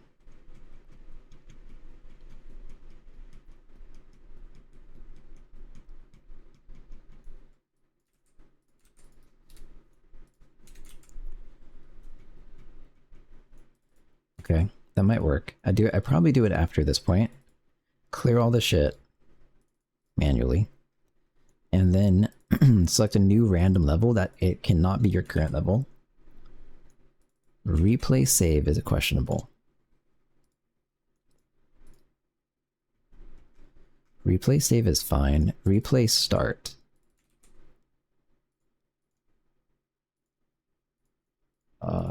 And so this will... God, it's so laggy.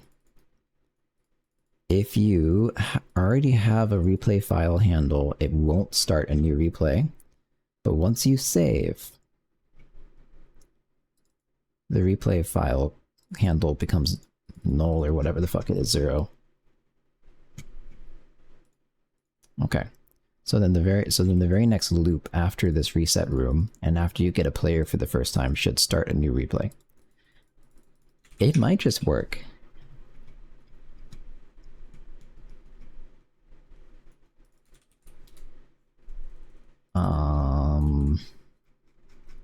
God, I really don't want to run this code. Maybe there's like a 20% chance it works.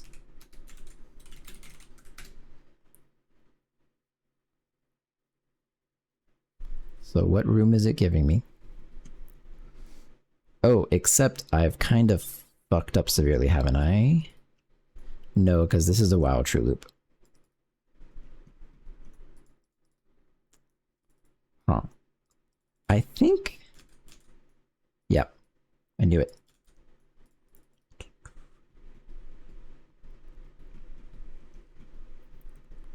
So it's resetting the data.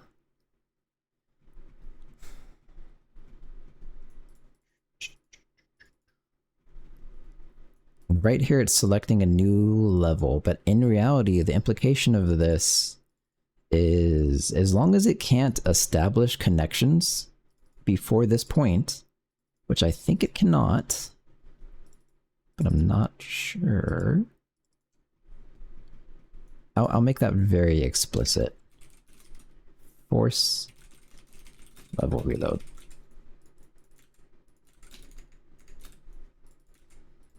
Okay. False. So the very first time it does this, so actually I don't have to do this. Reload a new level on force level. Reload now. Might change later, but I mean it should work. Maybe. I just don't want to be loading 2 levels back to back for the... It's just inefficient, especially when I have like 8 rooms running on one shitty computer. So it loaded the grass map. Okay. I will connect to it, and I think it will let me connect to the grass map.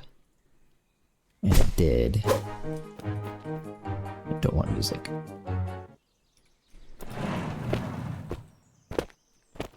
Okay. So I'll disconnect, and it changes maps to dungeon map.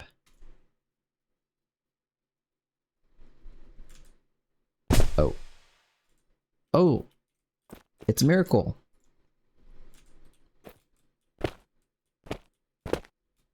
Wow.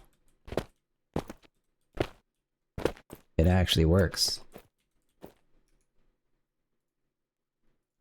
Map is now grass map again. Oh, okay. There we go. Shiny map hijinks. I didn't think this is gonna work at all. If you have memory, is it freeing this without me knowing? No. Wait, maybe. The fuck is this? Oh, I wrote this code. I wasn't supposed to do this. No, you're not supposed to do this anymore. But this does a lot more shit than what I do, so that's kind of concerning. Hang on a second. Okay, so this is what I did down there. I destroyed the models without destroying children. I freed the array, which is not necessary to do. Free the memory. And assign the models to empty. Okay, it's the same thing. This is better though.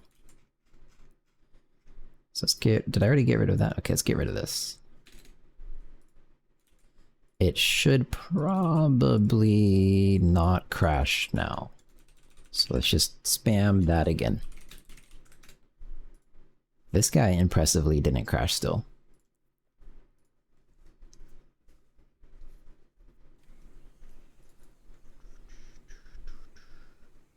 Why does it take so long to load that map? I know why. I have to fix that. Fuck. Dungeon map. Global lighting, ray trace stuff is still 4 different images. Fix that. It's not supposed to be that way. Okay. Oh, also, my cursor is supposed to be not gray. Cursor is gray. Okay, disconnect. I'll have to fix your position in the title screen soon. Okay, mountain map. Everyone's happy, not crashed. Yep. Can like... Oh. That's really not good. Okay. I'm finding lots of bugs. Weird stuff going on with hitting the dungeon door. Dungeon door damage particles on mountain map. It is not supposed to come out of that spot. And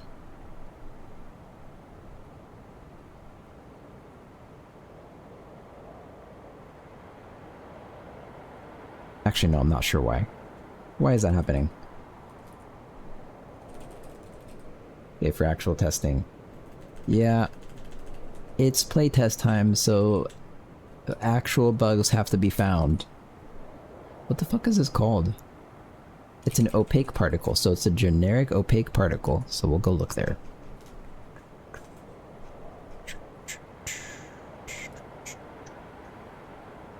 Generic particles.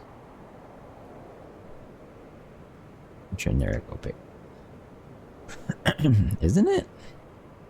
If it's transparent, it's not supposed to be... Uh-oh. Oh, yes it is, because it fades out. Okay. So... the starting position is just past in.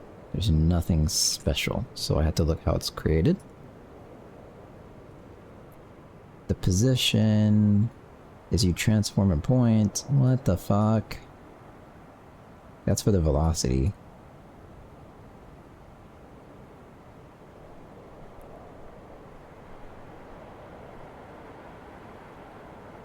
How many lines of code are you up to with this? I don't know, actually. Because I have like 15 different libraries, and it's hard to track the lines of code because there are generated things that are .jai files that get put in random places. And so it's hard to know, but it's a lot.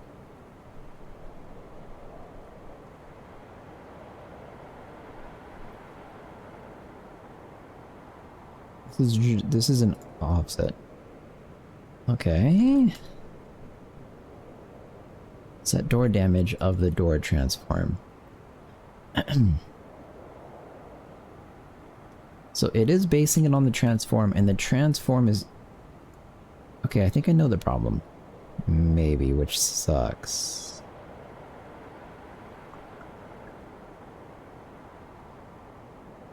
Yeah, I'm not gonna fix this right now.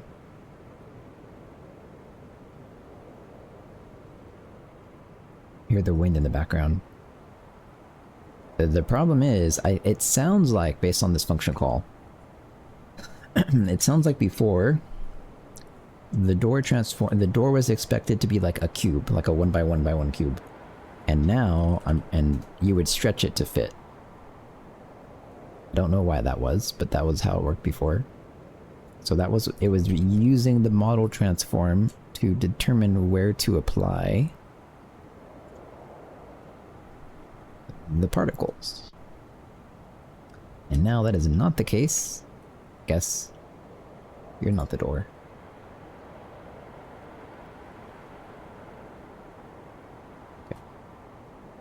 now the door is just flat 111. Okay, so I probably need to hard code this. I can fix this right now. This isn't that bad. So let's just see here. Let me try and put it like as... There's probably a way to measure something in Blender. I don't know how.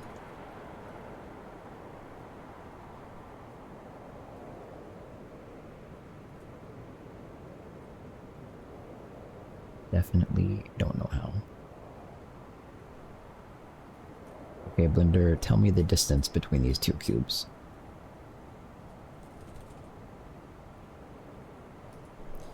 Well...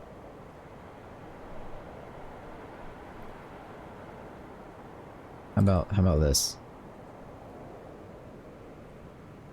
Local.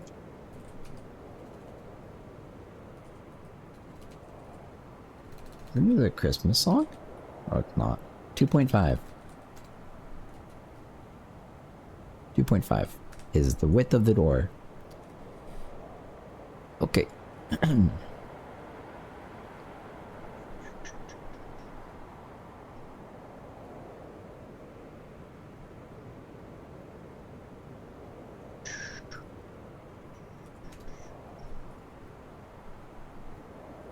And this is the only thing that calls that function. Come on, VS Code. You can do it. Finish searching. I guess it's done. Okay, there it goes. So, for the purpose of the velocity, it's just using basically the rotation. The position... Don't know if it's X or Y I care about. It's definitely...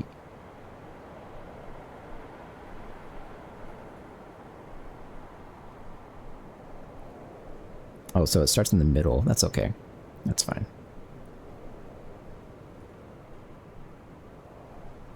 But yeah, you wouldn't want to do this. I also have to check the height. I forgot. Fuck me. 2.5. It'd be like that, I guess. God, I don't miss VS Code. It's so slow. Yeah, it's a piece of shit. I'm gonna switch I'm gonna try to switch this weekend to focus. We'll see.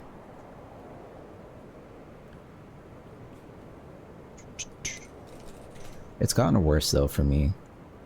I'm very, very tired of it.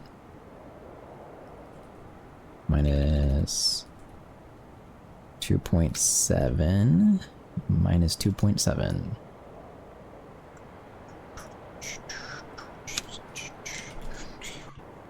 Wait a minute, where is the door? Okay, that's fine. 2.7.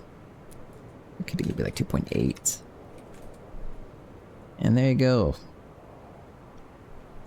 Problem solved, except not. Fuck.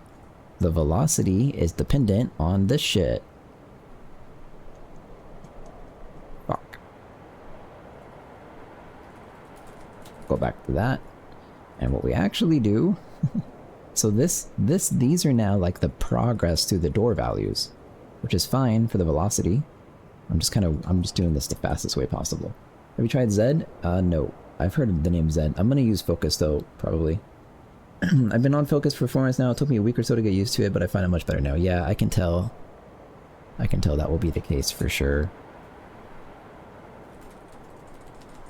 0.5 plus 0.5 gives you 0 to 1 times 2.8. This is jank as fuck. You know what, in fact... Position Z offset. We'll do it correctly.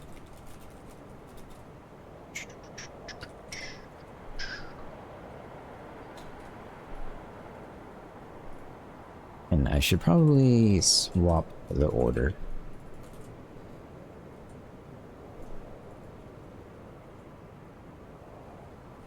Okay, there's my door particles. I fixed it, probably. Oh, I didn't mean to shut you down.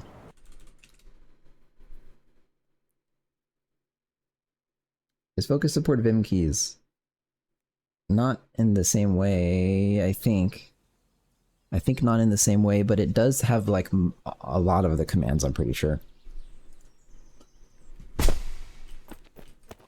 But it's not like Vim based or whatever. Let's go hit the door. That doesn't look right. Uh-oh.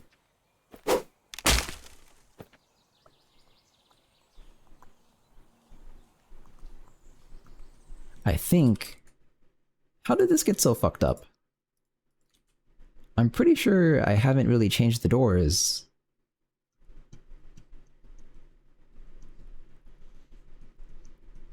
Huh.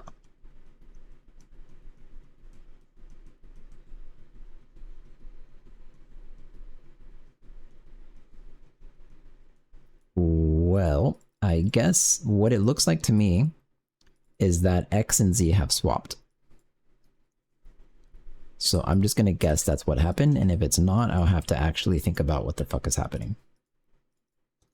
So Z position offset goes to 0. This is X position offset. X direction goes to 0, and this is Z direction. Okay, and then that's 0, and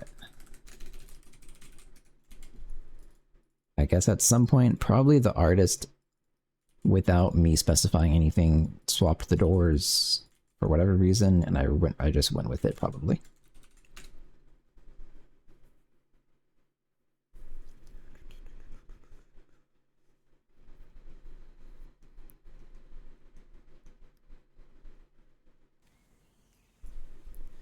Did I fix the problem? Let's go out the doors, okay. Kinda. So now the problem is that, like I said, the velocity and everything was being scaled by the transform kind of way, but it shouldn't have gotten the scale though. But the scale would... the scale would have affected the direction. Okay, I think, yeah. So... basically, I did it right now.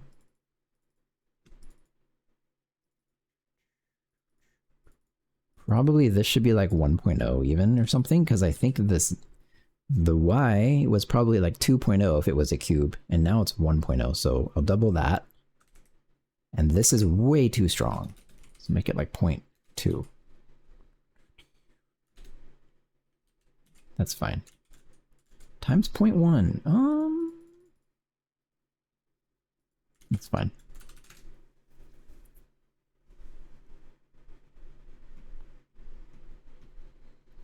I wonder how long this has been a bug for.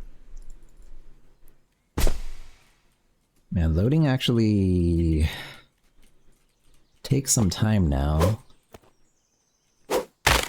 What?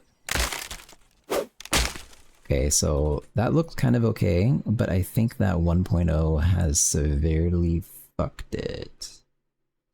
Oh, that was additive. That was a flat 1.5.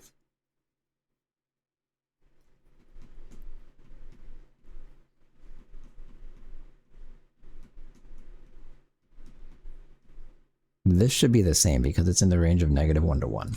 Okay. Go again.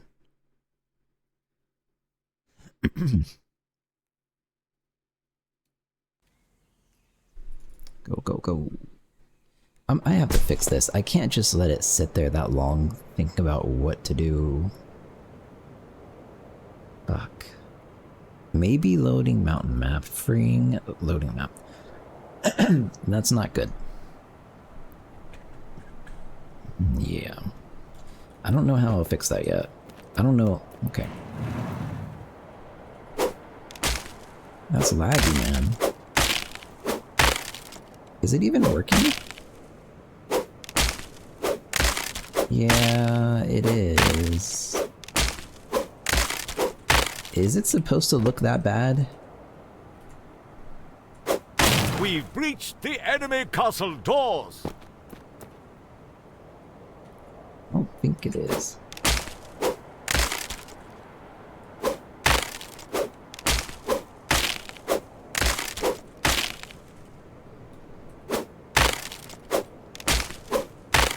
It feels so weak.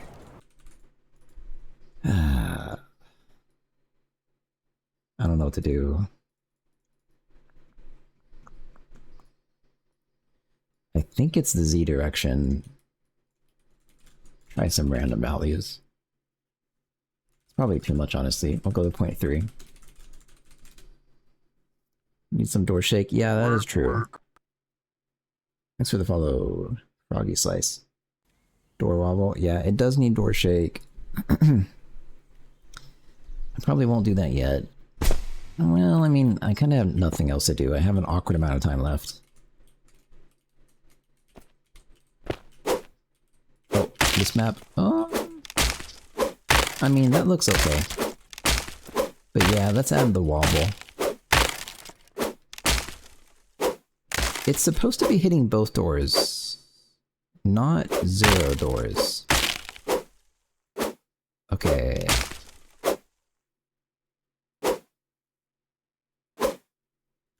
Okay. Something's happening there. I know what's happening there. Actually, that's the same issue. Maybe damaged doors. Yep, door vertices raw. Super not right. It's so fucking dumb.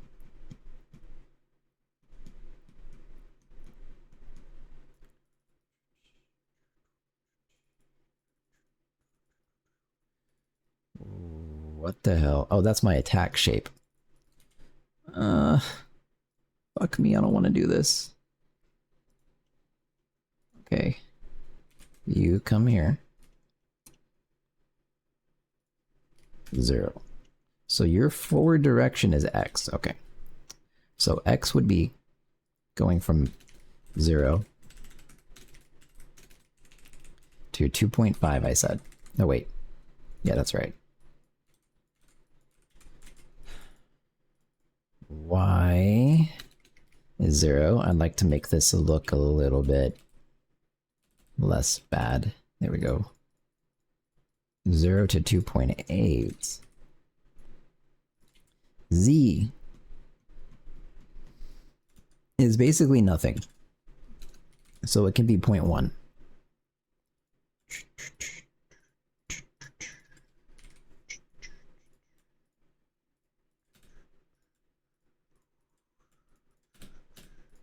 Okay, there's my door vertices, I guess. That should work. And it's GJK, so it doesn't have to be like wound. It's just a cloud of vertices. Not client. I don't know what to do about that one. That one's okay. Okay, and then I'll add wobble. Man, wobble's kind of annoying, you know.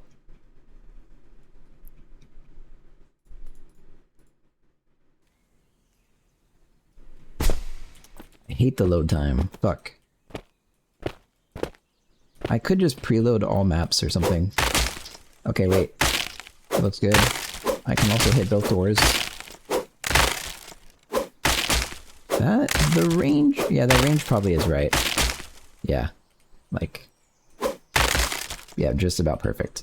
Yay. We've breached the enemy castle door! Yay. Okay. Wobble. Fuck.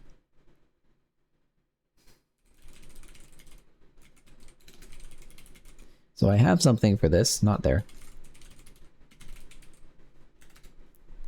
I have a... huh? Wobbler. There we go. I have a wobbler.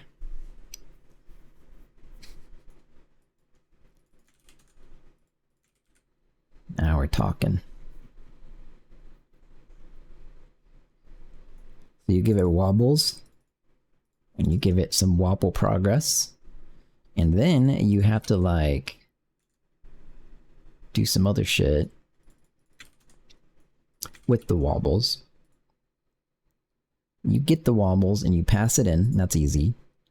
And then you have to update them like every frame. Oh wait, wait, what? Is it actually not frame dependent? It's not frame dependent. How? Oh, just...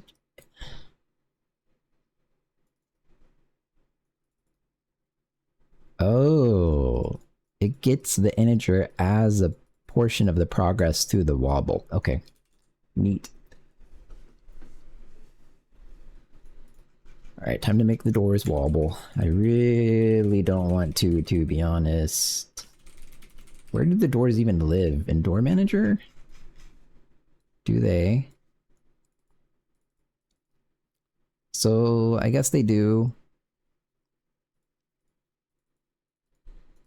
And they would be related to door accumulations. So, door wobbles. 2, 2...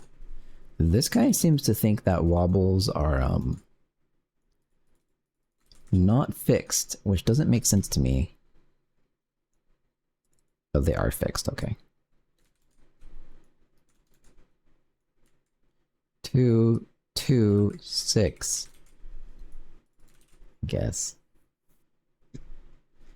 So when you hit the door and you spawn the particles, wherever that, there we go. You start wobble. Int. What? Get the door index. So...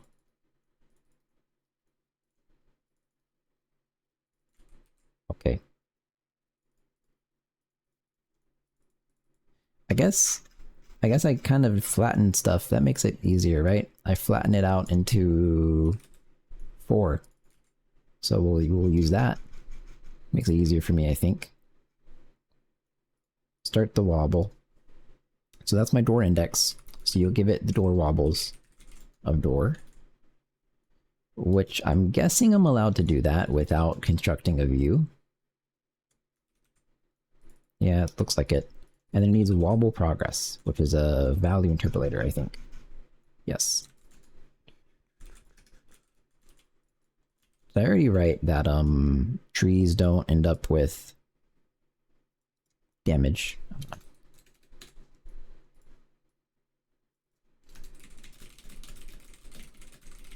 That's bad. Okay, so then... Got what I was doing. I'm tired. Well, I'll be done after this. After the wobbles.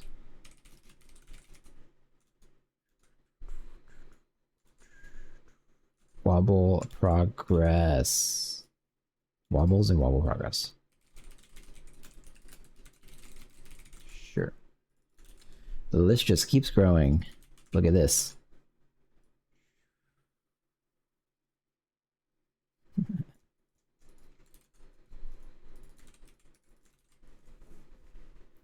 Pretty cool, huh?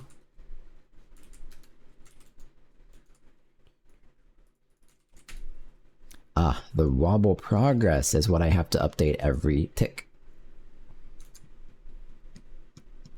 And it looks like, confusingly, it just goes off into infinity. Okay, I can do that. I say we delete the file. Not when this is. That would not be helpful for me, actually.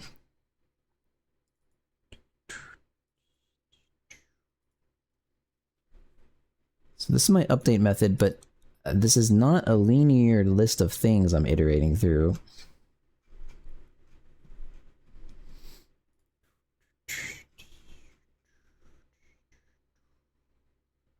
Yeah.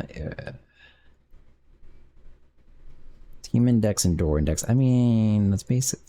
Oh, you know what? It doesn't matter. You just go for wobble genius. Door wobble progress. And you just set that shit to time and thing last value plus delta time over 80. That's probably right enough. Yep. Neat. Now, when you get the wobble, when you render,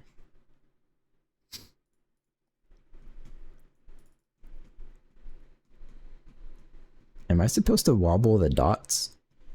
Nah. I think.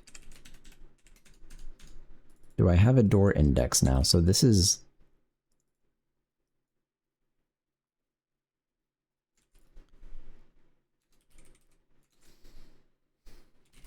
flat door index is this guy. So we'll use that instead of you. And that's what I need for wobbles. Wobble progress. Okay. Don't I have to tell it? Oh, let's wobble. Okay.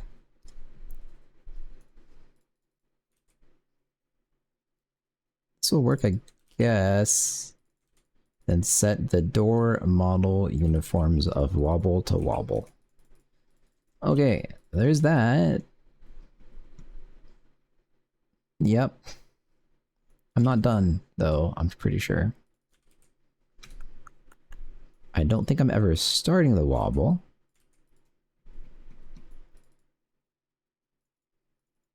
And you have to pass in the value interpolator, which resets it. Man, this is a genius file, really. This file is so good. It starts out your wobble interpolation at the current value of the interpolator. So if you have like 15 people hitting the tree, it'll look correct for everyone. So smart. Not you. Let's see. Start wobble.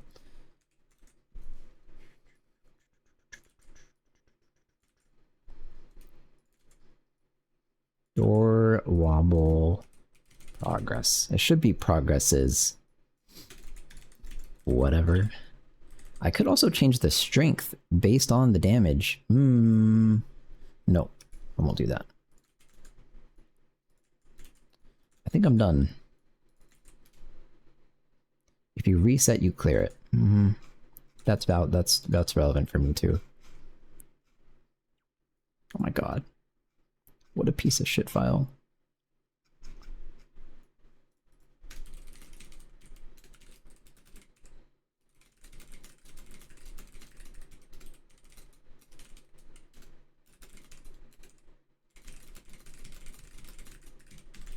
There you go. And now I think I'm for real done, except I might as well go ahead and try to use it. Oh fuck. Bro.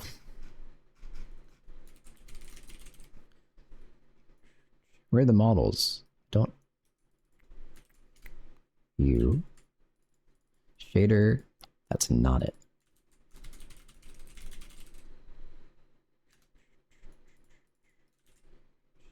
I could just throw the wobble in here. It's probably best to do that, in fact.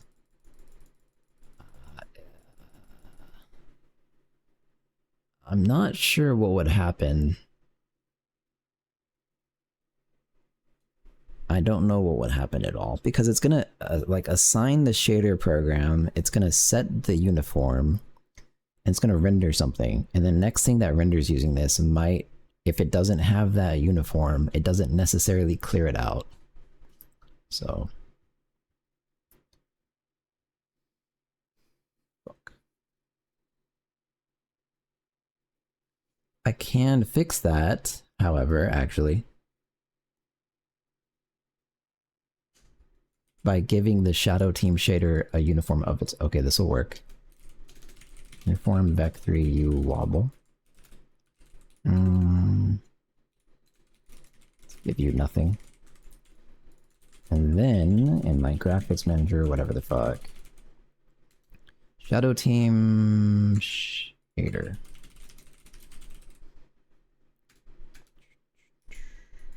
Yeah, like that. Just like that. Hey, same exact thing. For the same reason, too. Vector 3, nothing. There you go. And now we will look at the wobble shader.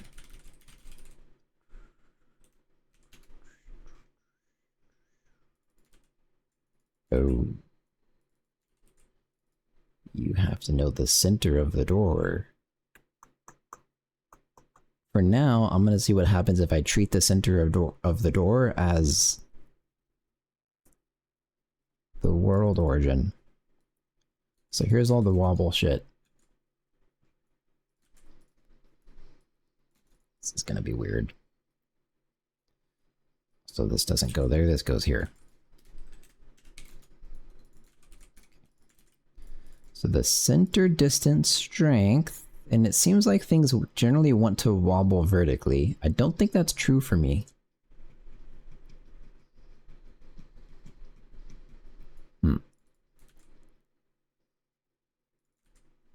So I should get like a Vec3 center is a Vec3.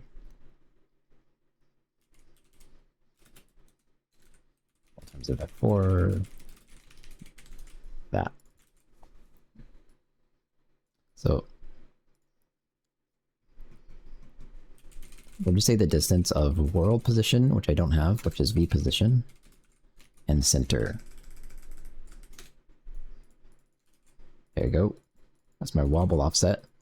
And then V position. Can I reset it? I've never done that. I don't know if I'm allowed. Huh. Well, anyways, I don't think I want to. So I'll call this world position. Everything that touched V position before this goes to U. And then model times A position plus wobble offset 1.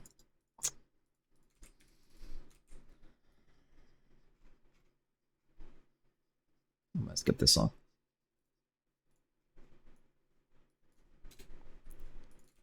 Alright. And then finally, model view projection times that plus wobble offset. Well, let's try it. I've probably fucked something up. Attempt to match anything to an array type that is not an array view. So?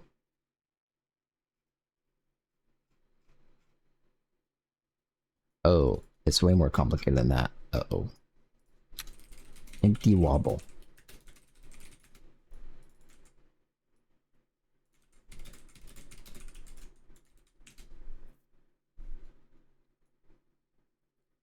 Wanted a vector 3 thing given a... Wait, so my concern was real. How did I handle that in the rock manager? When you have your wobbles, they are a fixed array. And how does it get passed in? Oh, it doesn't want a pointer, does it? No, it doesn't. Okay, that's why.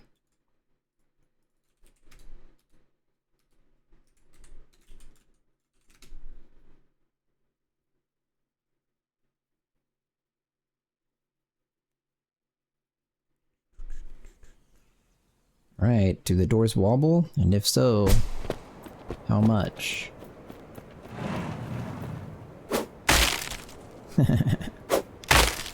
Maybe a little bit too much.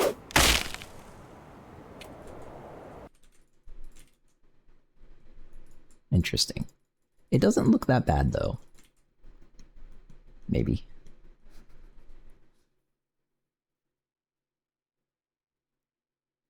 It looks at least good enough that the complexity and moving the origin of the wobble is probably not worth it. I think. Okay, but let's make the wobble less intense.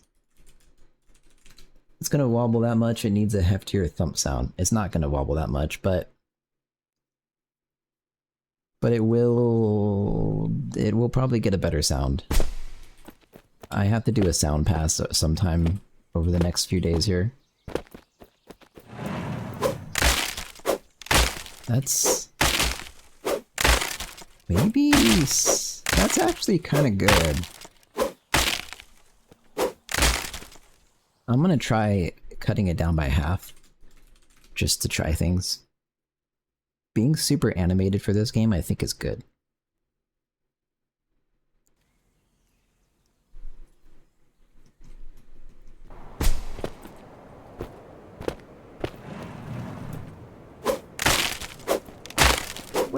that's also good. No, that... I don't know.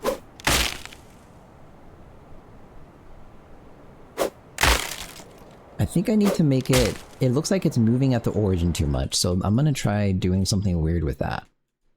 Which it sucks that... Ah, fuck. I'm messing with generic code, but it does look much better than without. It's crazy how just adding these little things brings the quality up so much. Yeah. I need to add wobble to this, and I need to add wobble to outposts. Like right now, when you capture an outpost, it should wobble, I think, and when you throw resources into it, it should wobble. But that's a different kind of wobble. That would match the buildings, and that's actually a lot harder to do. So that'll be like off stream or some shit.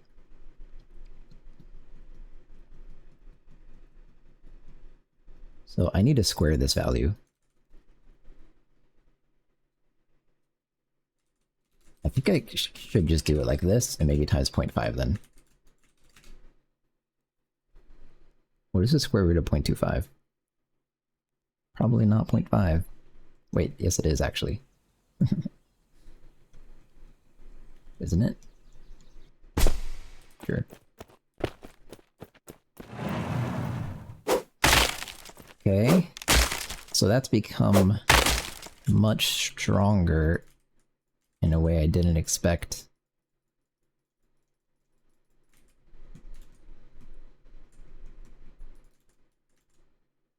So where do let's go back to the wobble code. In reality, I think just in the shader, the point, it should go back to 0.25.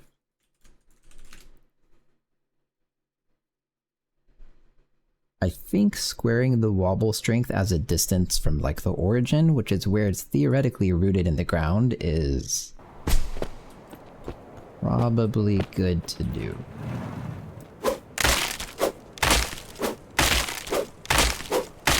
That's too weak.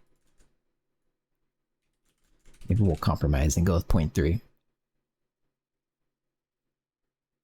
0.4 might have been a little bit too cartoony or something, maybe. It's hard to say. I'm not used to these load times, man. Holy fuck. Something isn't right here either.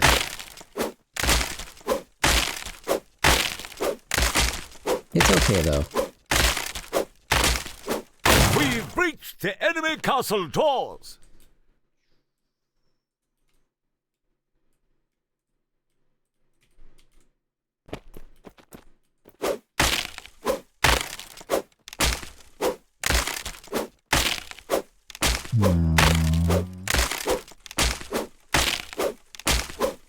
We've breached the enemy castle doors.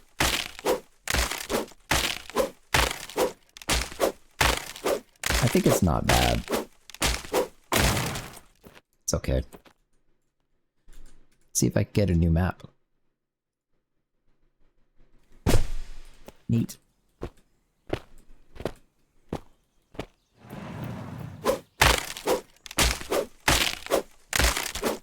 Yeah, it's probably the right strength value. It does look like it's rooted in the ground now, which I think is what you want. The enemy castle doors.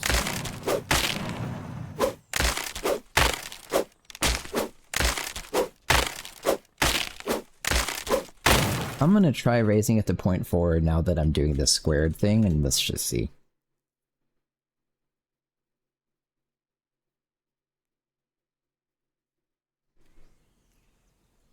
What map do I get? This must be the dungeon map because it's taking so long to load. Yep.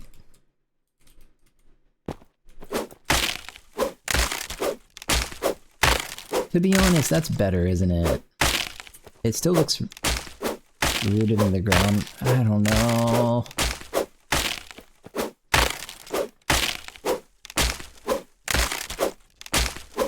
We've breached the enemy castle doors. It's really hard for me to say.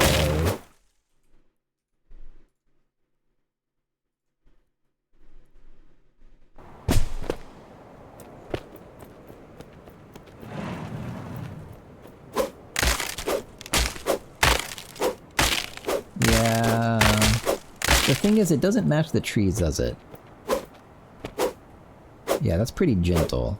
The trees don't make noise though. I don't know where their noise went. Okay, I'm gonna go back to 0.3 and that'll just be that. But it's pretty fun. We've breached the enemy castle doors.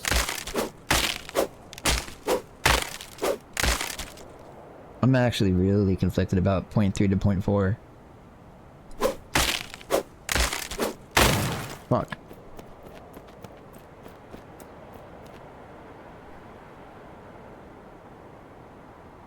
How's it going? Hey, lazy man. Going well. I'm about to end the stream, but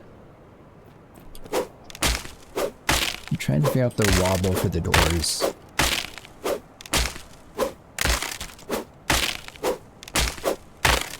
Okay, how about just a tiny bit less, 0.35. Be very pedantic here. Make it 0.35 and compromise? Yeah.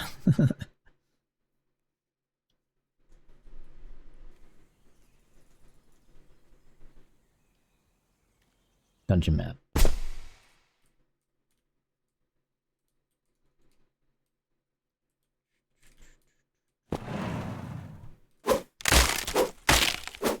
That is fine. That looks fine enough. I don't know. Doesn't really matter. I'm way overthinking it. We've breached the enemy castle doors. Okay.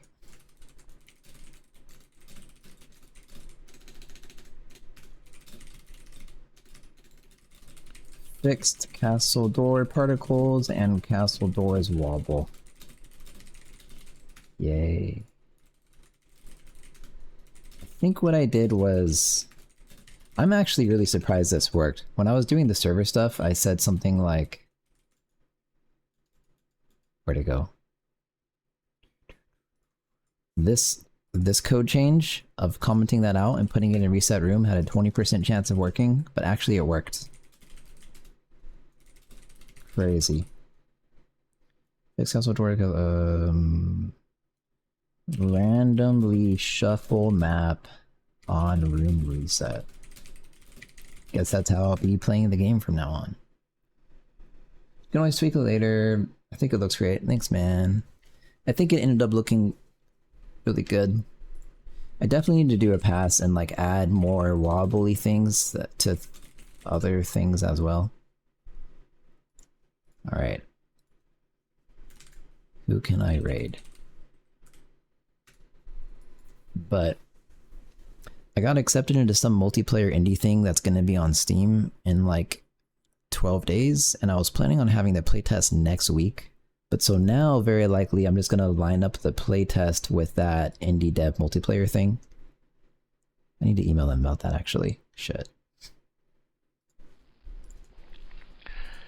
The missile knows where it is at all times. It's grief. It knows Thanks this for the gift of because it some, man. knows where Appreciate it it. isn't. Thanks. Right when I'm about to end. Maybe I should let the sub notification go on a little bit longer. Email indie multiplayer people about... Is it a demo or playtest? Web developer.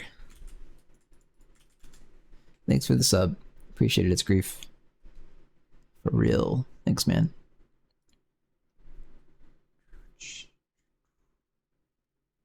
Who do I raid?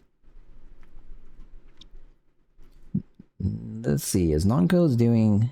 If Noncodes is doing a C day and not a JavaScript day, I'll raid Noncodes. This is a...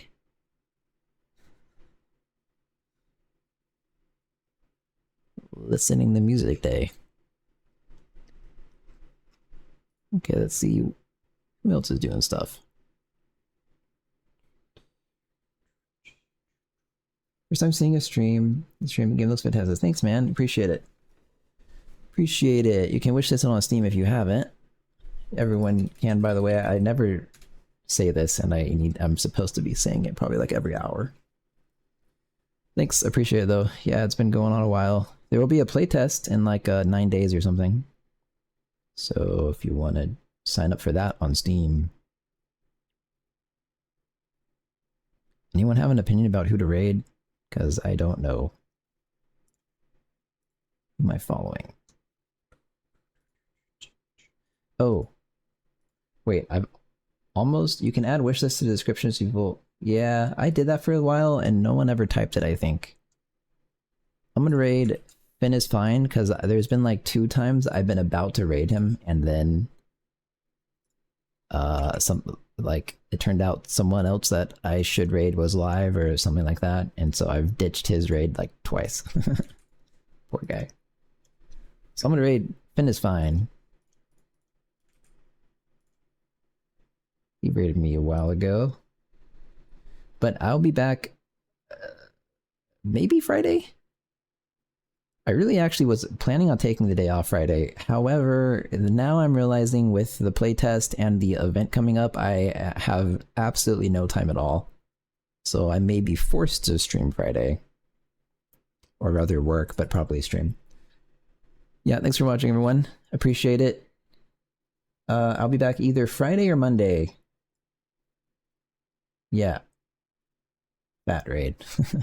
Alright, see ya. Thanks for watching. Bye-bye.